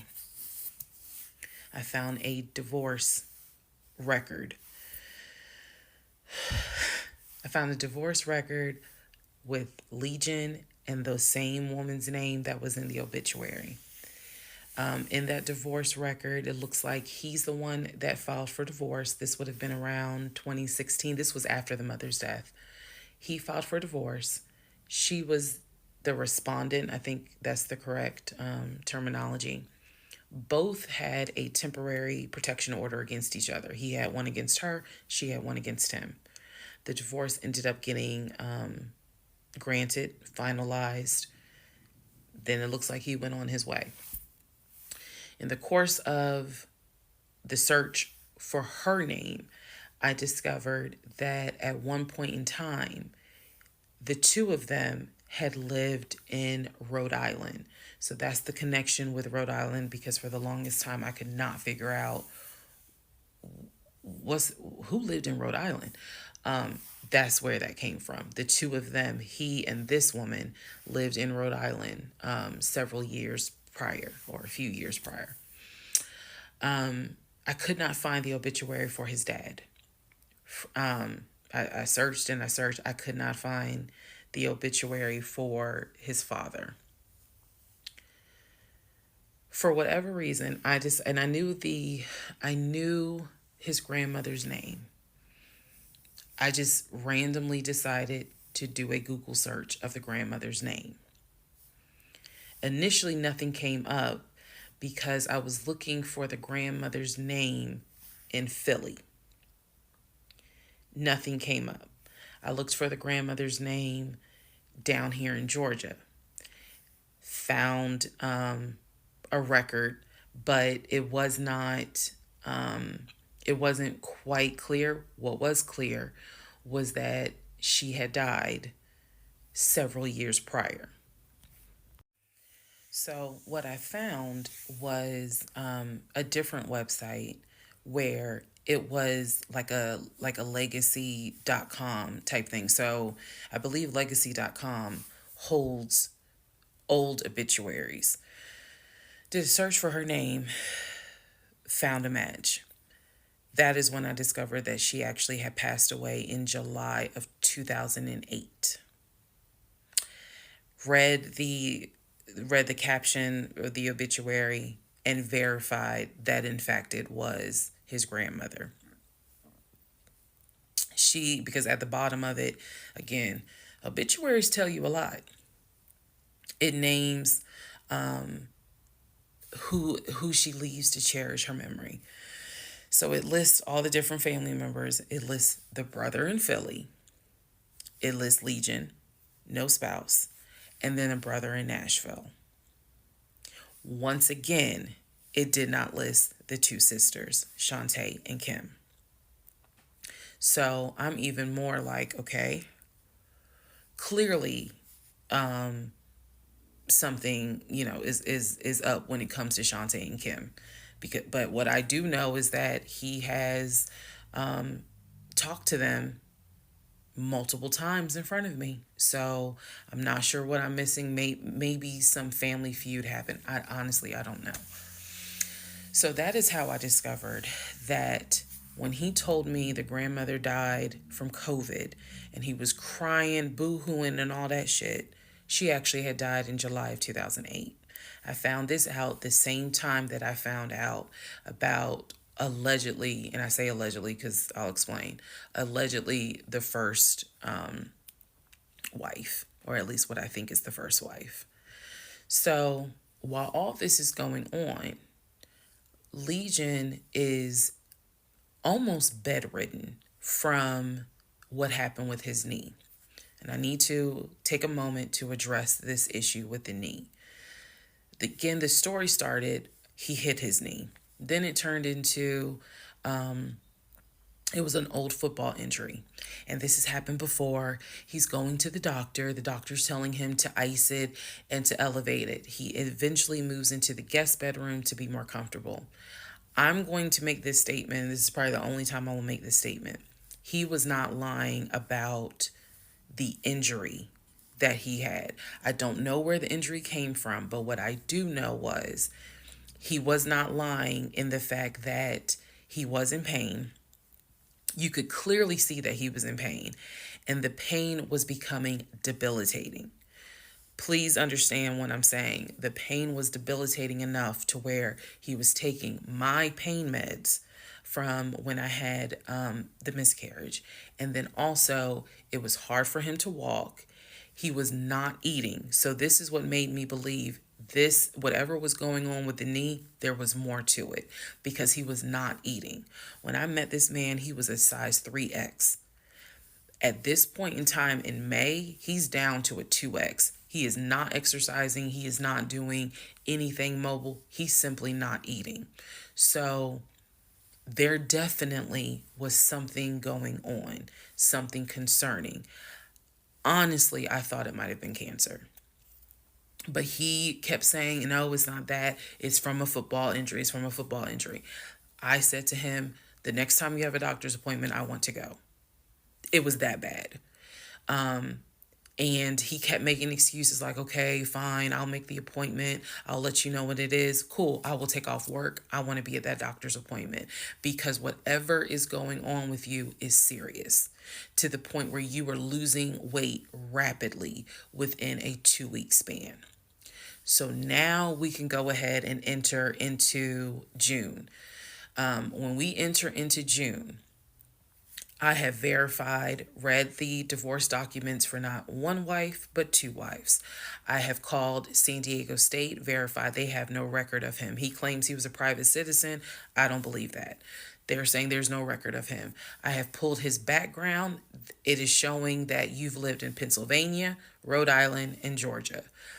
When I look at the addresses, it is tied to at least 2 women, both of whom I'm showing divorce records on file that you had. I've also verified that your grandmother actually died in 2008 and not in 2020 from COVID. I know all of this as I'm going into June. His birthday is June 17th. So all I've been doing is just trying to figure out what is it I'm going to do. I spoke to the pastor and his wife. I believe it was actually the pastor I spoke to because I knew the pastor previously before he did our marriage counseling. And I told him what I found. Mind blown. Mind blown. Had no idea. He knew something was up. He knew that Legion was not really trying to make this marriage work. He had no idea all this was going on. So he asked me, are you wanting to stay or do you want to end the marriage? I said, oh, absolutely, I'm ending it. Oh, hell yeah, I'm ending it. I have to. I have to end it. I have no idea who that man is in my guest bedroom. Not to mention, on top of all of this, he had lied about the death of the ex-wife's daughter. Part 32.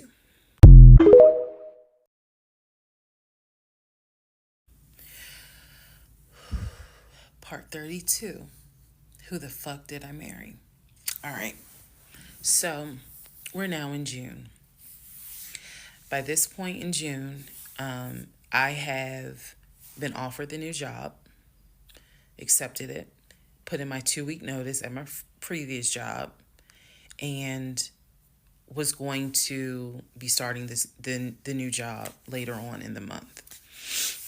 So when he laughed where I told him I wanted to get a new job, that laughter fueled me to get a new job. So here's what happened the beginning of June. At this point, he's completely bedridden. When I say completely bedridden, what I mean is, I'm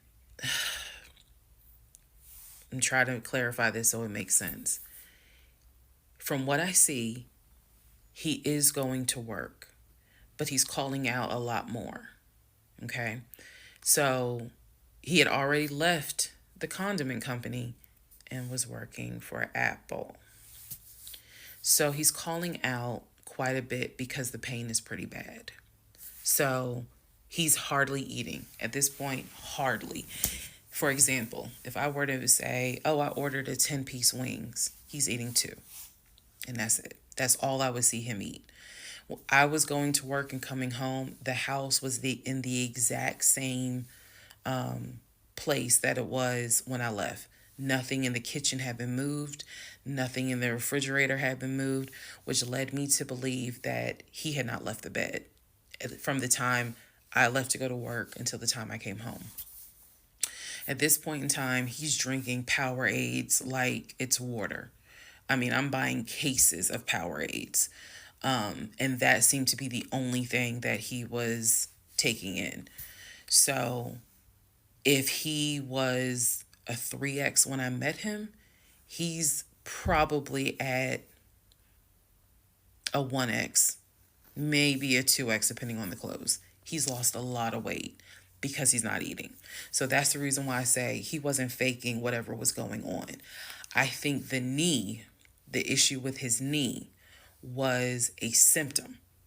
That was not some football injury. That was not, I hit it at work. It wasn't that. Something else was going on. I had kept asking him to, let me know when you have a doctor's appointment. I'm going to go with you. I'm going to go with you. And he just kept saying the doctor, he's calling the doctor, and the doctor told him to just keep icing the knee. But I knew better. What was happening was I didn't care because of all the stuff I was finding out. So, beginning of June, he is in the bed, sleep, and I get his phone. I ain't gonna lie. I got his phone. He had a work phone and he had a personal phone. It was the work phone that he had from the condiment company that apparently was never turned in. Follow me. It'll all come out. So he still had the work phone. It was deactivated. But he did not wipe the phone, if y'all know what I mean. Take all the data off. He did not do that. So I look through the phone and I see this would have been text messages. Text messages between him and a woman named Peaches. I go back to the beginning of the text messages. This is on the work phone. This is the beginning of June of 2021. I go back to the text messages the beginning of the text messages between him and Peaches. Yes, that was her name, Peaches. I'm reading the thread because he's knocked out sleep. So I'm in the bathroom with the door locked, reading the thread. And what I can tell is that he met Peaches on POF. If you don't know what POF is, it is Plenty of Fish, a dating website. He met Peaches. I saw the messages in June, so he met Peaches around February. Met Peaches from POF. And apparently Peaches was, there's no nice way to say it. Apparently Peaches was a prostitute.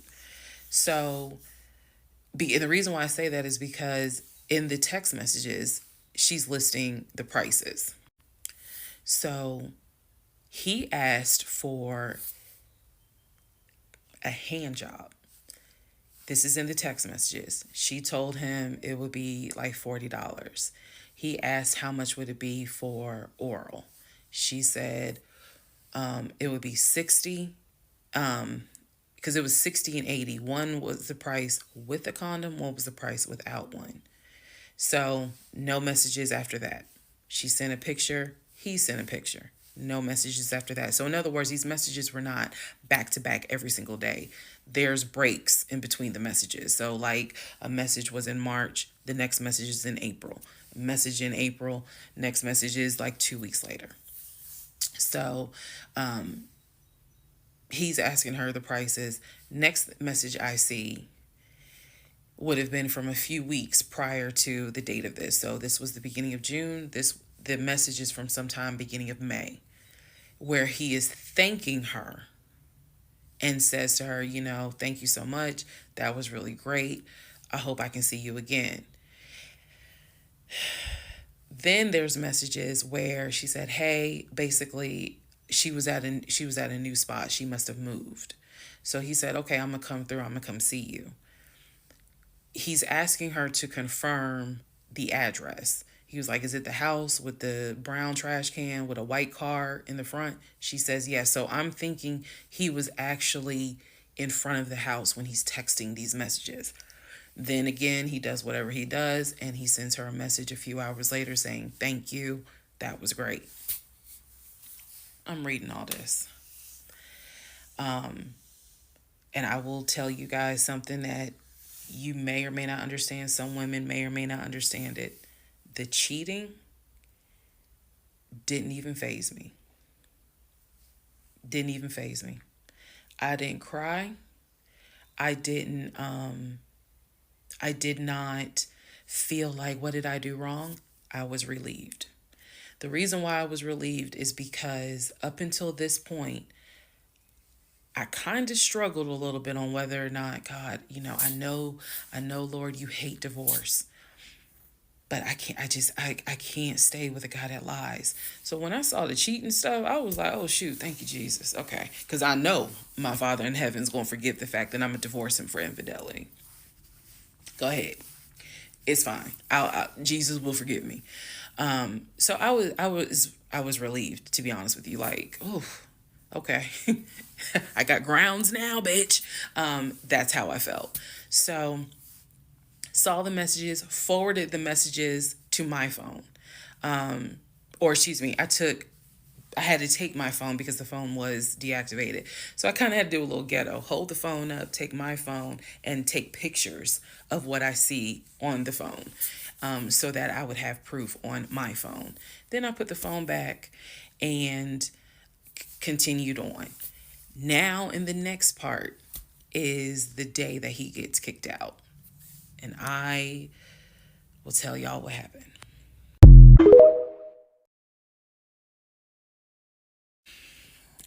Part 33, who the fuck did I marry? June 17th, 2021. So, you guys have been on this ride. You now know exactly what information I did have. The morning of June 17th, which was his birthday, he was in the bed as usual. Powerade bottles all over the place because I wasn't in the mood to clean. And so I went in his room. He was awake. He was watching YouTube on his cell phone. He watched a lot of YouTube, watching these two guys that always were fixing Jeeps on YouTube. And if I saw them, I would know exactly who they are, but I can't remember their name. It's a popular show on YouTube. Anyway, so I go in there and I just calmly sit on the edge of the bed. And I was like, can we talk? And he was like, yeah, what's up? I said to him, Legion. Obviously, I called him his name. Legion. I said, I'm going to ask you something. I just want you to be honest with me. So he starts, I can already see in his eyes, he's about to get defensive. And I was like, calm. Because this is the tone I had. Calm. I said, you never went to San Diego State, did you? He rolls his eyes and he's like, I said, calm down. Watch your tone. I said, you never went to San Diego State. I said, you never lived in California, did you? And he said, of course I lived in California. He's like, I fucking showed you the house I had in California. He said, and I told you about San Diego State. I was a private citizen. My dad paid for me to be a private citizen. And I said, okay. I said, I called San Diego State. And he looked at me. His eyes were like empty. Like he wasn't shocked. He wasn't like, oh my God. He was just more like, okay. I said, they have no record of you. I said, they have no record because you never went. You never been to California. So at this point, I'm very calm. And I'm just stating, I said, you never been to California. I said, I bet you've only lived in Georgia, Pennsylvania, and Rhode Island. At this point, now there's a little emotion behind the eyes. And I said, I don't think that this is going to work. And he said, what, the marriage? He was like, so what you saying? You don't want to be married to me anymore? And I said, I don't want to be married to you anymore. I said, we need to go our separate ways. We tried, but we need to go our separate ways. The way that I am talking to you all is exactly how I was talking to him. And so he was like, that's not what marriage is. Marriage is, you have to fight for what you want. I said, I don't want this. And I don't want to fight for it. I said, I don't want you, and I don't want this. And so he was like, I'm not giving up on the two of us. I said, you don't have a choice. I said, I think that you should call your brother or your sister now. And I think that you need to pack a bag. And I think you need to get the fuck out my house. And he was like, I don't really have time for this. I don't feel well. I said, I don't care. You need to get out of my house. Again, the way I know y'all are going to be like, she's so dramatic. And I am actually a very dramatic person. But the way that I'm talking to you guys on this video is exactly how I was talking to him in the beginning of how this started. So I said, you need to call your brother, or call your sister because she's in Douglasville, and you need to go stay there. You need to get out this house today.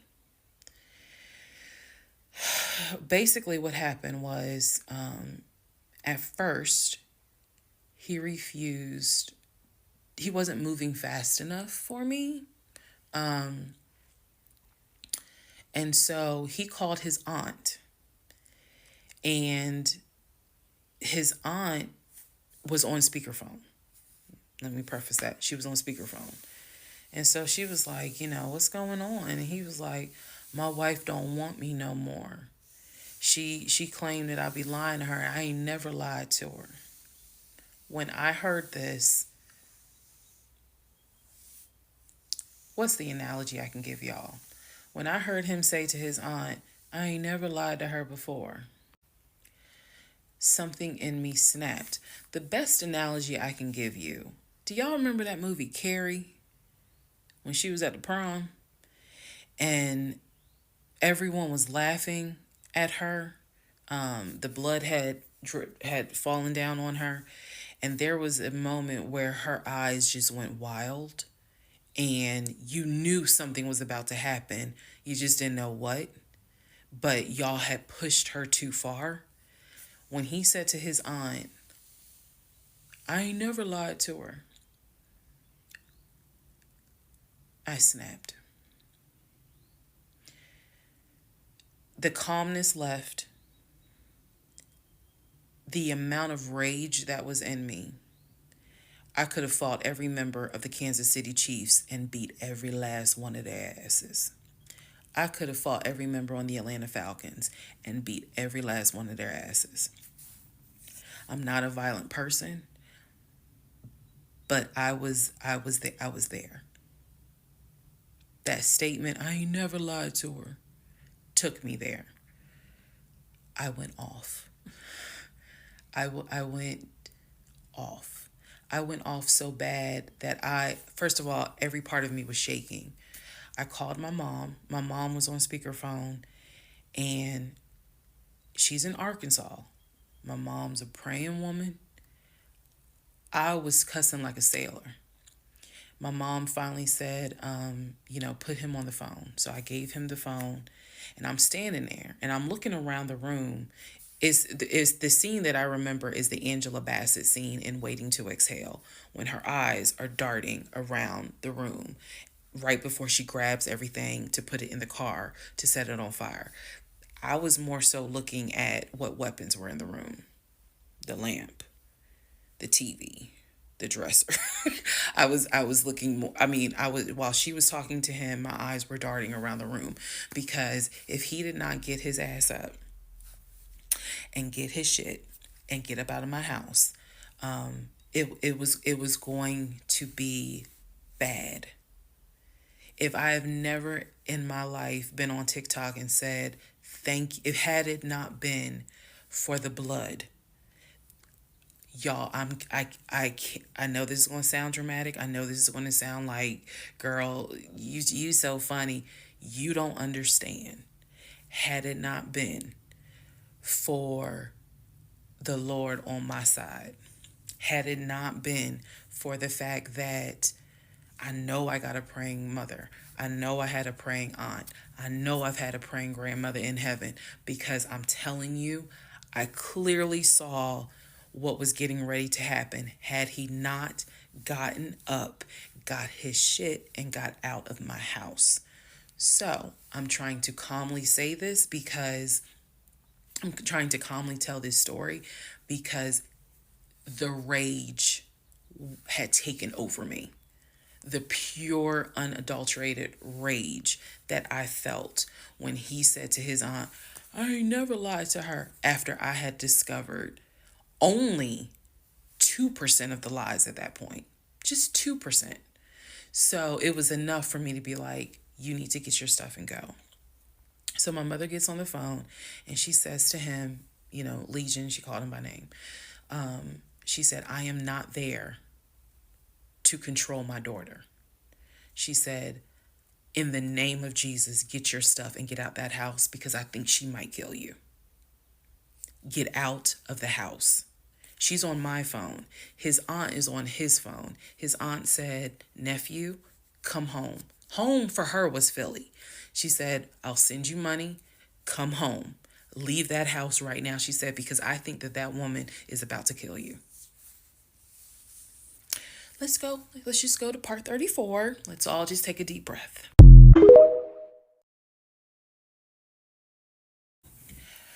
Part 34.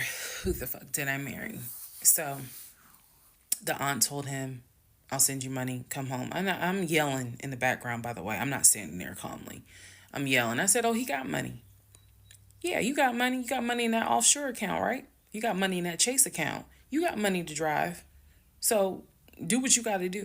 I told him, and I'm not going to repeat some of the stuff I said because my mom might see this TikTok.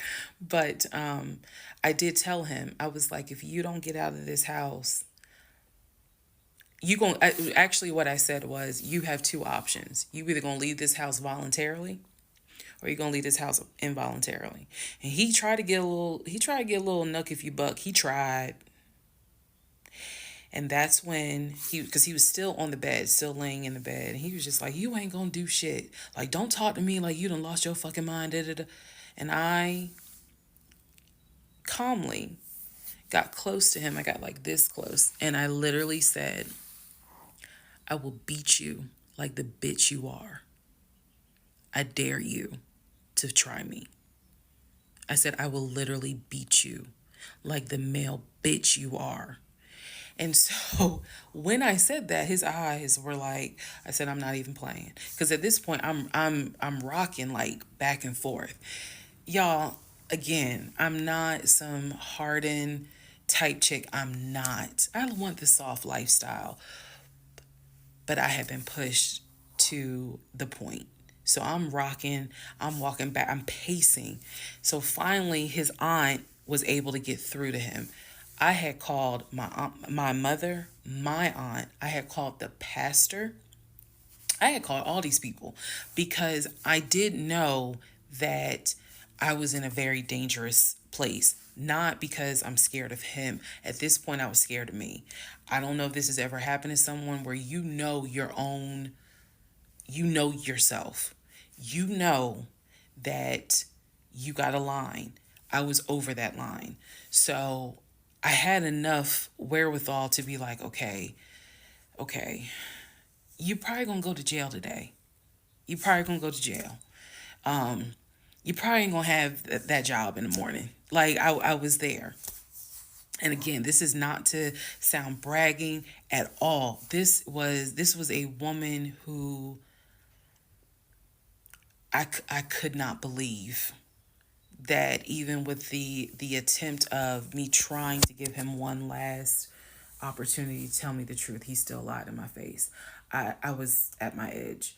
So I yanked the covers back, and I told him, I was like, get up, get the fuck out of my house. Again, I'm saying it calmly on here. It was nothing calm in the house when this happened. So I'm throwing stuff up against the wall. I remember I looked at the lamp.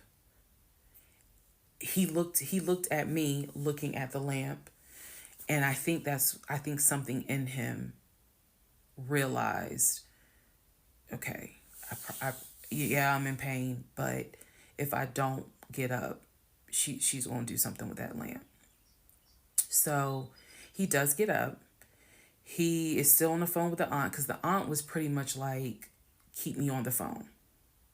She did not want him to hang up. He throws some stuff together. Again, keep in mind, he has all his stuff in the house. So he basically packed like 2 bags worth of clothes. And he's limping around, and I'm standing in the hallway watching him like a probation officer. So he's limping around, and I'm looking at the condition of the bedroom. This is when I noticed Legion had been semi-bedridden. Remember, I told y'all that because the knee and other stuff. I look at these bottles of Powerade because he had been drinking Powerade so much at this point. He was not getting up to go to the bathroom. He was drinking the Powerade and then using the empty bottles to pee in. So there was about 6 bottles around the bed. And I was like, what is this? Because again, I hadn't really been going in that room. I was busy being CIA, FBI, and Homeland Security for the past 2 weeks. So I was like, what is this? He was like, I'm going to throw it out. He grabbed a trash bag, put the bottles in there. And I said, what are in those bottles? I said, tell me. And I think I started like twitching. Like, tell me. That is not piss in those bottles. He was like, I couldn't make it to the bathroom. I was in too much pain. So at this point, I'm even more like, yeah, get the fuck out. Get out. Get out of my house. So I helped him. While he was packing his bags, I went downstairs. I took the house key off of his keys. I went back upstairs. He had his 2 bags. I grabbed the 2 bags. Yes, I did. I grabbed the 2 bags. I had opened up the garage. I had already popped the trunk for his car and threw the bags in the car. I did that because I was like, you getting out this house. You getting out of this house today. You can't come back. You can't come back ever. So it took him about 2 hours from the time of I will beat you like the bitch you are for him to actually leave the house. Again, I'm calm telling y'all this story. It was not calm in the house. So he eventually puts on some sweatpants. Now I can really see how much weight he has lost. But he puts on some sweatpants, he puts on a shirt, he's limping down. He's like, "You really gonna kick me out on my birthday?" I just looked at him. I just looked at him.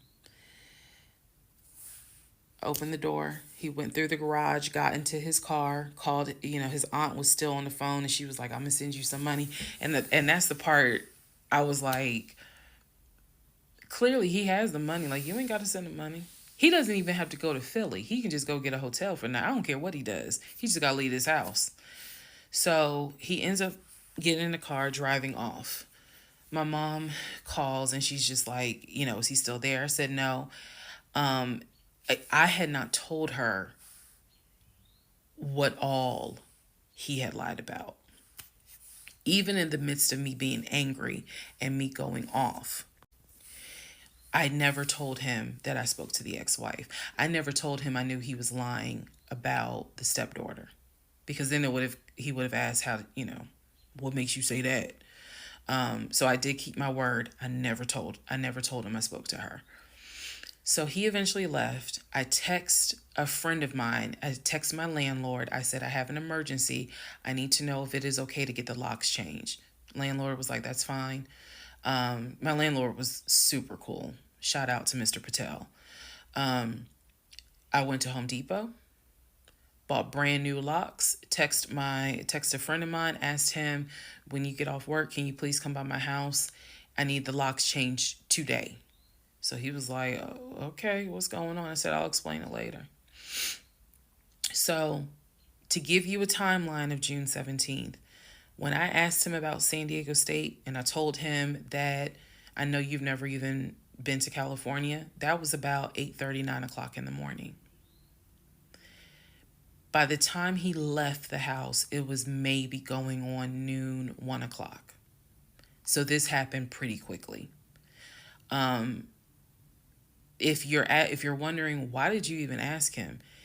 I already knew that I wanted out. I knew that. But for some reason, a part of me was like, let's just see if he'll be honest just one last time. And he wasn't. And it sent me into a rage. And then he lied to his aunt, saying, "I ain't never lied to her." And that sent me over the edge. So by 1 o'clock, by 1:30, he was gone. By 2:30, I had done a pretty good job of cleaning up the bedroom. He had thrown away the Powerade bottles, so I didn't have to touch those. I stripped the sheets. Anything that he touched in that bedroom, I stripped the sheets, threw them in a trash bag, threw them out in the trash can. And so most of this was adrenaline. Adrenaline was pushed because I hate packing. I hate doing all that stuff. I went on Amazon. I ordered oversized, large tote bags because I was packing up all his shit.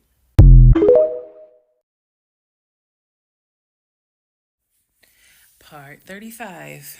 Who the fuck did I marry? So I packed up all his stuff. Okay.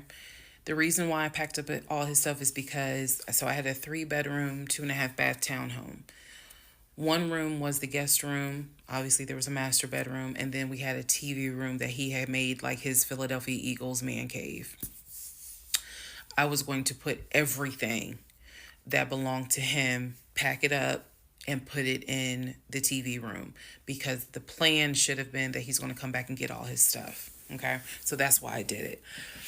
And honestly, it just felt good to pack up his stuff and go through it freely, because when he packed in a hurry, he left obviously really important things. He left all his Invicta watches. He left all his WWE championship belts. And if you know anything about WWE championship belts, you know those things are expensive. He left all his Jordans. He left suits. He left Cole Haan shoes. He left all that because it was such a hurry for him to leave. So all that was still in my house. So around 2:30, I think I wasn't even at a place where I could start crying. I was just too angry, still shaking, packing everything up, packing everything up. One of the things that he left is a photo album with all the pictures of his mom and dad and his siblings growing up. Now, I had the thought of I was going to have a burn party and I was going to put it on Facebook Live. I was going to burn it with my friends and drink and dance and play music. But it's his deceased parents.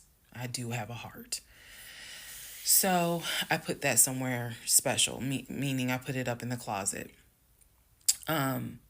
He had told me that he was going to come back and get his stuff. And so I just did not, I didn't throw anything out unless it was like something I knew was trash. Other than that, I put everything up and kept it, in the TV room. So that's June 17th. Also on June 17th, I had already ordered his birthday cake. I had ordered the birthday cake like the end of May because it was like a special birthday cake. So I also had to go get the birthday cake from the bakery in East Point. And I took it to my family's house and we ate it. Yes, I had left the house, went to my family's house, filled them in, my aunt, my little cousin, and my grandfather, because my mom was in Arkansas. So went over to their house, filled them in on what was going on. They could not believe it. Although my grandfather then told me, he said, he ain't look like he was a football player. He was like, I didn't want to say nothing, but he ain't look like he was a football player. Gotta love grandparents. So we ate his birthday cake. Went back home. The friend that I had called came, changed all the locks, I changed the security codes. Effectively, he would not have been able to get in that house. So that is what happened on June 17th. So now we can fast forward. He would text me and he would call me that he got to Philly. Apparently he left Georgia and immediately went to Philly. So he immediately went to Philly, and he did text me and said that he made it to Philly and he was staying at his aunt's house. I know that this is a short part. That's okay, because what we're doing now is I went through how we met. I went through how we dated. I went through how we got married. Now I'm taking you all to June 17th. The week after June 17th, he's in Philly. He still would call me. He still would text me. The conversations we were having the week after June 17th, so this would be June 18th up to the 24th. The conversations we are having had to do with divorce. So who's going to file? And he was like, well, I don't want a divorce, so I'm going to fight you on it. Are you? Really? Are you going to fight me on the divorce? I didn't know anything about filing for a divorce. But I refused to stay in a place of ignorance. So I went online. There's a website that you can go to where you pay like a $239 fee. And you fill out basic information and you choose your state.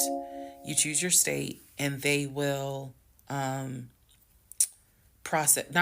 but they will make all your documents. All you got to do is print it out and take it to the court. And it is step-by-step directions. We didn't have any property with each other. We didn't have any kids with each other.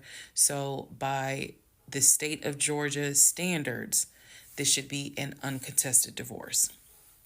So the conversation that last week, the week of June 18th to the 24th, was about divorce. What stuff do you want to keep? Well, I'm going to come and get all my stuff. I just don't understand why you couldn't talk to me about it. I said, there's no room for talking because you've been lying to me since day one. But even still, keep in mind, as of June 17th, June 18th, June 19th, I did not know what I know now. So the lies were really only like 5% of the whole story. So June 24th or 25th is when I had printed my documents. And I'm laughing because at this point in time, I've read y'all's comments about how that man will print out stuff. I know. But I used the website, typed all my stuff in, got my documents, and then I went. I took a day off from the job because I was getting ready to transition into the new job. So I left work early, went to the courthouse, and filed for divorce. I filed. I paid. And then I already had the documents where he would have needed to sign so that it could then be entered into for a divorce settlement agreement. So going into part 36 or 35, I know there's so many parts. Going into the next part is where I can tell you guys what happened with him, because he drove to Philly and he was in Philly for about a week, maybe 3 to 4 days. Then I get a message on Facebook Messenger from a woman claiming to be his cousin. Lord Jesus.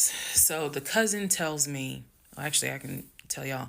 So the cousin tells me that he's there. He's telling the family that I kicked him out.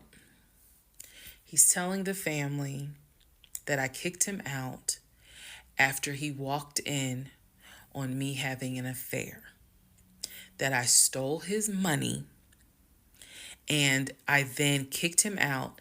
And the man I was having an affair with, he said, was a law enforcement officer who used his duty weapon to threaten him to get out the house. This is what he told his family. And the cousin was reaching out to me. She found me through a search on Facebook and was reaching out to me because she's like, we know he lies. So I'm just trying to figure out is this true? Because he's up here asking us for money, asking to stay on our couches. Like, what's going on? Then she explained to me, we didn't even know he got married. So this is the first time we're hearing about you. What do you mean you didn't know he got married? He talks to his brother every day. She said, who told you that? I said, I've heard him talk to his brother every day. All his brothers. She said, all his brothers? How many brothers do you think he has? I said, he has 4 brothers. I named them. She said, he has 2 brothers. She said, he has the twin and he has the older brother. I said, twin? Who is the twin? Welcome to the next part where we discover the real family tree.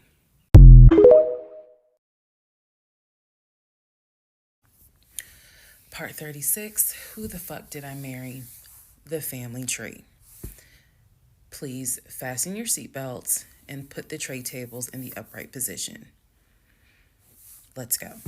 All right. The cousin, I'm not going to name her. The cousin had reached out to me on Facebook, asked me to please give her a call. So this conversation was on the phone. Yes, I was actually speaking to her. She informs me again about the whole he's up there. He's telling everyone that he walked in on me cheating on him. It was with a law enforcement officer, and that the law enforcement officer used his duty weapon to threaten him to get him out of the house. The reason why I'm particularly mentioning the fact that he said it was law enforcement is because he was trying to get a family member, like one of his cousins, to call the agency of the law enforcement officer and file a complaint, which in hopes would then start an internal affairs investigation. Yeah. So, female cousin's on the phone with me. She's telling me everything that he is telling them. She's like, look, we know he a liar. We don't fuck with him. He's been a liar since a kid, but he's also family. She said, we didn't know at all who you are. So I thought that was interesting because I was like, you didn't know who I was, but his brother knew who I was. And so again, that's when I said to her that I was like, I've talked, he's talked to his brother every day. So why wouldn't the brother tell y'all that he had gotten married? And so she said, what brother? And so I told her the brother's name. And she said, he told you that? I said, he was having the phone calls in front of me. So at this point, what the cousin said was, she was like, okay, I'm going to confirm that with him. She was like, he lives up the street, so I'm going to just confirm that with him. She was like, because I'm pretty sure that they have been beefing for a while. I was like, I can only tell you what I saw, what I heard. That's all I can say. So then when she asked me about, well, how many brothers do you think he has? And I said he has 4 brothers. Again, I listed all of them. This woman was like, he has 2 brothers.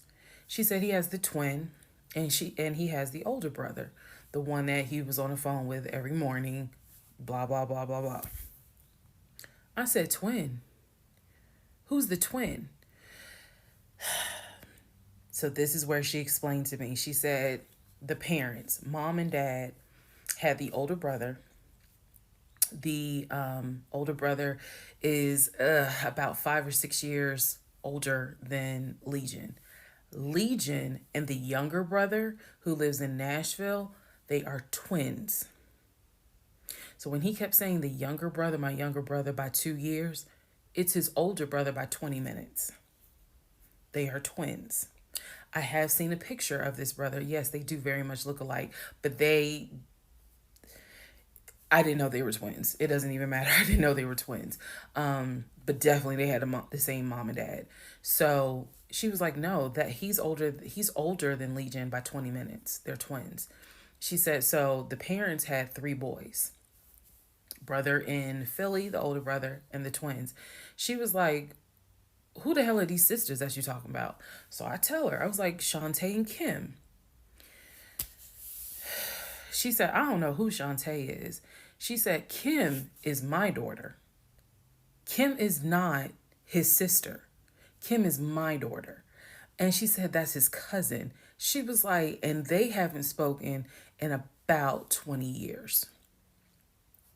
So, no, that's not his sister. He does not have any sisters. And I said, well, then what about the other 2 brothers? She was like, what other 2 brothers? I said, the brothers from his dad. She was like, you mean to tell me this man is going around telling people, I know somebody's going to quote Nicki Minaj, lying on your dead mama, but try not to. She says, you mean to tell me this man is walking around lying on his dad, saying that his dad had kids outside of his mom? And I kind of stuttered like, yeah. She was like, he does not. She said, I have no idea who those 2 men are. She said, those are not his brothers. But if y'all remember, I've met those 2. And he introduced them as, man, this is my brother John. This is my brother Matt, type thing. And so they both were like, oh, my sister, it's good to meet you. It's good to meet you. Remember that, because obviously I do eventually talk to those 2 men again. So she says to me, the family tree is mom and dad, the 3 sons. She was like, there are no sisters. She said, I don't have a clue who Shantae is. She said, Kim is my daughter, so that's just their cousin. But again, they ain't spoken 20 years. I said, okay. And then there was the grandmother. She said, yeah. She named the grandmother. She was like, yeah, she died in like 2008. I said, yeah, he told me that she died in 2020. And that, all of you were coming down for the memorial service. And she's just like, she died in 2008. I said, then there was the uncle who also died from COVID. She was like, which uncle is that? I told her the name. She said, he's been dead since 2010.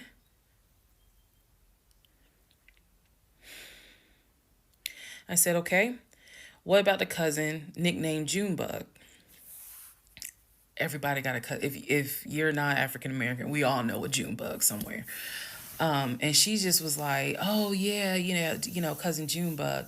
She was like, man, that's crazy what happened to him. And I was like, what do you mean what happened to him? Because I know he has talked to his cousin Junebug on the phone a few months prior. He was like, and so she said to me, she said, yeah, he had passed away in like 2016. So this is now 3 people that she's naming that I recall him having either a story about or a phone call with. And she's telling me that they are all passed away. So this is when the conversation kind of changes. And she's like, you know what? She said, let me speak to the older brother. Because he probably wants to talk to you. She was like, you probably should talk to him, and a lot of your questions will get answered. She was like, this dude's been lying ever since he was a kid. She was like, she said, literally, we don't fuck with him. I remember her saying that verbatim. She was so adamant. She was like, and when he showed up here out the blue, talking about how his wife cheated on him with a law enforcement officer, and how the guy took his gun out and threatened him to leave the house. She was like, we knew something was up. She was like, that's why I had to find out who you were and reach out to you and find out the truth. I said, there was no other guy. There was no law enforcement officer. And she was like, yeah, because he was telling us where the dude worked and how we should go ahead and help him file a complaint so that this dude could lose his job. I said, there is no other person. I said, I kicked him out. That was me, all by myself. No gun, just my fist. And so she said, you know, he telling us that he had gotten married, and then she was like, apparently y'all had a baby. So she was like, so you got a kid with him? So I had explained to her. I said, no. I said I had a miscarriage back in June of 2020, and I had to have surgery in July. So she was just like, girl.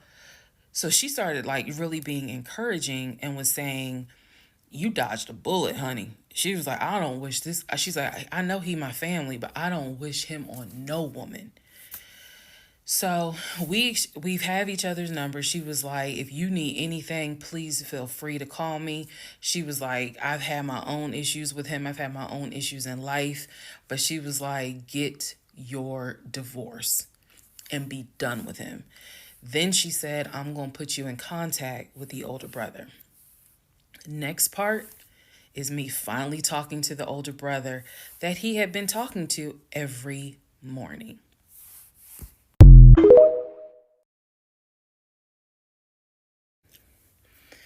Part 37, who the fuck did I marry?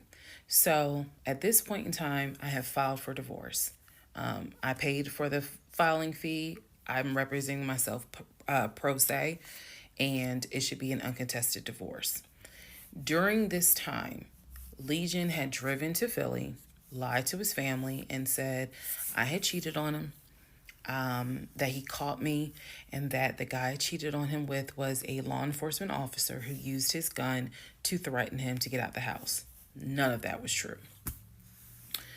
At some point while he was in Philly, he ran out of options in terms of where he could stay. Family members did not want him to stay with them. Apparently, a lot of bridges were burned, according to the female cousin I had talked to on the phone. So he left Philly and went to Augusta. Yes, what you were hearing is correct. He drove from Georgia to Philly, stayed in Philly for about 3-4 days, left Philly, drove back to Georgia, went to Augusta. Keep in mind, if you have lost your notes at this point, he was raised in Philly and did high school in Augusta before he went to California. So he has family in Augusta. So at this point, he's on his way to Augusta to stay with a new set of people. The reason why this is important is because what I have is a divorce settlement agreement. That divorce settlement agreement has to be signed by the two of us, where we are basically telling the court, look, this is what he's keeping, this is what I'm keeping. I need his signature. Let me repeat that. I need his signature because I wanted a very quick and painless divorce, as much as it could be. So by this time, this is now around June 25th. So around June 25th, he's now in Augusta. He had left the house June 17th. So between June 17th and June 24th is the trip to Philly, then leaving Philly, coming to Augusta. My aunt and my little cousin get in the car with me, and I drive to Augusta with a rag on my head, some sweatpants, and a tank top because it's July, so it's hot. But we ride to Augusta. I had spoken to him. I had said, I just need you to sign this piece of paper, and he was like, I'll get to it when I get to it. No, no, no. We're going to get to it as quickly as possible. So if that means I got to drive to Augusta tomorrow morning at 7 o'clock, I'm going to do that because I need that signature. I ain't tell him this. This was my attitude. Sure enough, went ahead, drove down there. I met him at the UPS store in Augusta. It's in the same Kroger shopping center. They had a notary there because I needed the papers to be notarized. So he pulls up. It's only been a week since I last saw him. It has been months since my aunt saw him. Okay? She had no idea of the condition that he was in. Again, I'm telling y'all, when I met him, when he met my family, he was like a size 3X. In just a short span of time for a week, he easily could have been in an extra large, maybe even a large, but was wearing 3X clothes. So he has told me this whole time, he didn't know I had spoken to his family. Okay, probably need to put that in there. He did not know I had spoken to his cousin. So he was telling me that he had a place to stay. He was staying with some family members, and everything was cool. He told me he was going back to Augusta because he had a job. That's what he told me. The family member, the cousin, told me, oh no, it's not that he had a job. We kicked his ass out because he's still lying. And we don't want anything to do with him. So when I saw him get out the car, I immediately knew, you probably have not washed in 3 days. I'm not overreacting. His nails had not been cut, so his nails were a bit long. He smelled like the Chattahoochee dump on a hot summer Georgia day. He stunk so bad. And for a moment, I did not recognize the man that I was legally married to. I did not recognize him. He almost looked, what's the word? Emaciated. If I may be mispronouncing it, but the way someone looks when they've lost so much weight and it's almost like your skin and bones. He looked homeless. He smelled homeless. And my heart just kind of broke. It kind of did. I'll be honest, it kind of broke. It did not break enough for me to not get that signature though. So when he walked into the UPS store, you clearly could see that some of the people were like, let me get away from him. Me, I just was like, okay, so I just need you to sign right here, and I just need you to sign right there. Okay, and then a woman named Lauren came over and notarized the papers, and then we were done because he signed the divorce agreement. He didn't even read it. Reason why I'm pointing that out is because he didn't read the part where what's left in the house now belongs to me. Where he took technically what he was going to take. Everything else in that home belongs to me. Remember, I told y'all he had left all his Invicta watches. He had left all his WWE championship belts, his Jordans, a lot of his clothes, his Cole Haans. He had left all that stuff. He never even read the divorce agreement. So he signed it. I signed it. Lauren notarized it. We leave the store, and I said, have you eaten? And he was like, yeah, I ate. It's just, my knee. So again, he's talking about the knee, but if you saw him, you would know there's way more to it than the knee. So I said to him, look, since you met me here, let me give you some money so you can get you some chicken nuggets. Yeah, that's what I said. You can get you some chicken nuggets. So I believe I gave him like $5 or $6. Go get you some chicken. I think I Zelled it to him, actually. Just go get you some food. Then because where he parked was not far. It was like, okay, I'm parked here. He's parked in front of me in the other row. So there's that aisle that you can drive down. So I walked him to the car, and I saw the condition of the inside of the car. And that's when I knew he's been living in his car. He's been living in his car.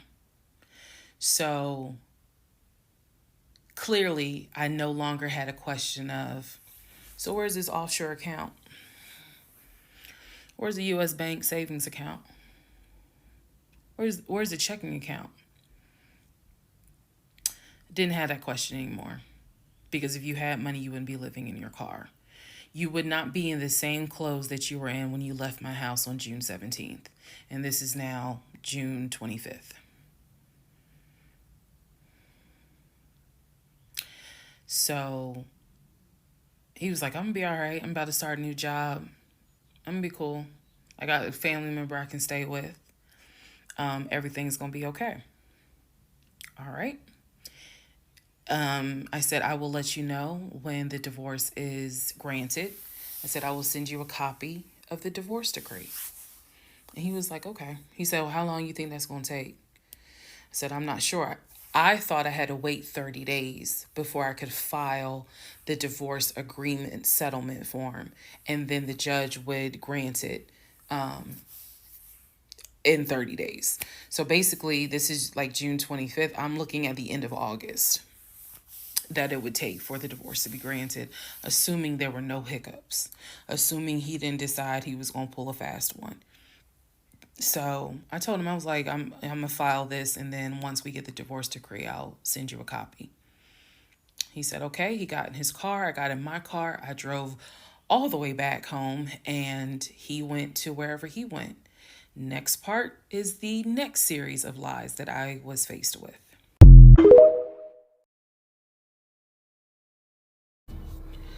All right, part 38 of Who the Fuck Did I Marry? I'm going to call this housekeeping and missing pieces. So, housekeeping. First and foremost, as much as I know you all have enjoyed this series, and some of you have told me how entertaining you have found it, the story will be done this weekend. So, in other words, I don't care how many parts I gotta film, it will be done this weekend. We're not going to drag it into the new week. So I just want to let everyone know that. So please be sure to tell your sisters, your mamas, your aunties, your cousins, your best friends, hey y'all, go ahead and watch all the parts, because she's saying she's wrapping it up this weekend. But I'll leave the playlist up, so don't worry. Also, let's see. I'm sorry for the people who were like, I keep talking really slow. I didn't know that I was, and they're like, you're just long-winded. I'm very detailed. So that's probably what you're feeling, is that I'm detailed and I'm trying to get everything out, again, in a responsible manner. So, you all have asked me if I will do a live. Yes, I will. I don't have any issue doing a live. I feel like if you're going to put the story out there, you know you're going to get questions. So if you stand on business and you stand on what you said, do the live. So yes, I will do a live, and I will let you all know when I'm gonna do a live. So it won't just be some random shit. I will actually do a live and let everyone know. So that way, if you have questions, bring them. The issue with doing a live is that I need moderators. So because I just anticipate a lot of people have questions and I'm just one person, and I don't want to be accused of she's ignoring my question, which means there's holes in her story. Y'all, we all know how TikTok is. So, but I will absolutely do a live. That's the housekeeping. Missing pieces. So when I said before that it's important to me that I'm responsible in how I tell this story, meaning I'm clear and I go in detail, I realized that I left out some missing parts. and it was brought to my attention by a number of you. Thank you, because I'm all for accountability.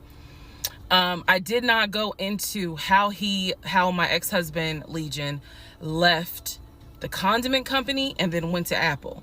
I also did not go into detail on when my mom came to visit. Both of those were in the month of April. I was going to go into detail a little bit more on the Apple situation because, as you probably have figured out, of course something came out later on. But nevertheless, in terms of April of 2021, my mom came for a visit. She lived in Arkansas. She came to visit us. She came to visit us after we had that whole sexting on Facebook incident and just after we had started marital counseling. There were no fireworks during her visit. Nothing was weird. I did talk about how my family has always been there. And if you spoke with my mom, she would tell you she didn't see anything out of the ordinary. But there was something in her spirit that just didn't sit right. She didn't talk to me about it at the time. She did not raise her concerns. She simply, when she came to visit, we welcomed her with open arms. Legion was excited to meet her. She was excited to meet him. We took my mom out to eat. It was a typical, very quiet, non-active visit. I didn't know what my mother thought until later on. So she didn't share with me during the visit, something don't seem right. She and I sat in the guest room talking. I never told her anything that was going on. Number one, because again, it goes back to that mindset of what happens in my marriage needs to stay in my marriage. And I talk about how I didn't think looking back, it was not a good idea that I told my aunt what had happened. My aunt is not the type that's going to tell my mother. That in other words, if you confide in her, she keeps it between you and her. So my mom never knew that there were any issues. And so there was nothing for her to be on mama bear mode. Had she known, this would have been a very different trip, but she didn't know. So she did come to visit.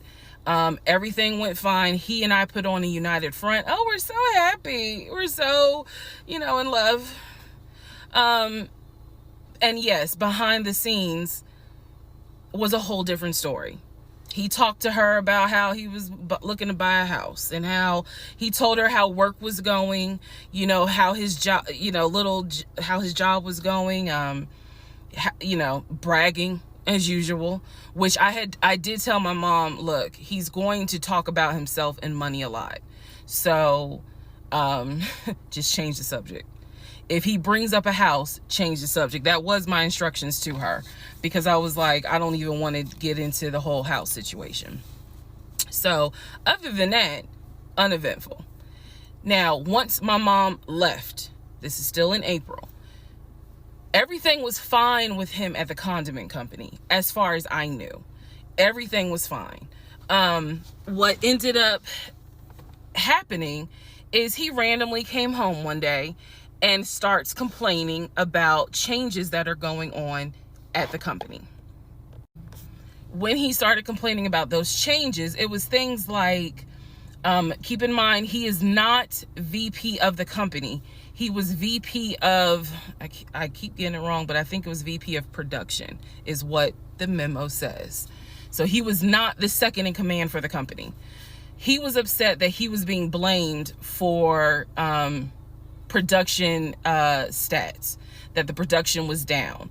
He was upset that his plant manager apparently had resigned. He was upset that some of the policy changes that were coming into play that would affect his plant. These are the things that he was coming home and complaining about. Literally, he would complain. He started complaining Monday. By Friday, he said, you know what, if they continue doing this, then I just need to find another job. He was like, I think I'm gonna call my homeboy that I work with at Apple and I'm gonna see, what they have available. Yes, there were red flags going up. Of course there were. At this point, we're not even dealing with United Nations of red flags. We are dealing with the Olympics. We are dealing with the parade of all nations Everybody got a red flag. So when he said that, I was kind of like, okay, because I had become numb to all the antics that he did. I was numb to it. So he literally said, I think I'm gonna call my homeboy and I'm gonna see what's at Apple.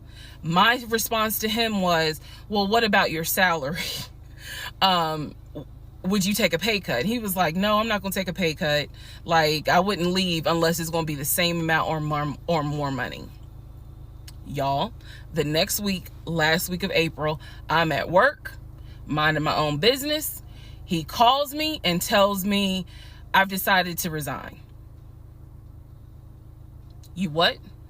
I've decided to resign. Don't worry. Don't get all crazy. I had talked to my homeboy. There is a position at Apple, and I'm on my way there now to go and meet him so that I can get some information on the position. We're married, y'all. We're married. So what I said to him was, well, will you get all this in writing? His words to me were, of course I'm gonna get it in writing. I'm not stupid. You know what? I don't even want to talk to you no more. Click. That's the end of April. So that is how I was introduced to this Apple job. Again, if you stick with this series, you will find out exactly what happened. But that's how I was introduced to the Apple job. It literally was in a span of within 2 weeks. And he resigned from the condiment company and immediately said, I'm going to move over to Apple. Just wanted to clarify that. So, we will continue on.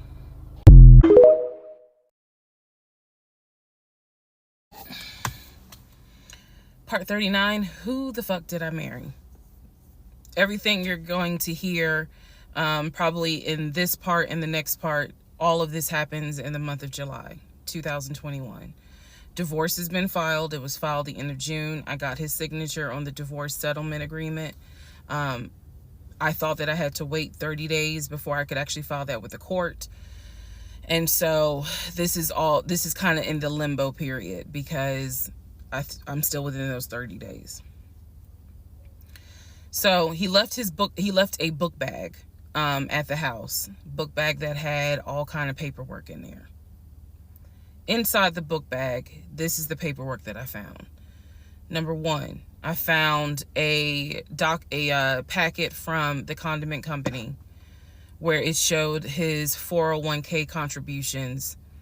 It also stated in there that he had been terminated. So he was terminated from the condiment company according to the paperwork in the packet that I saw in the book bag that he left at my house. Also in the book bag were paycheck stubs from a previous job where he worked at a cemetery. The same cemetery that he took me to show me where his grandmother and grandfather were buried. So let's go ahead. I'll do this video and say this is what he told me. This is what I confirmed. He told me his grandmother and grandfather were buried there. He showed me a headstone with a family name on it. If you go back in previous parts, I talk about it. The truth is they are not buried there. He is of no relation to the people who are buried at that particular gravesite. Only reason why he knew about it is because he had worked there. Also in the book bag, it was a copy of a driver's license that he had. The address on the driver's license, now this I still don't have an answer to, but the address on the driver's license was the same address as the cemetery, because I looked it up on Google. Also in the book bag was paperwork from another construction company job, meaning it was paycheck stubs from another construction company here in Atlanta that he had worked for. It did not have dates on it, so I don't know when he worked for the construction company. Also in the book bag paperwork was unemployment paperwork. So it looked like he had been receiving unemployment just before I met him. I met him in March. It looked like he had been receiving unemployment January and February. So once again, let's confirm. He did not work for the condiment company for 6 to 7 years.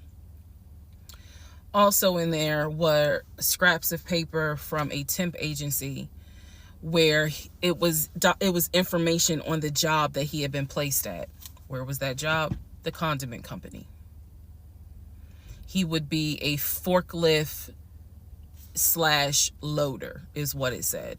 So I interpret that to mean he can drive a forklift, but he would have been loading up the 18-wheelers for them to go out to their deliveries. Also in this book bag was paperwork from Clayton County courts, I believe, for a weekend, what is it called? A weekender jail. It was like a weekender jail receipt. So I had to do some research. So apparently what that means is that there is an option where if you have a job, let's say you were sentenced to 60 days in jail, but you have a full-time job. Apparently, the court can say, okay, you'll go to jail on the weekends. So in other words, you have to report to the jail on Friday at 5 o'clock, and you'll be there Friday, Saturday, Sunday. You will get out Sunday at 6 o'clock. Apparently, that's actually a real thing. So what was in the book bag were multiple yellow receipts for different weekends that he had to report and get out of jail. Last but not least, there were some additional pictures, and then there were some, and when I say pictures, I'm talking about family photos. And then there was another additional copy of his driver's license with the Douglasville address. I looked up that address. The name associated with that address was the same name as the ex-girlfriend that he had in between the ex-wife and me. If you go back to the video where I talk about the conversation I had with the ex-wife, she tells me that the address was going to come back to the ex-girlfriend. I'm simply saying that is correct. So what she told me is true. So because of everything that I found, I decided to go down a new rabbit hole. Again, just recapping what I said in previous videos. Ex-husband was always a stickler about law enforcement. His dad was a retired police officer. I'm just telling y'all the story.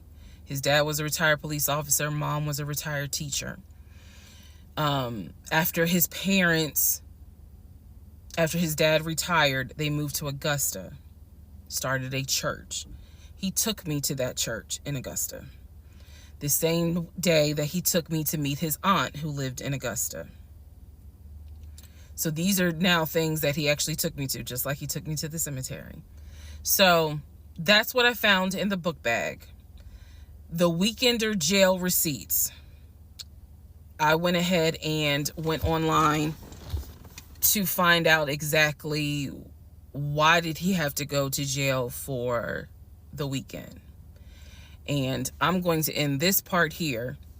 The next part has to do with his criminal history.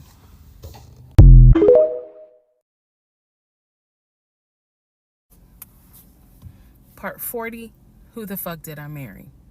So we are now at the point of July 2021. We're at the point where I've spoken to the female cousin, and she gave me the phone number for the older brother. For the purposes of this video, we're going to call him Chris. Chris was very nice. I called him. He was gracious. He was willing to answer whatever questions I had. And what he said to me was, he said, my brother has always been a liar. He's always been a liar. He said, but ask me what questions you have, and I'll confirm what's real and what's not. First question I had was, when was the last time you spoke to him? Without missing a beat, Chris says, 2015, just after our mother's funeral. I explained to him about the phone calls, the fact that Legion would be on the phone for 35 minutes, laughing, talking to Chris, relaying messages from Chris to me, and relaying messages from me to Chris. Without missing a beat, Chris says he was never talking to me. And he said, now I am going to say this. Maybe he was on the phone, but he was not on the phone with me. He said, because he knows that if I ever see him, I'm going to whoop his ass.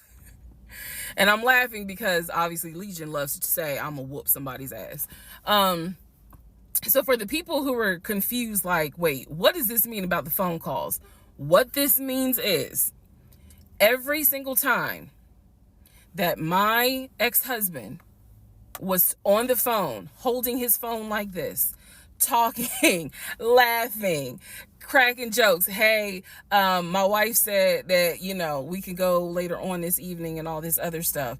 Every time they were doing things like that, every time he was having a phone call or conversation that he claims to be with Chris, no one is on the phone. No one's on the phone. That is what that means. So I'm on the phone with Chris. My mind is spinning. It is blowing up like a volcano. I mean, I'm going crazy. I'm going crazy because what this means is that for the past 4 or 5 months, every morning that he is having a phone call with his brother Chris, I am now understanding in real time that phone call was completely fake. So Chris tells me maybe he was talking to somebody else, but it wasn't me. He said the only family member that Legion actually talks to is the twin. And that's only because for some reason, I guess it's their twins, he helps him out when he needs it. Legion only calls the twin when he needs money. And the twin, according to Chris, now this is the part that might blow some minds. The twin brother, the one that is older by 20 minutes, is VP of his company, is married, drives a luxury car, and lives in like a 4 or 5 bedroom house in Nashville. So Chris is saying to me, he was like, it sounds like he took the identity of the twin and was trying to act like that's his life. And it's not. He was like, that nigga ain't never had no money, ain't never kept a job a long period of time. And he was like, and you're telling me that he claims he was VP of a company? And so he was like, did you ever see anything? Did you ever meet people like Chris? I respect the fact that he was asking me the same questions y'all are asking me. Did you ever meet any family members? And I told him, I said, I met your aunt. Well, what aunt is that? I told him her name. He said, that ain't our damn aunt. I don't know if y'all have ever dealt with people from Philly. So he was just loud. He was like, that ain't our aunt. He said, that is our mother's best friend. And I don't trust that hoe. I'm sorry. It's the way he said it that it makes me laugh. Anyway, he's like, I don't trust her. I don't trust her at all. She is not our aunt. She was our mother's best friend when our mother was living in Augusta. She's not our aunt. So then I explained to him about the other brothers. The brothers, remember, there were 2 half brothers from his dad. One lived in Baltimore, one lived in Augusta. Chris is on the phone saying, I don't know who them niggas are. They ain't related to us. He said, our dad never had other kids. He was like, so you mean to tell me this nigga going around telling people that our dad had kids on our mom? And I said to him, well, the way he actually put it is that the 2 brothers came before y'all. He was like, hell no. No. So then I explained to him about the sisters. He was like, who the hell is Shantae? And I was like, Shantae, again, I'm just telling you what I was told. Shantae is a sister that lives in Douglasville, married with 2 kids. He was like, no, we don't have a sister. Told him about Kim. He was like, Kim's not our sister. She's a cousin. And he said to me, and I know she ain't talked to him in forever in 2 days. He said, so everyone, the only people who are his family members is Chris and the twin. He's like, we got some cousins up here. I told him about Junebug. I told him about the uncle. I told him about the grandmother. And he's just sitting back like, oh my God. He was like, I realize that every relationship my brother gets in, he gets worse. And it sounds like he is actually worse than what he was in the last relationship. And I thought he was talking about the ex-wife that I had spoken to. No, he had no idea there was another wife. Because again, he hasn't spoken to him since 2015. So he was like, the best thing I can say to you is this. He said, thank God you ain't have kids with him. He said, get your divorce and forget you ever met this man. And he was like, and I know how that sounds because he's my brother. He said, but if I didn't have to claim him, I wouldn't. And I said to him something that I should have probably said in this whole TikTok series. This is not someone that you forget. This is not a situation that, man, I don't even remember him. No. What I don't remember is the version of myself before I met him, because nothing so far has turned out to be true. The only thing that Chris was able to tell me is true is that, number one, yes, there is a brother in Philly, him. Yes, there is a brother in Nashville, the twin. Yes, both parents are deceased. That is what I was told from the beginning. Those pieces of information are true. The grandmother did die in 2008. He was like, no, she definitely didn't die in 2020. I told him how I found the obituary. And so he was like, and the uncle, he said, which uncle is he talking about? Because if you guys remember, back in one of the parts, I talk about where he said his uncle was giving him advice on why he should not open up his savings account to let me see it. He would not let me see it. And so I'm telling Chris about the uncle, and he was like, that uncle been dead for years. I told him about Junebug. He said, Junebug been dead for years. And I said, Chris, he was having conversations with Junebug on the phone in front of me. He was like, it wasn't Junebug. He said, it sounds like my brother was making up the conversations. He said, he definitely was making up the conversations with me. He said, hell no, I ain't gonna be on the phone at no 6 o'clock in the morning. So the conversation with Chris solidified that this is the actual family tree. And no, there were never any conversations with his brother every morning when I was getting ready to go to work. They had never talked. On to the next part.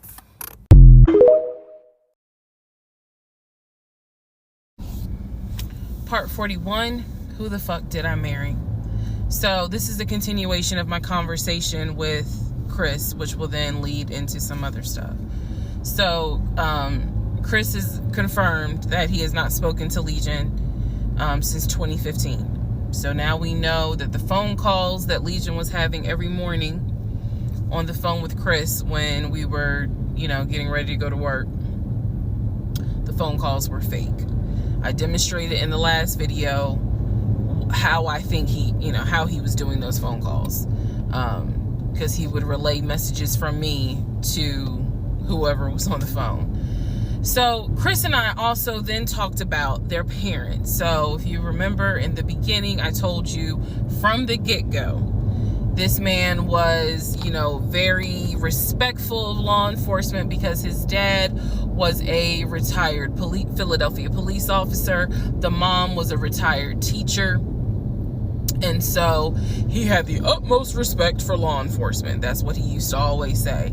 Because, again, there's a lot that he lied about. So I'm trying to only highlight the big things because, truthfully, it got to a point where when he would say that as a VP in his company, he had a meeting with the local sheriff. Child, we know that's a lie. So I don't even need to go into detail about that because, again, why? So I told Chris what Legion said about their dad being a retired police officer. And I was explaining how he said the mom was a retired teacher. So Chris listened. Again, very gracious, very nice guy. He listened and he was like, so are you ready for me to tell you what's true and what's not? And at this point, I was already convinced I was going to be drinking heavily that night after this phone call. So I was like, go ahead. All right, so here's what Legion said. Legion said, my dad was a retired police officer with Philadelphia PD.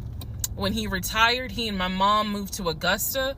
I was there for high school, and they started a church. He took me to that church in Augusta and showed me where the church that they started. The truth. Dad, according to Chris, their dad was nowhere near the church. That man ain't go to church on Easter. He ain't go to church on Christmas. He was like, my dad he ain't stepped foot in the church since the day he got married. That was the last time he went to church. He ain't have nothing to do with church. He said that their father was the furthest thing from a pastor. And he was like, I love my dad, but that man drank, smoked, and he was not a pastor. The mom was not a retired teacher. She did substitute teach at one point, but she was not a retired teacher. The dad was a truck driver. And not only was the dad a truck driver, at one point, he was a correctional officer. And so I said to Chris, I was like, I said I had no idea, of course. I had no idea. So now we know the truth. The dad was never in law enforcement. And I'm not knocking correctional officers. I want to make very clear, because I know that sometimes people that work in law enforcement feel like, look, when I'm out there patrolling, that is not the same as being a correction officer, and correction officers may feel the same. So I just want to give the distinction between the two. So the dad at one point was a correction officer. However, his primary career was a truck driver. And so the dad would do long hauls. So Chris is explaining, no, he was like, now that's funny. He said, if you knew our dad, you would understand how funny that is to even insinuate that he was a pastor. And so I told him about the church that we went to. He was like, oh, okay. So he took you to a church in Augusta and told you that was our parents' church. He was like, now, our mom used to go to church, every now and then. But he said, our dad ain't been to church since the day he married mom. So the church that Legion took me to and said that his parents started that church, that was not true. So he just took me on a field trip for nothing, basically. So I told him about the weekend, because I did tell Chris where I worked. And that is when Chris said to me, because at the time I worked in a law enforcement agency, and he said to me, now how does that work? He said, because Legion, he done been in trouble a few times. And I was like, what do you mean? Because I had not yet gone online into the court system to see what type of trouble he's been in. And so he explained to me, he was like, just run his criminal history and you'll see it for yourself. He said, because I don't know all the charges, but run his criminal history. I said, okay. He gave me some homework. I'll run his criminal history. So again, he cleared up a lot of stuff in regards to the family dynamics. He did explain to me that, yes, he does have a daughter. He and his ex-wife are divorced. And I said, well, Legion would talk about the niece, meaning Chris's daughter, and would send her stuff for her birthday. And he was like, he said, I'm almost positive my brother never sent anything for my daughter's birthday. And I explained to him, I said, isn't your daughter's name Egypt? He said, no. Who the hell is Egypt? And I said, I was told that was your daughter's name. That's the reason why I'm saying the name on here, because obviously we're about to confirm that's not the daughter. So I said, I was told that's your daughter's name. I said, I went with him to Rack Room Shoes and bought shoes for what I was told was your daughter. And she lived in St. Louis with your ex-wife. He said, no. He said, my daughter and my ex-wife do not live in St. Louis. He said, I don't know who Egypt is. He was like, are you sure it wasn't for a woman? And I said, well, it was kids' shoes. And he was like, no. He said, and I told him, I said, I went to the UPS store, I mailed it, and it, you know, they printed the label with the girl's name on it, and I'm thinking this whole time it's Legion's niece. Chris is like, I don't know who that is. That's not even the name of one of our cousins. So I have no idea, ladies and gentlemen, who my ex-husband was buying girl shoes for and had me sending them, telling me it's for his niece. I have no idea. So Chris is like, yeah, he finally said to me the same thing the ex-wife said, which is pretty much whatever he told you is a lie. And I'm being honest with you guys. It is very hard to comprehend that everything is a lie. Like, there has to be something that's true. I'm like, how was he paying? If he wasn't working at the condiment company, or he got fired from the condiment company, how was he still paying the bills? Keep in mind, we never joined our accounts. He wanted to, but we never did, because he wouldn't show me the offshore, the savings account, which of course never existed. So I'm just trying to figure out, like, I know that I saw his checking account, I know that I saw his savings account, and he had money in there. Something had to be true. Something had to be true. And Chris was like, no. He said, it sounds like everything my brother said, everything that he told you was made up. He said, those phone calls were definitely made up. He said, I don't know who Egypt is. That's not any family member of ours. I don't know who Shantae is. We don't have a sister. He said, we don't have half brothers. He was like, I'm telling you who the family members are. He said, I am so sorry that my brother put you through this. So now let's go into the next part.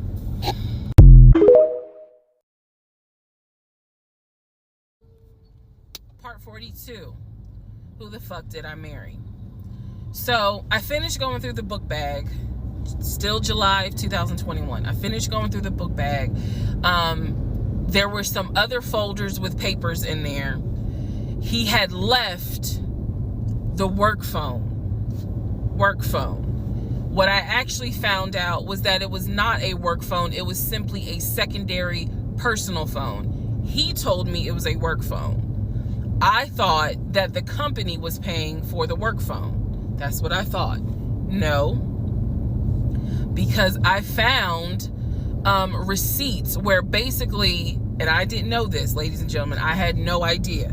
But I found receipts where it was a prepaid phone and he's paying to add minutes to it. So it's just receipts of, you know, you added minutes to the phone on this date. You added minutes on that date. So the work phone whole thing, that was a bold-faced lie. Obviously it was a lie, because as we now know, he was a forklift loader. So the work phone that he's been walking around with was really just a secondary phone. He had left the phone. He took his personal phone, meaning the main phone, I should say. But the work phone, he left. So I'm going through the work phone, just trying to find some sort of answer. Now what is really burning in my mind is how is it that he had all this money in the accounts, but again, the last time I saw him, he's living in his car. Like, the math is not mathing. I go into not just the photos of the work phone. I go into the deleted folder. So, ladies and gentlemen, if you're going to go through somebody's phone, which I will never do again, But if you're going to go through the phone, don't just go through the text messages and the pictures. Go into the deleted folder. Because sometimes you find a gold mine. In this case, I went into the deleted folder of the pictures in the work phone. I keep saying work phones because, again, this is just a secondary phone. It is deactivated. There's no minutes on it. So I go into the deleted pictures. And what I see is what looks like a screenshot of his checking account, the one that I saw with the available balance. Then there's another photo of the screenshot of the savings that he showed me. Now, one of two things it could be. Either one, it's not real and it was pulled offline, or two, he took a screenshot of his own account and saved the photos. So this is when I got introduced to reverse Google image search. I did a reverse Google image search. Sure enough, as you probably have figured out, some of you, because I read it in the comments, what he showed me when he turned his phone around, showing me his available checking account balance, was nothing more than a screenshot that he had found on Google. When he showed me his savings, turned the phone around, because remember, I demonstrated for y'all how he was, and then, turned it around and showed it to me as if he was signing in. When he did that, he was simply showing me a screenshot that he had taken from Google Images. Because when I did a reverse Google image search with those two photos, the checking and the savings, it came right up. It was nothing more than just Google Images. In my phone, I didn't even need this because, again, I already knew that he was not a VP regional manager, but still, for shits and giggles, I did a reverse image search of the charcoal BMW. Remember, I told y'all he had sent me pictures of the company car. Nothing more than a screenshot he had taken off of Google Images. The house that he showed me that he had in San Diego, Google Images. So, what we can now confirm is anything he showed me when he's turning his phone around is nothing more than an image from Google Images at this point. The checking account, the savings account, Google Images. The house, Google Images. The company car, that charcoal gray BMW 5 Series, Google Images. So at this point, I realized, okay, nothing is real. And I wasn't so much in a rage, to be honest with you. I wasn't in a rage then and there, as much as it was, I really truly had a moment where I said to myself, oh my God, what the fuck have I let in my life? Like, this is not even human at this point. That's really how I felt. Like, again, as someone who, I studied psychology, but I didn't graduate with a psychology degree. However, I have never dealt with a pathological liar. I have studied about them, but I have never come into contact with a pathological liar. Because to a compulsive liar, if you ask them, man, why did you lie to me? They probably are going to have a reason. Pathological liars don't have a reason. Like, there's no limit to the lie. So I have now confirmed that at least 70% of everything that I thought I knew is now absolutely not true. Absolutely not true. So in between all of this, I get a phone call from the aunt in Augusta.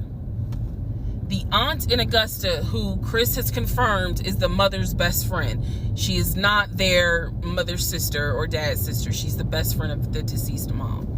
She calls me, and this is the one I have met. This is the one that Chris was like, I don't trust that hoe, anyway. So she called because she wanted to know what happened. She wasn't trying to be nosy or messy or anything like that. She's just trying to find out what happened because apparently Legion is trying to come stay with her. So she asked me, sweet lady, but she said, what happened with you guys? And I told her we're getting a divorce. I said, because he lied to me a lot. He lied to me a lot. And so what breaks my heart about the conversation with her is that she said, so whatever happened to the baby? Mind you, we went to Augusta, told her I was pregnant. I thought he told her that I had a miscarriage. He didn't. He never told this woman I had a miscarriage.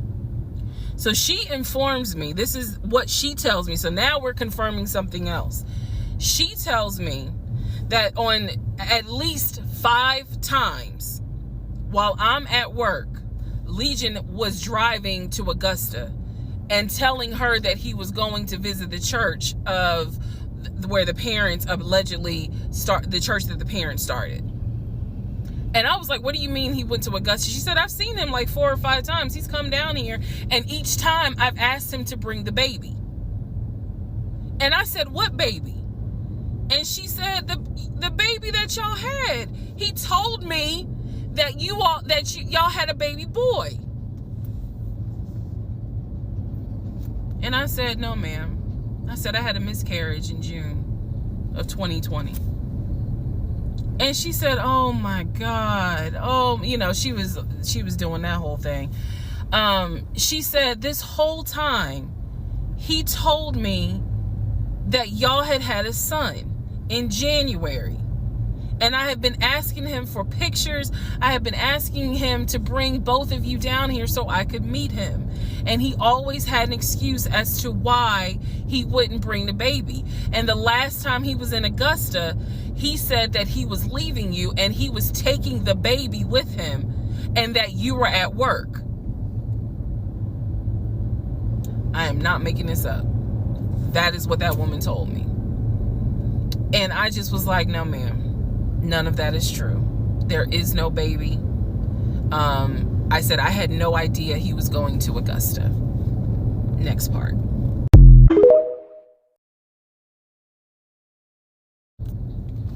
Part 43, who the fuck did I marry? So after the conversation with the aunt, again, she's telling me that Legion has been keeping up this lie that we had a son. I let her know, no ma'am, there was no baby. We did not have a baby. And I said, I thought that he told you.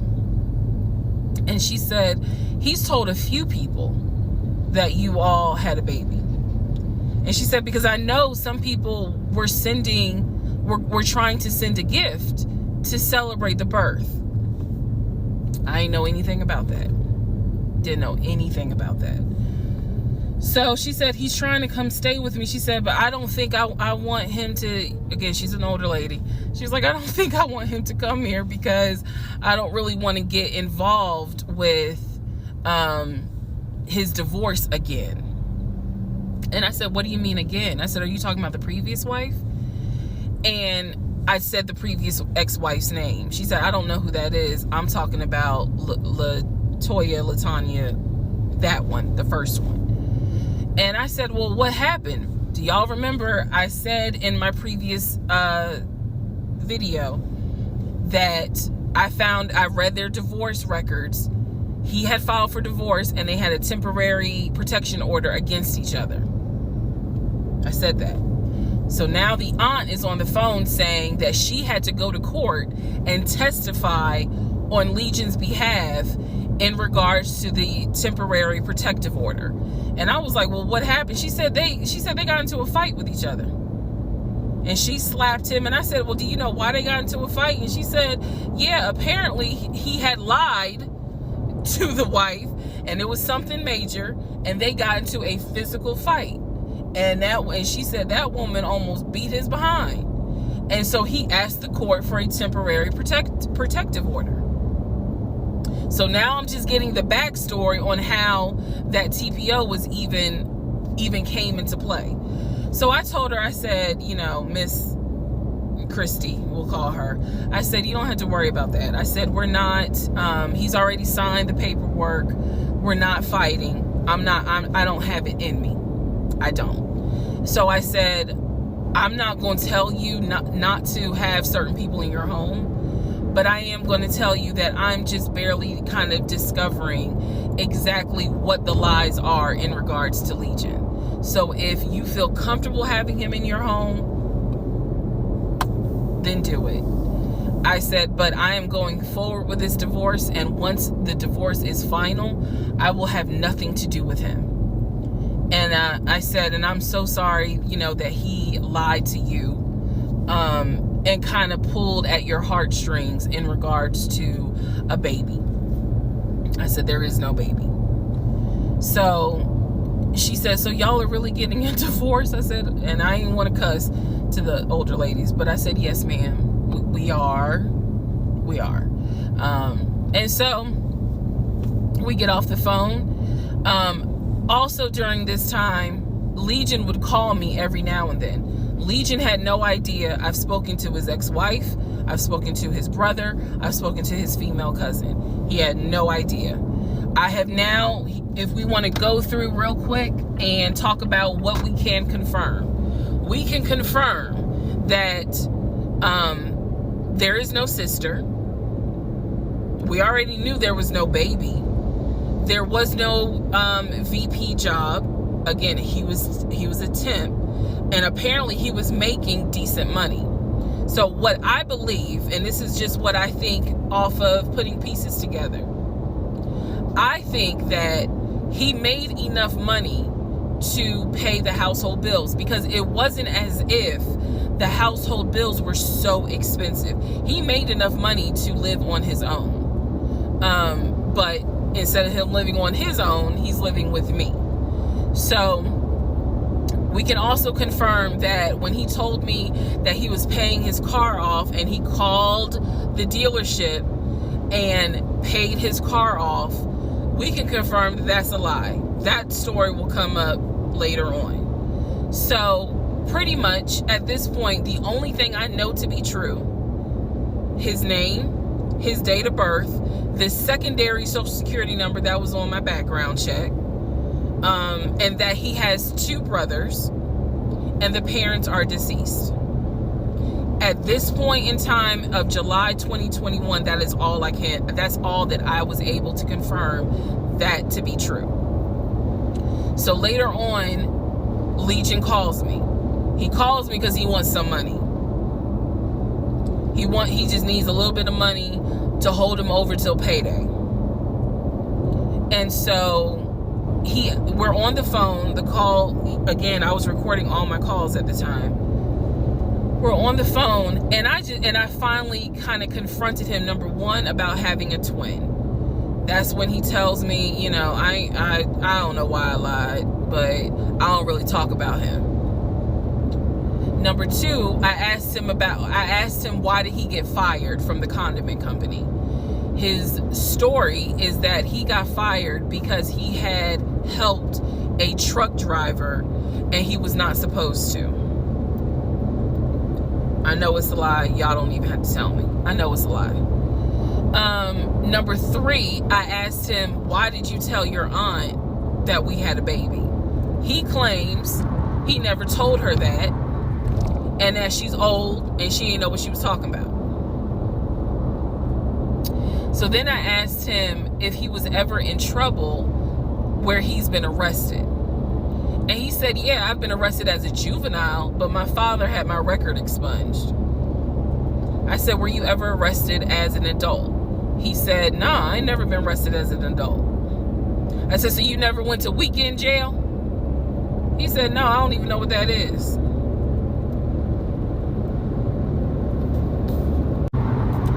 So he doesn't know what weekend jail is. That's his story. And so he was still standing by the lies he told me. So finally, I just asked him, and this is where let me just say it. I asked him, why the hell did you even marry me? Like, why? Why did you even marry me? Because you easily could have just stayed dating or been the boyfriend or just moved on with your life. Like, you didn't have to marry me. You didn't have to pull me into a marriage and make me think that this is what you wanted. This is what he said to me on that phone call. He said, I had to marry you. And I was like, no, you didn't. He said, yes, I did. He said, I knew full well from day one that there was no way you were going to stay my girlfriend for longer than a year. He said, I knew it. He said, I knew in order to keep you, I was going to have to marry you. Y'all, my jaw hit the ground. I could not believe he said that. And he said it so matter of fact. And I was like, that is the most fucked up thing you could ever say.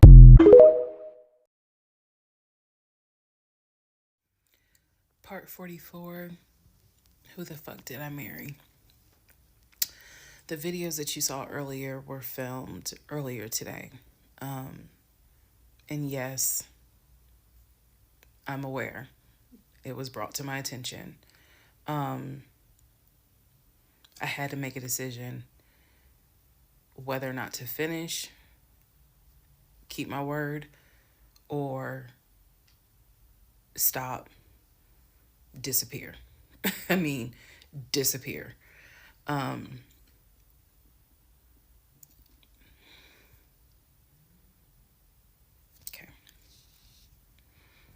Let's finish. So, first of all, let me say this. It is not easy telling this story. It's entertaining. I know it's gone viral. But it is not easy telling this story. I made a decision to tell this story. I made a decision to share my story, what I went through, in hopes that it helps just one person.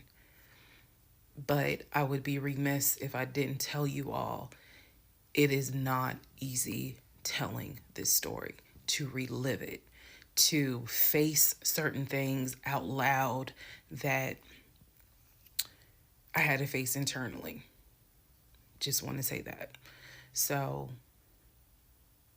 I will push forward to finish, but today got to me.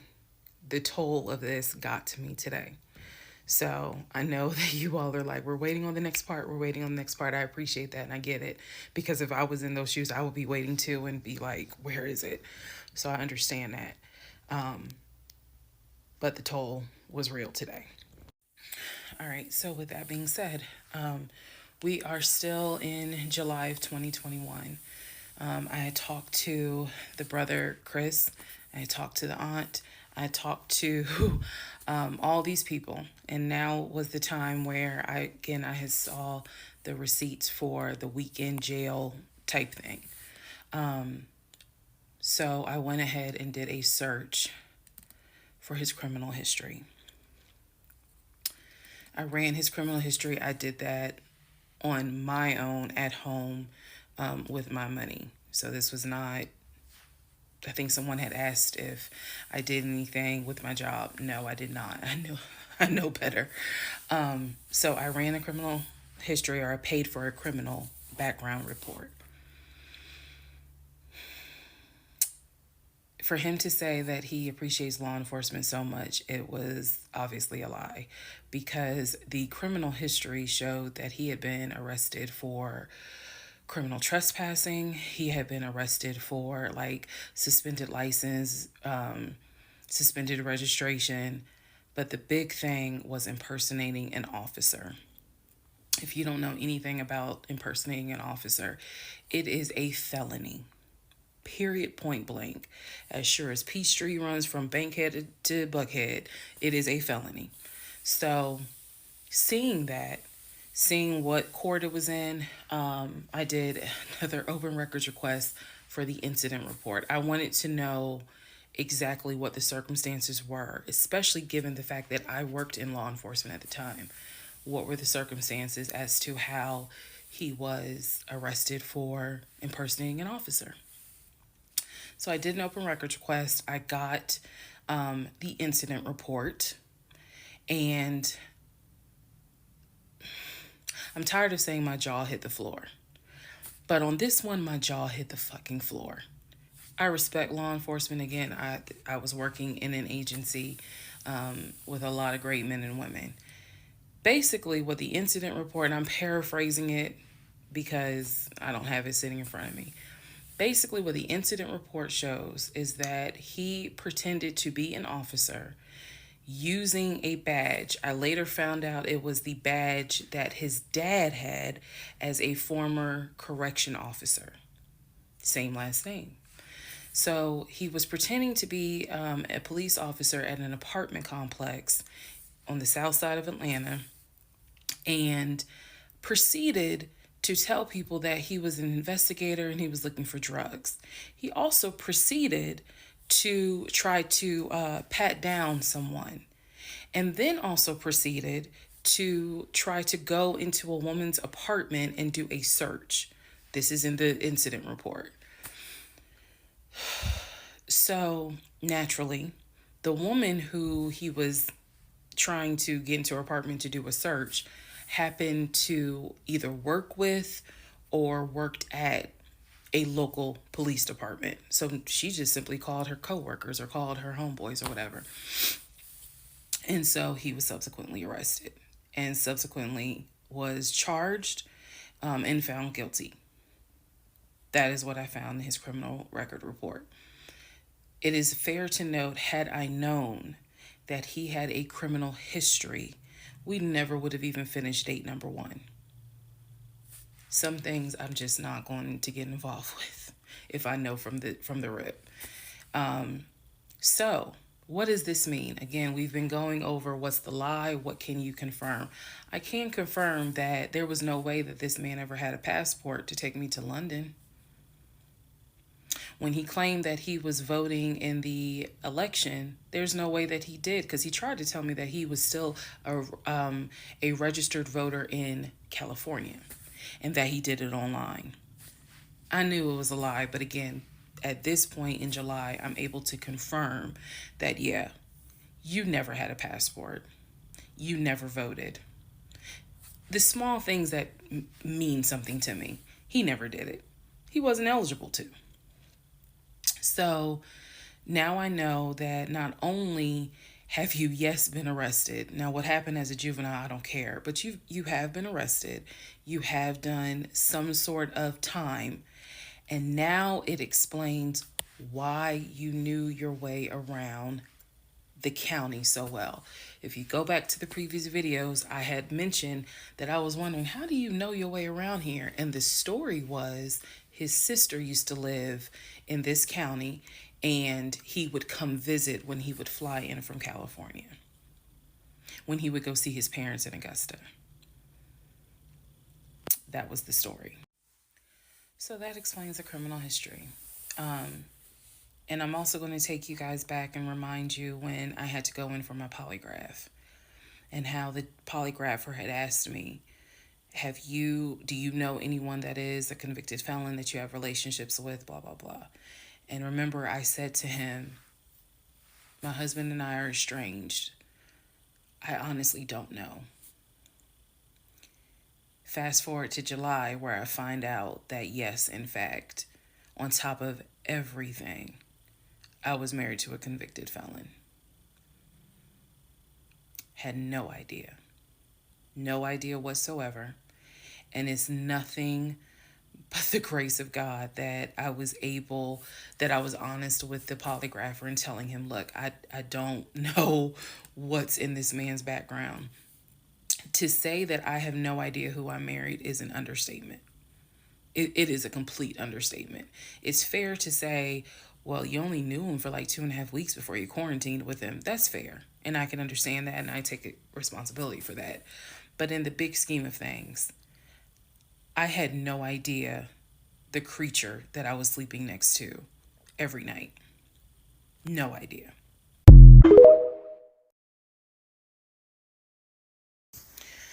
All right, part 45, who the fuck did I marry?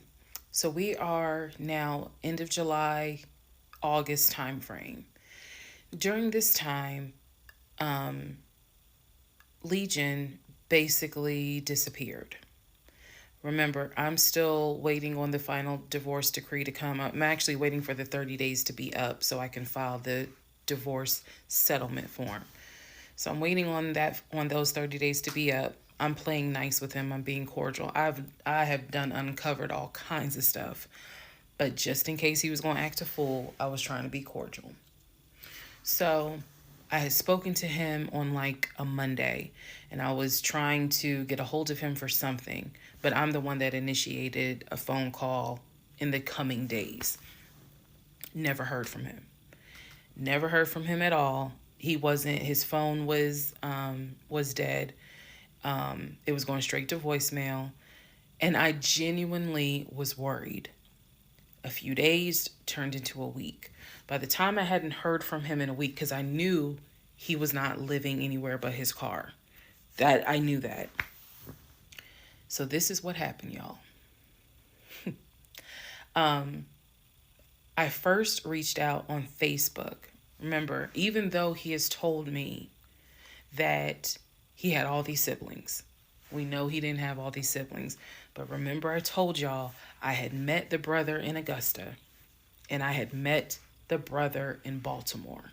These are people I've met. The brother in Baltimore I talked to on FaceTime. The brother in Augusta I've actually physically met, hugged, shake hands, all that.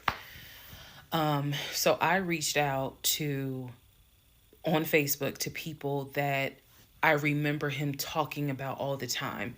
The friend Omar, the brother in Augusta, the brother in Baltimore, another cousin in Augusta. I was doing a search for these people's names, just like, hey, have you heard from Legion? The brother in Augusta told me, no, I haven't heard from him. I've been trying to reach him, but the phone's going straight to voicemail. I knew he was living in his car. So my brain was doing everything it could not to go on the deep end. I reached out on Facebook to the brother in Baltimore. And I said, hey, gave him my name. And I said, have you heard from Legion? Now, mind you, the brother in Baltimore and him have talked on speakerphone. I guess it's important that I make that distinction. They have talked on speakerphone. So I know that they have talked at least in 2020. So I said to him, again, according to Legion, they talk all the time. But I have heard them on the phone in 2020. So I said, have you talked to him? The brother from Baltimore informs me, no, I ain't talked to him. He owes me money. So I ain't got nothing to say to him.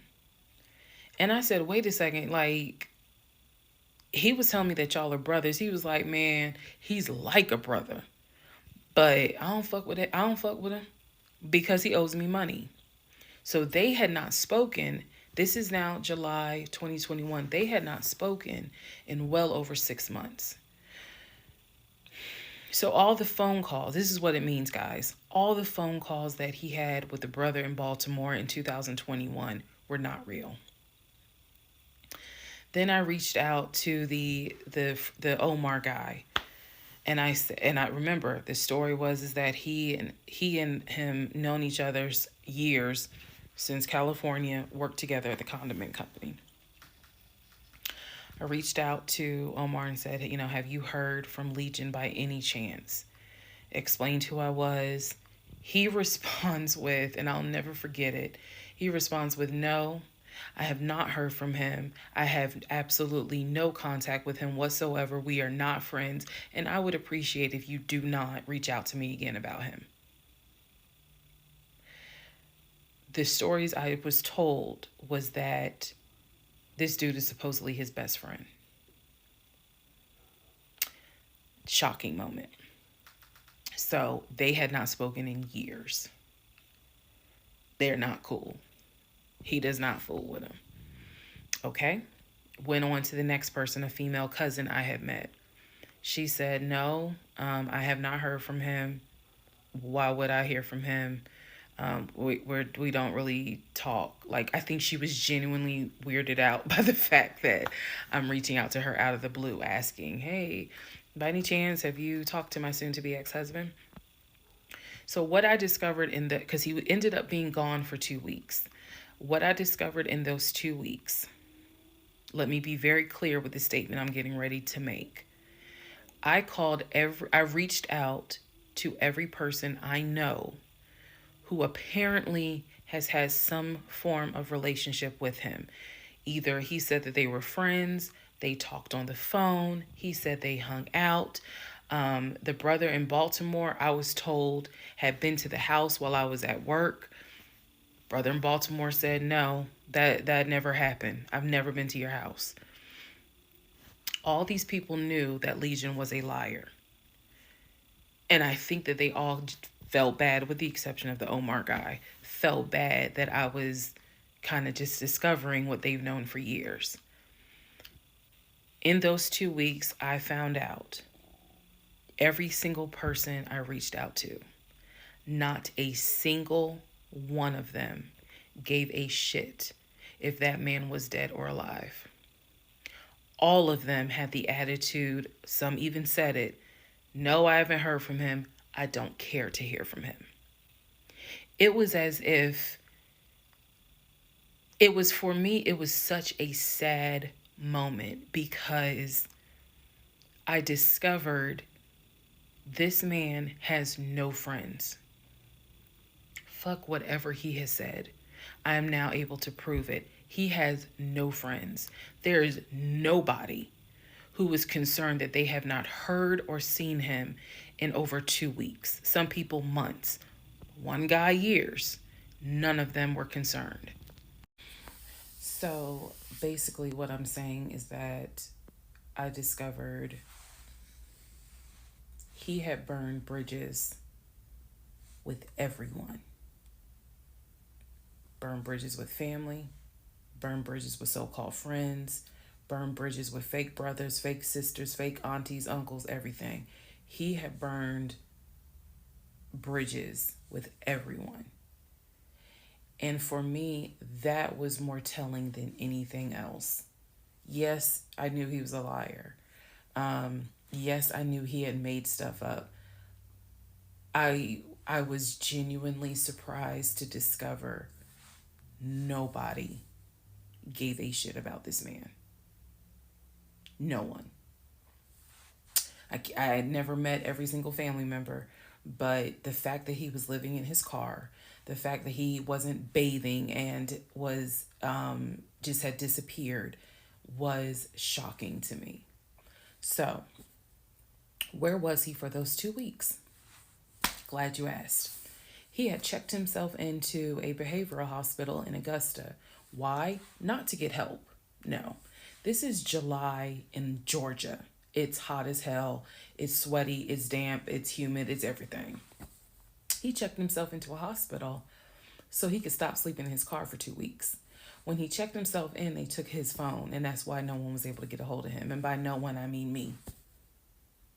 He checked himself into a hospital so that he could have a bed for a couple of weeks. That's the type of human being that I was dealing with.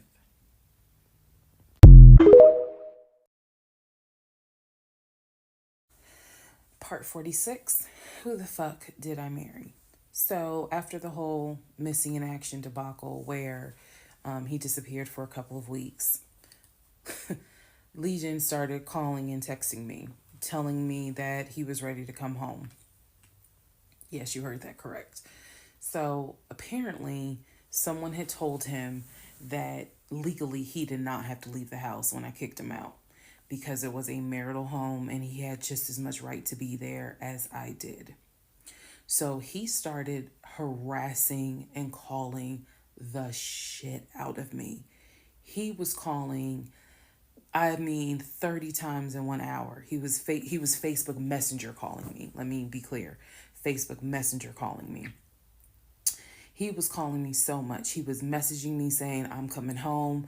I'm going to get some money and drive up from Augusta. You have to let me in the house. It's not fair what you're doing. All this other bullshit.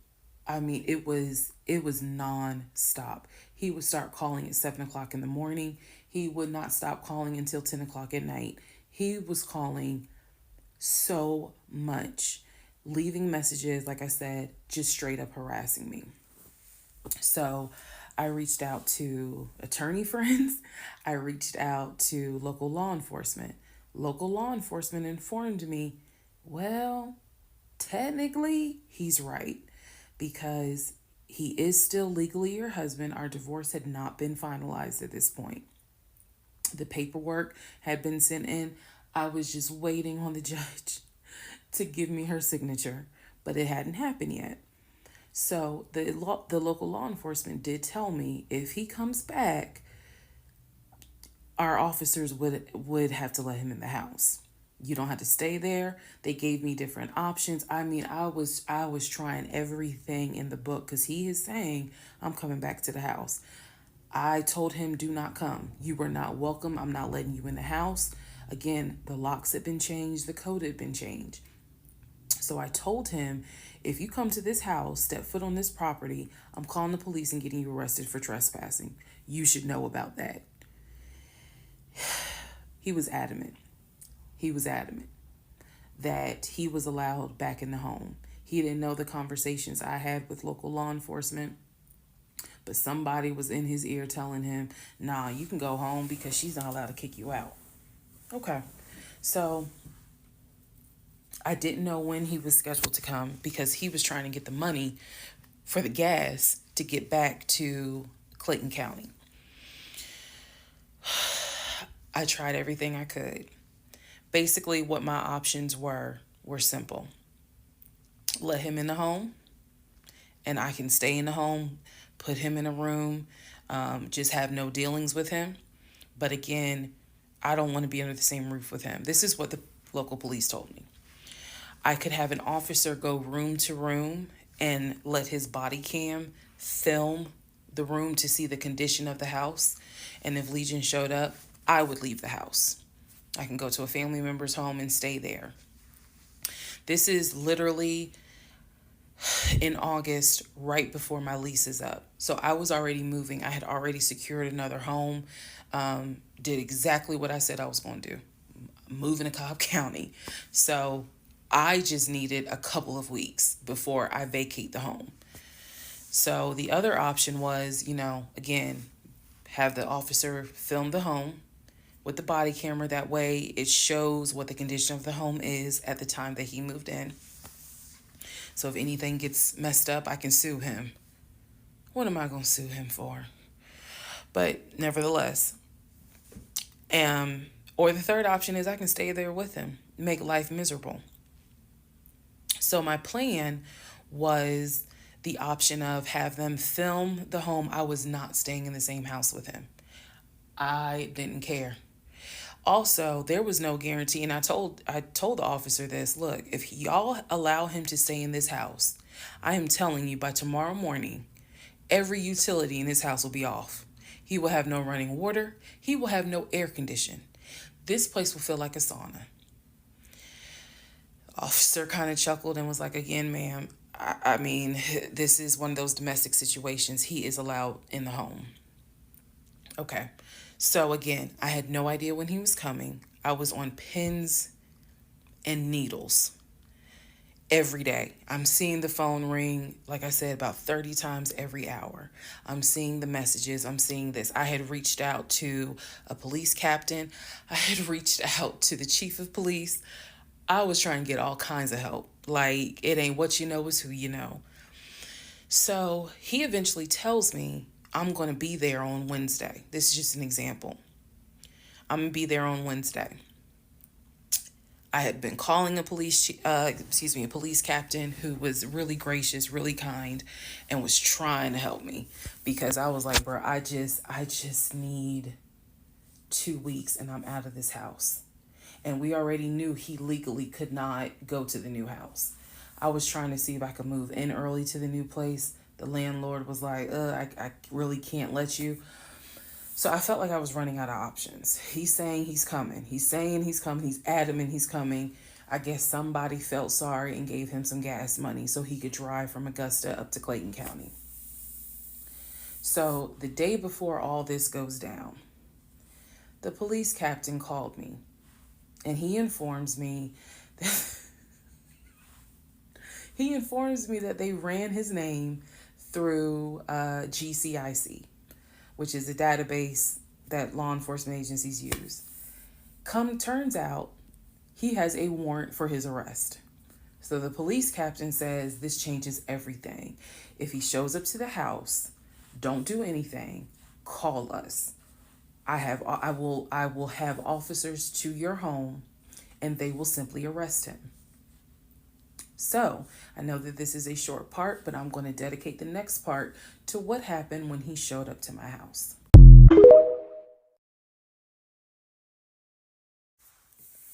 Part 47, who the fuck did I marry?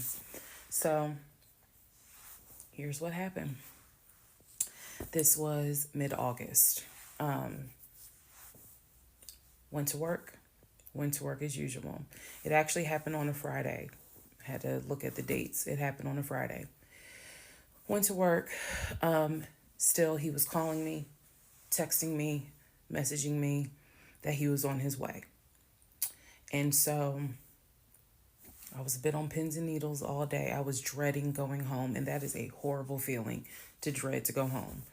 So he had called me and said that he was at the house in the driveway. I guess he had to use the restroom, so he decided to go to the Walmart up the street to go use the bathroom. I wasn't answering phone calls. I wasn't answering text messages.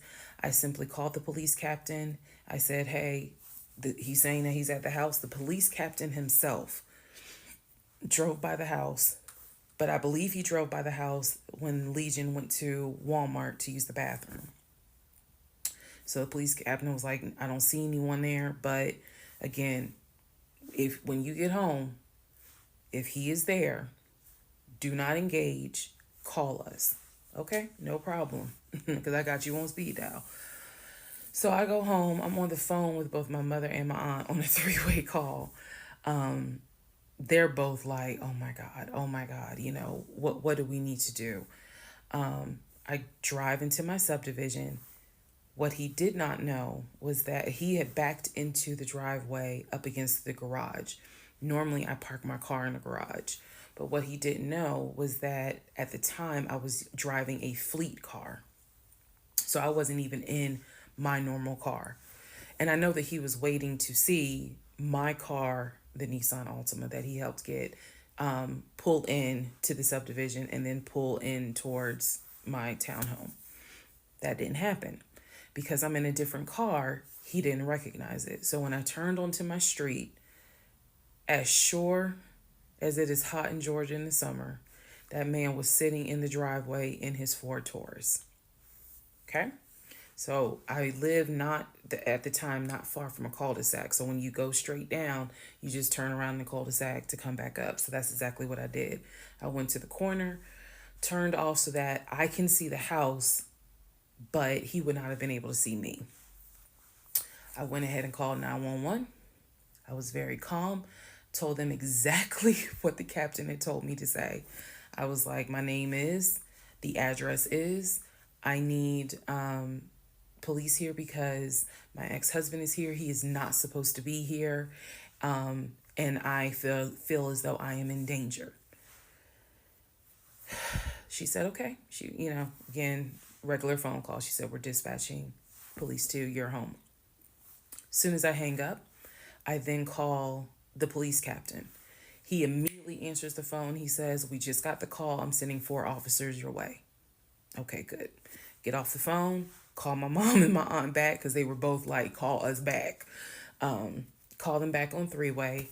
I continue to sit there until I see 4 officers, 4 cars pull in and stop just in front of my house. So then I ease up. He gets out the car, I guess, trying to see what's going on. I explain to the officer that walks to my window. I say, this is what's going on. So I was trying to sound extra law enforcement smart. I was like, check him through GCIC. You're going to find that he has a warrant out for his arrest for violation of probation. And the officer kind of smirked because she was like, we know. We already checked GCIC. The captain called us. So I was like, okay. So anyway, They tell me to sit in the car. They go up to the window of the car and ask him to step out of the car. He does. When he stepped out the car, I was like, oh my God. I hadn't seen him since the end of June when I met him at the UPS store. And he looked bad then. He was still in the same clothes. When I told you guys when I met him, he was like a size 3X. What got out of the car was easily a medium or large. Easily. That is how, and it makes sense because, he probably wasn't eating, except for somebody gave him $6 for chicken nuggets. But what got out of the car was something I didn't even recognize. So he gets out of the car, they arrest him. There was no incident or anything like that. He was arrested peacefully. They put him in the back seat. My neighbors are all looking like, what is going on? And so the officer comes up to me and she said, he's asking to speak to you. Do you want to speak to him? I said, yeah. So she walks with me. Keep in mind, she's wearing a body cam. So she walks with me to the window. They put the window down. And I remember looking at him. I was like, I told you not to come. And he said, I just wanted to get my stuff. I just wanted to get the TV. I said, what TV? The TV that you gave me in the divorce? And he was like, yeah, that TV.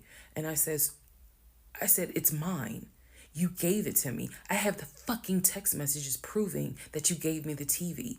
And I'm trying not to scream because the neighbors are all watching. And he was like, I know. I just needed my stuff. I'm sorry. I'll never bother you again. I'm sorry.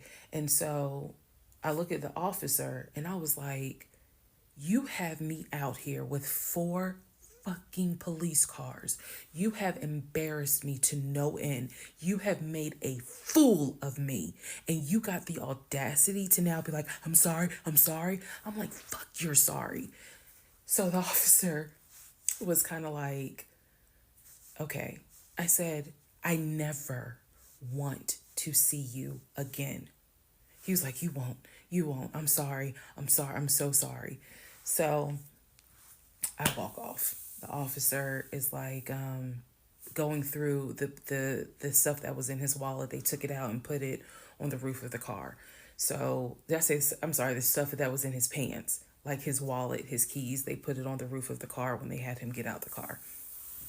And so she's just like, I said, did you catch all that on body cam? And she said, yeah. I said, he gave me the TV. And she said, yeah. She's like, we're going to take him in and we'll have somebody look at him, because in her words, she said he's definitely having a mental episode right now in the back seat. And I just shrugged and I was just like, my God, I just said, I just want to be done with him. I just want to be done. And so she was like, I understand. I totally get it. So his car is in my driveway. The keys and everything are, they took it with them because I guess since it was on him, they took it with them for processing at the jail. I think that's how that works, because I didn't see the wallet or the keys afterwards. So at this point, 4 officers leave. I go into the house. Everything's peaceful and calm. A few minutes later, I go outside to check the mail. What's in the mail but a letter from the court? I open it up. I go into the house because, again, it's hot. I had my wig on. My head is all sweaty and stuff. I'm just angry and just angry. That raised my blood pressure. So I go in the house. I sit on the steps inside the house and I open up the mail from the judge, and it's my final divorce decree. And I'm smiling right now, but y'all, when I got that divorce decree sitting on the stairs, I broke down into ugly Oprah tears. I broke down. It was as if a year worth of weight came off of me. I broke down, and I mean, I wailed. I broke down. I broke down so I broke down so bad. Next part.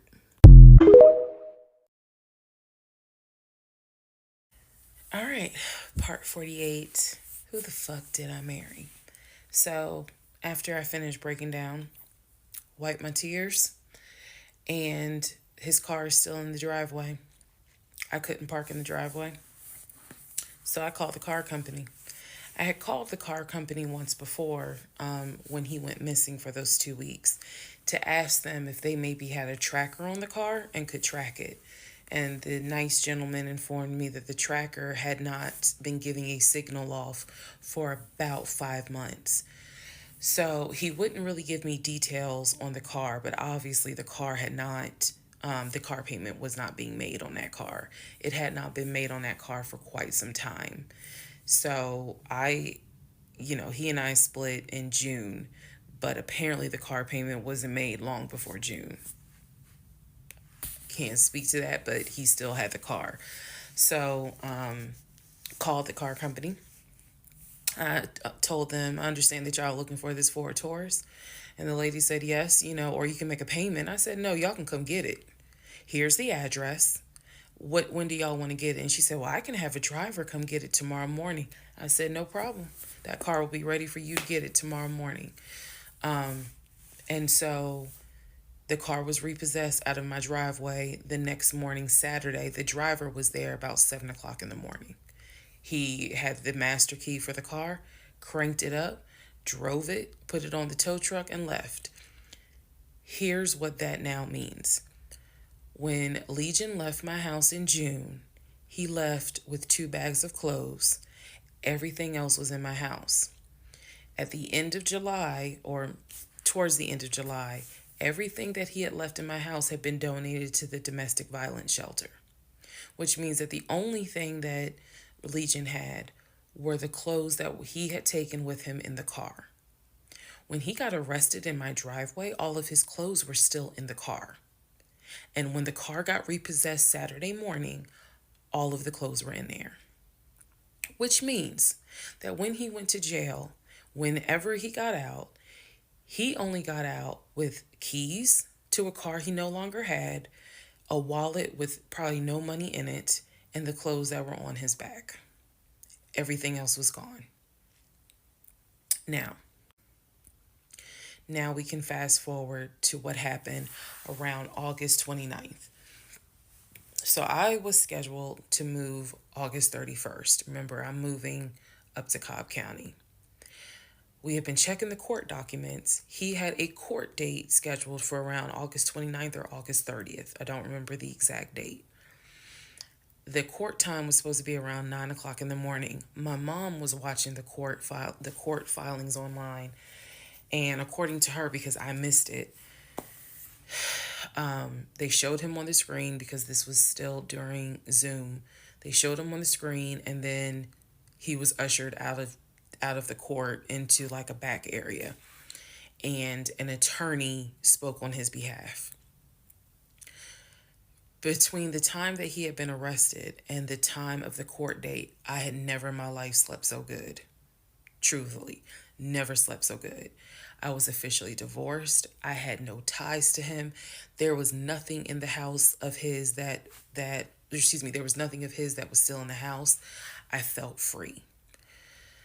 So, when the court date happened and my mom told me what she saw on the Zoom, I was confused. Is he getting out? Is he having to serve time? What's going on? I called the courts. I tried to speak to his attorney, and his attorney had a horrible attitude and was like, why are you calling me? And I informed him, I said, look, I'm a bit afraid of this man. So can you please just tell me if he is being released, or is he going to be kept, or if he is going to be sentenced to a longer jail term? He said no, he's not being kept in a longer jail term because the warrant had expired. So when the police arrested him, yes, it was a valid arrest, but the warrant had expired. So I believe the warrant had expired like 6 months earlier, but of course it wasn't put in the system. Which means that if the court date is August 29th, he's going to be released August 29th or August 30th. I'm moving August 31st. So my mom was just like, please just spend the night at your aunt's house. Like, just spend the night at your aunt's house, then go back to the house during the day. The movers will be there, and then just move. So that's exactly what I did, because there was concern that he would get out of jail angry and catch a Uber with no money and come back to the house, either for retaliation or because he's just in a fucking manic mode. And so that's where he went. I really didn't want to take any chances. It's just that simple. I did not want to take any chances. I knew that at that point, legally, the law's on my side. Y'all are divorced. You have no reason to be at this home. I knew that that's what the police would say. But I wasn't 100% sure, because truthfully speaking, I did not know this man. We can make all the jokes we want. I did not know this man.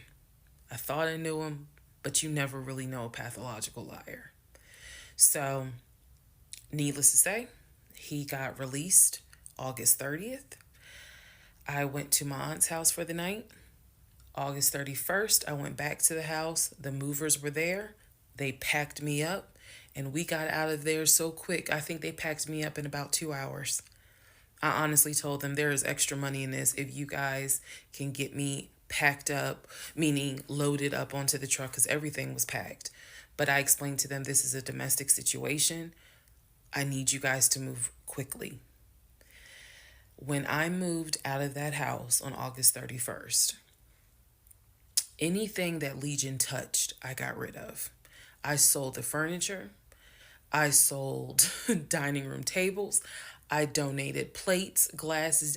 When I tell you, I moved out and I started over. I completely purged my life. Completely started over. I mean, I was not willing to take a single item into my new home that reminded me of him. From the dishes in the kitchen to the towels in the linen closet. When I tell you Amazon and Ross were my best friends, I mean they were my best friends, because I could not fathom moving into a new home, a new space, with anything that reminded me of him. I sold the bed, got a new bed. If he had bought me clothes, I got rid of them. If he bought me shoes and purses, okay, I kind of kept the heels. But everything else I got rid of. So I completely purged my life. Completely. Started over from the bottom in terms of just the move. I could not take any piece of him with me. Could not.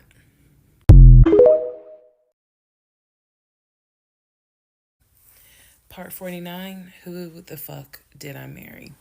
So after the whole, I moved and I started over, basically, completely started over.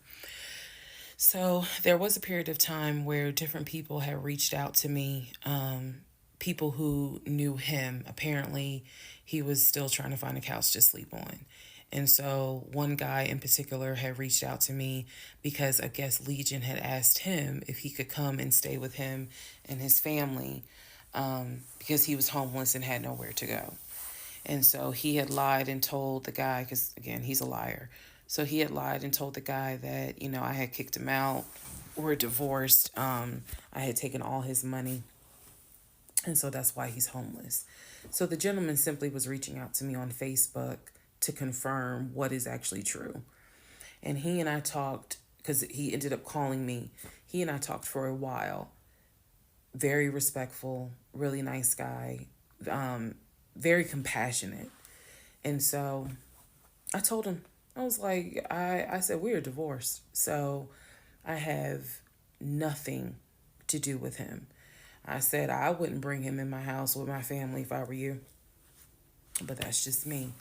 And so the guy was like, lady, he didn't say lady, but he was like, lady, you dodged a bullet.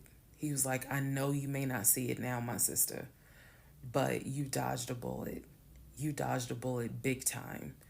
And so, just in talking to him, he was very encouraging. Like, it sounds like you got a good head on your shoulders. It sounds like you a good woman. And no, he was not flirting at all. He was like, it sounds like you a good woman. And I really hope this does not mess you up. Like, don't let him mess you up. Don't let him, like, diminish your shine, kind of thing. And I appreciate that. I did. Because at that time, again, had moved into my new place. 2021 was the worst year I ever had. I'm not saying that so that 2024 can be like, hold my beer. But 2021 was a dark year. Started out married, end of the year divorced, end of the year with COVID and divorce. And that period of time, that August, September time, I felt like I was just walking around like a numb woman. I didn't know if I was coming or going. I didn't know I didn't know what to do because I felt like I had just been through hell. And it was a period of time where I had to sit down and I had to really, really deal with some stuff that I just simply was not ready to deal with. Things that I had to come to grips with that I really wasn't ready to come to grips with.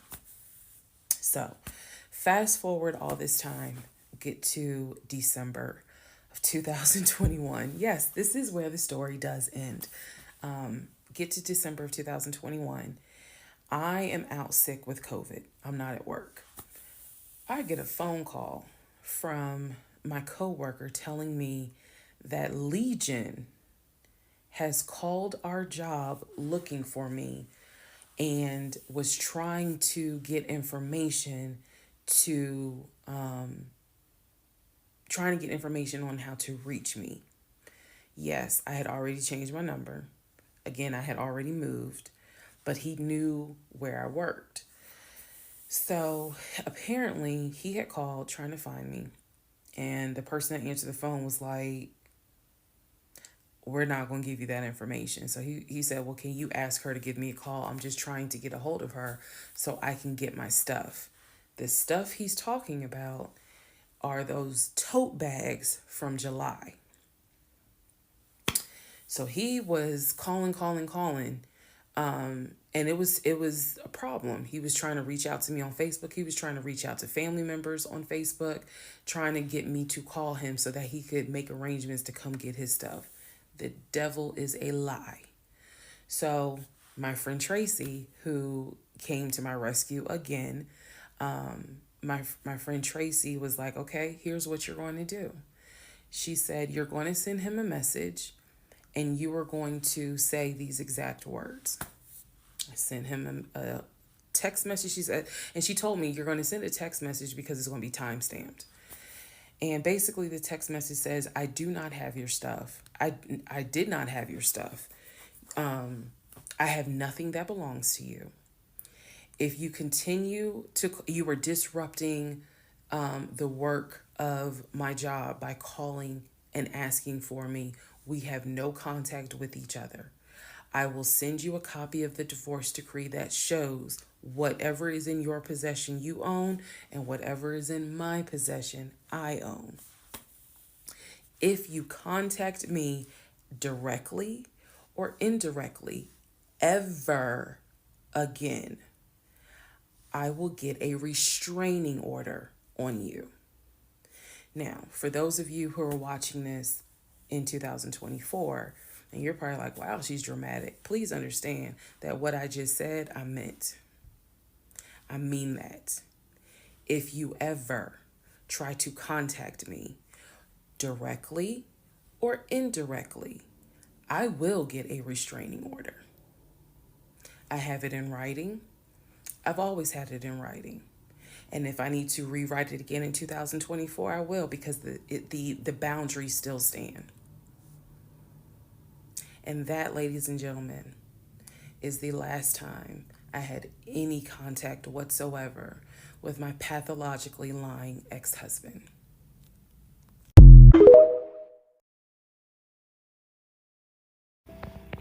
Part 50. Who the fuck did I marry? So, the aftermath. There are some realizations I had to come to after the divorce and everything had passed. One, Legion never loved me. He never loved me. He doesn't love himself, so I know he didn't love me. Number two, he didn't even like me. He watched me get excited about things that he knew I was not going to get. And not even just the possession stuff. Like, of course, we know I was excited to be the woman whose husband is like, I'm taking my wife to London. I was excited to be the woman whose husband was like, yeah, I bought my wife a brand new BMW X5.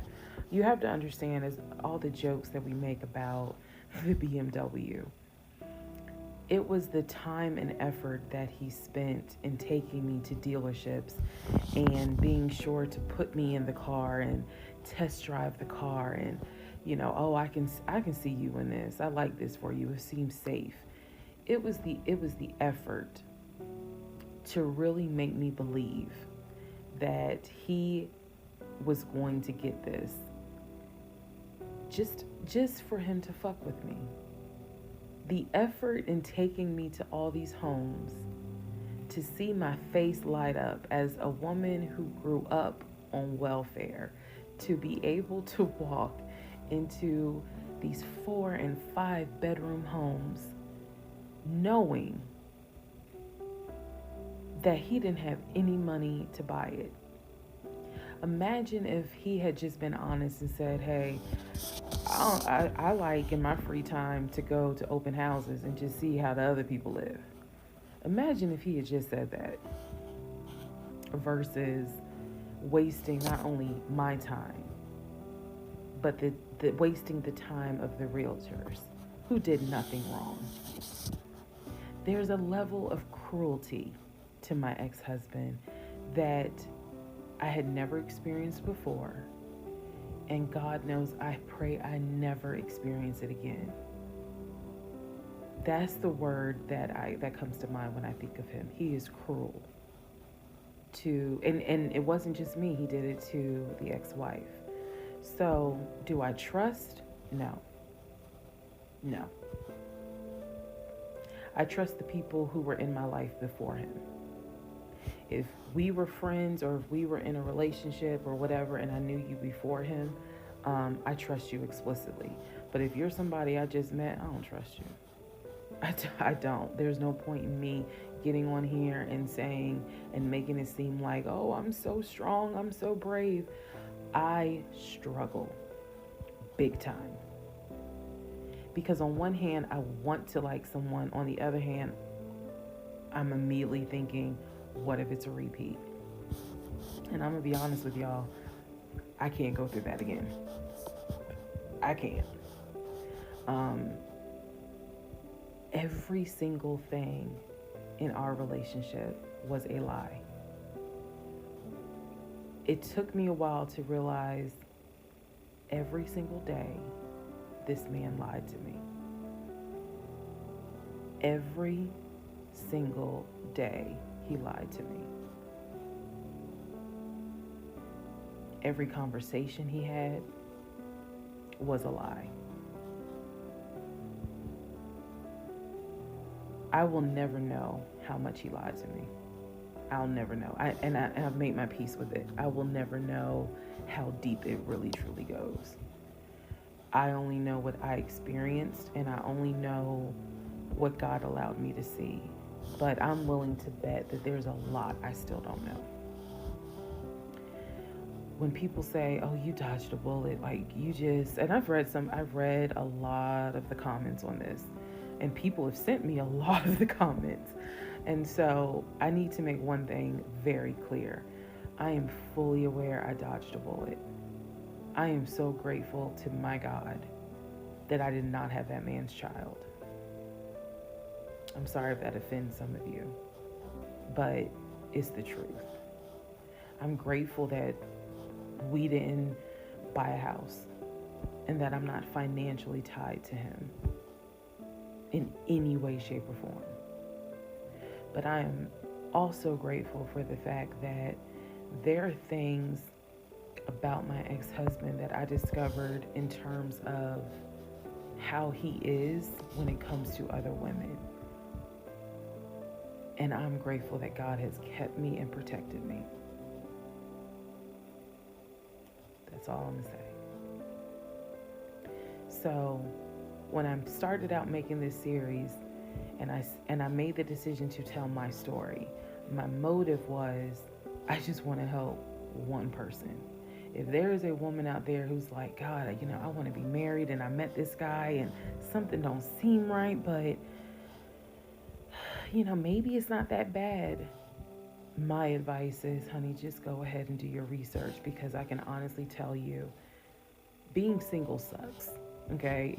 In my opinion, sometimes it sucks, but being married to the wrong person is a type of hell no one should have to go through. You should not have to be married to someone that does not like you. You should not have to be married to someone that doesn't even love you. And I know what that is like. I know what it's like to be told, hey, babe, I love you. And yet, I swear, I think that man sat back in the recliner with his WWE Championship Roman Reigns belt and laughed his ass off at me every day. Like, damn, she really believed it. Ha, ha, ha, ha, ha. I do. I really do think that. My radar was broken, because I am an intelligent woman, and I know that I know better. And I still sometimes ask myself, how the fuck did you let this happen? How did you let this be your story?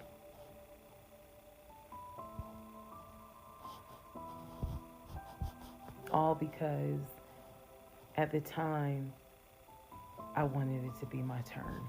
And I hoped it was my turn. And when people say, well, what do you mean by that? I just meant, we all see it, whether it's social media or real life, we all see where the woman she done been through some stuff, but she finally met someone who appreciates, loves, and respects her. And it is a beautiful thing. I had hoped that when I met him, it was my turn for that. And instead of being obedient, I wanted to be right, and I wanted to do what I wanted to do. And the cost of that decision was heavy. The toll of reliving this whole scenario was heavy. It was. I'm almost surprised at how hard it was to actually finish this playlist. Not because I couldn't remember stuff. I probably remember way more details than what I actually put out. But it's just the fact that it's like I'm reminding myself, how did you let this happen? So, therapy is real. Therapy helps. Stella Rosa Black helps too. And yes, I will one day get to London. I will get my dark blue BMW X5 with a cognac interior. I believe I will get those things. Just got to get them a different route. So, thank you all for being on the playlist of Who the Fuck Did I Marry? I promise I will go live, and I will let you all know when I go live so that we can have a wine night full of question and answers. Thank you for watching.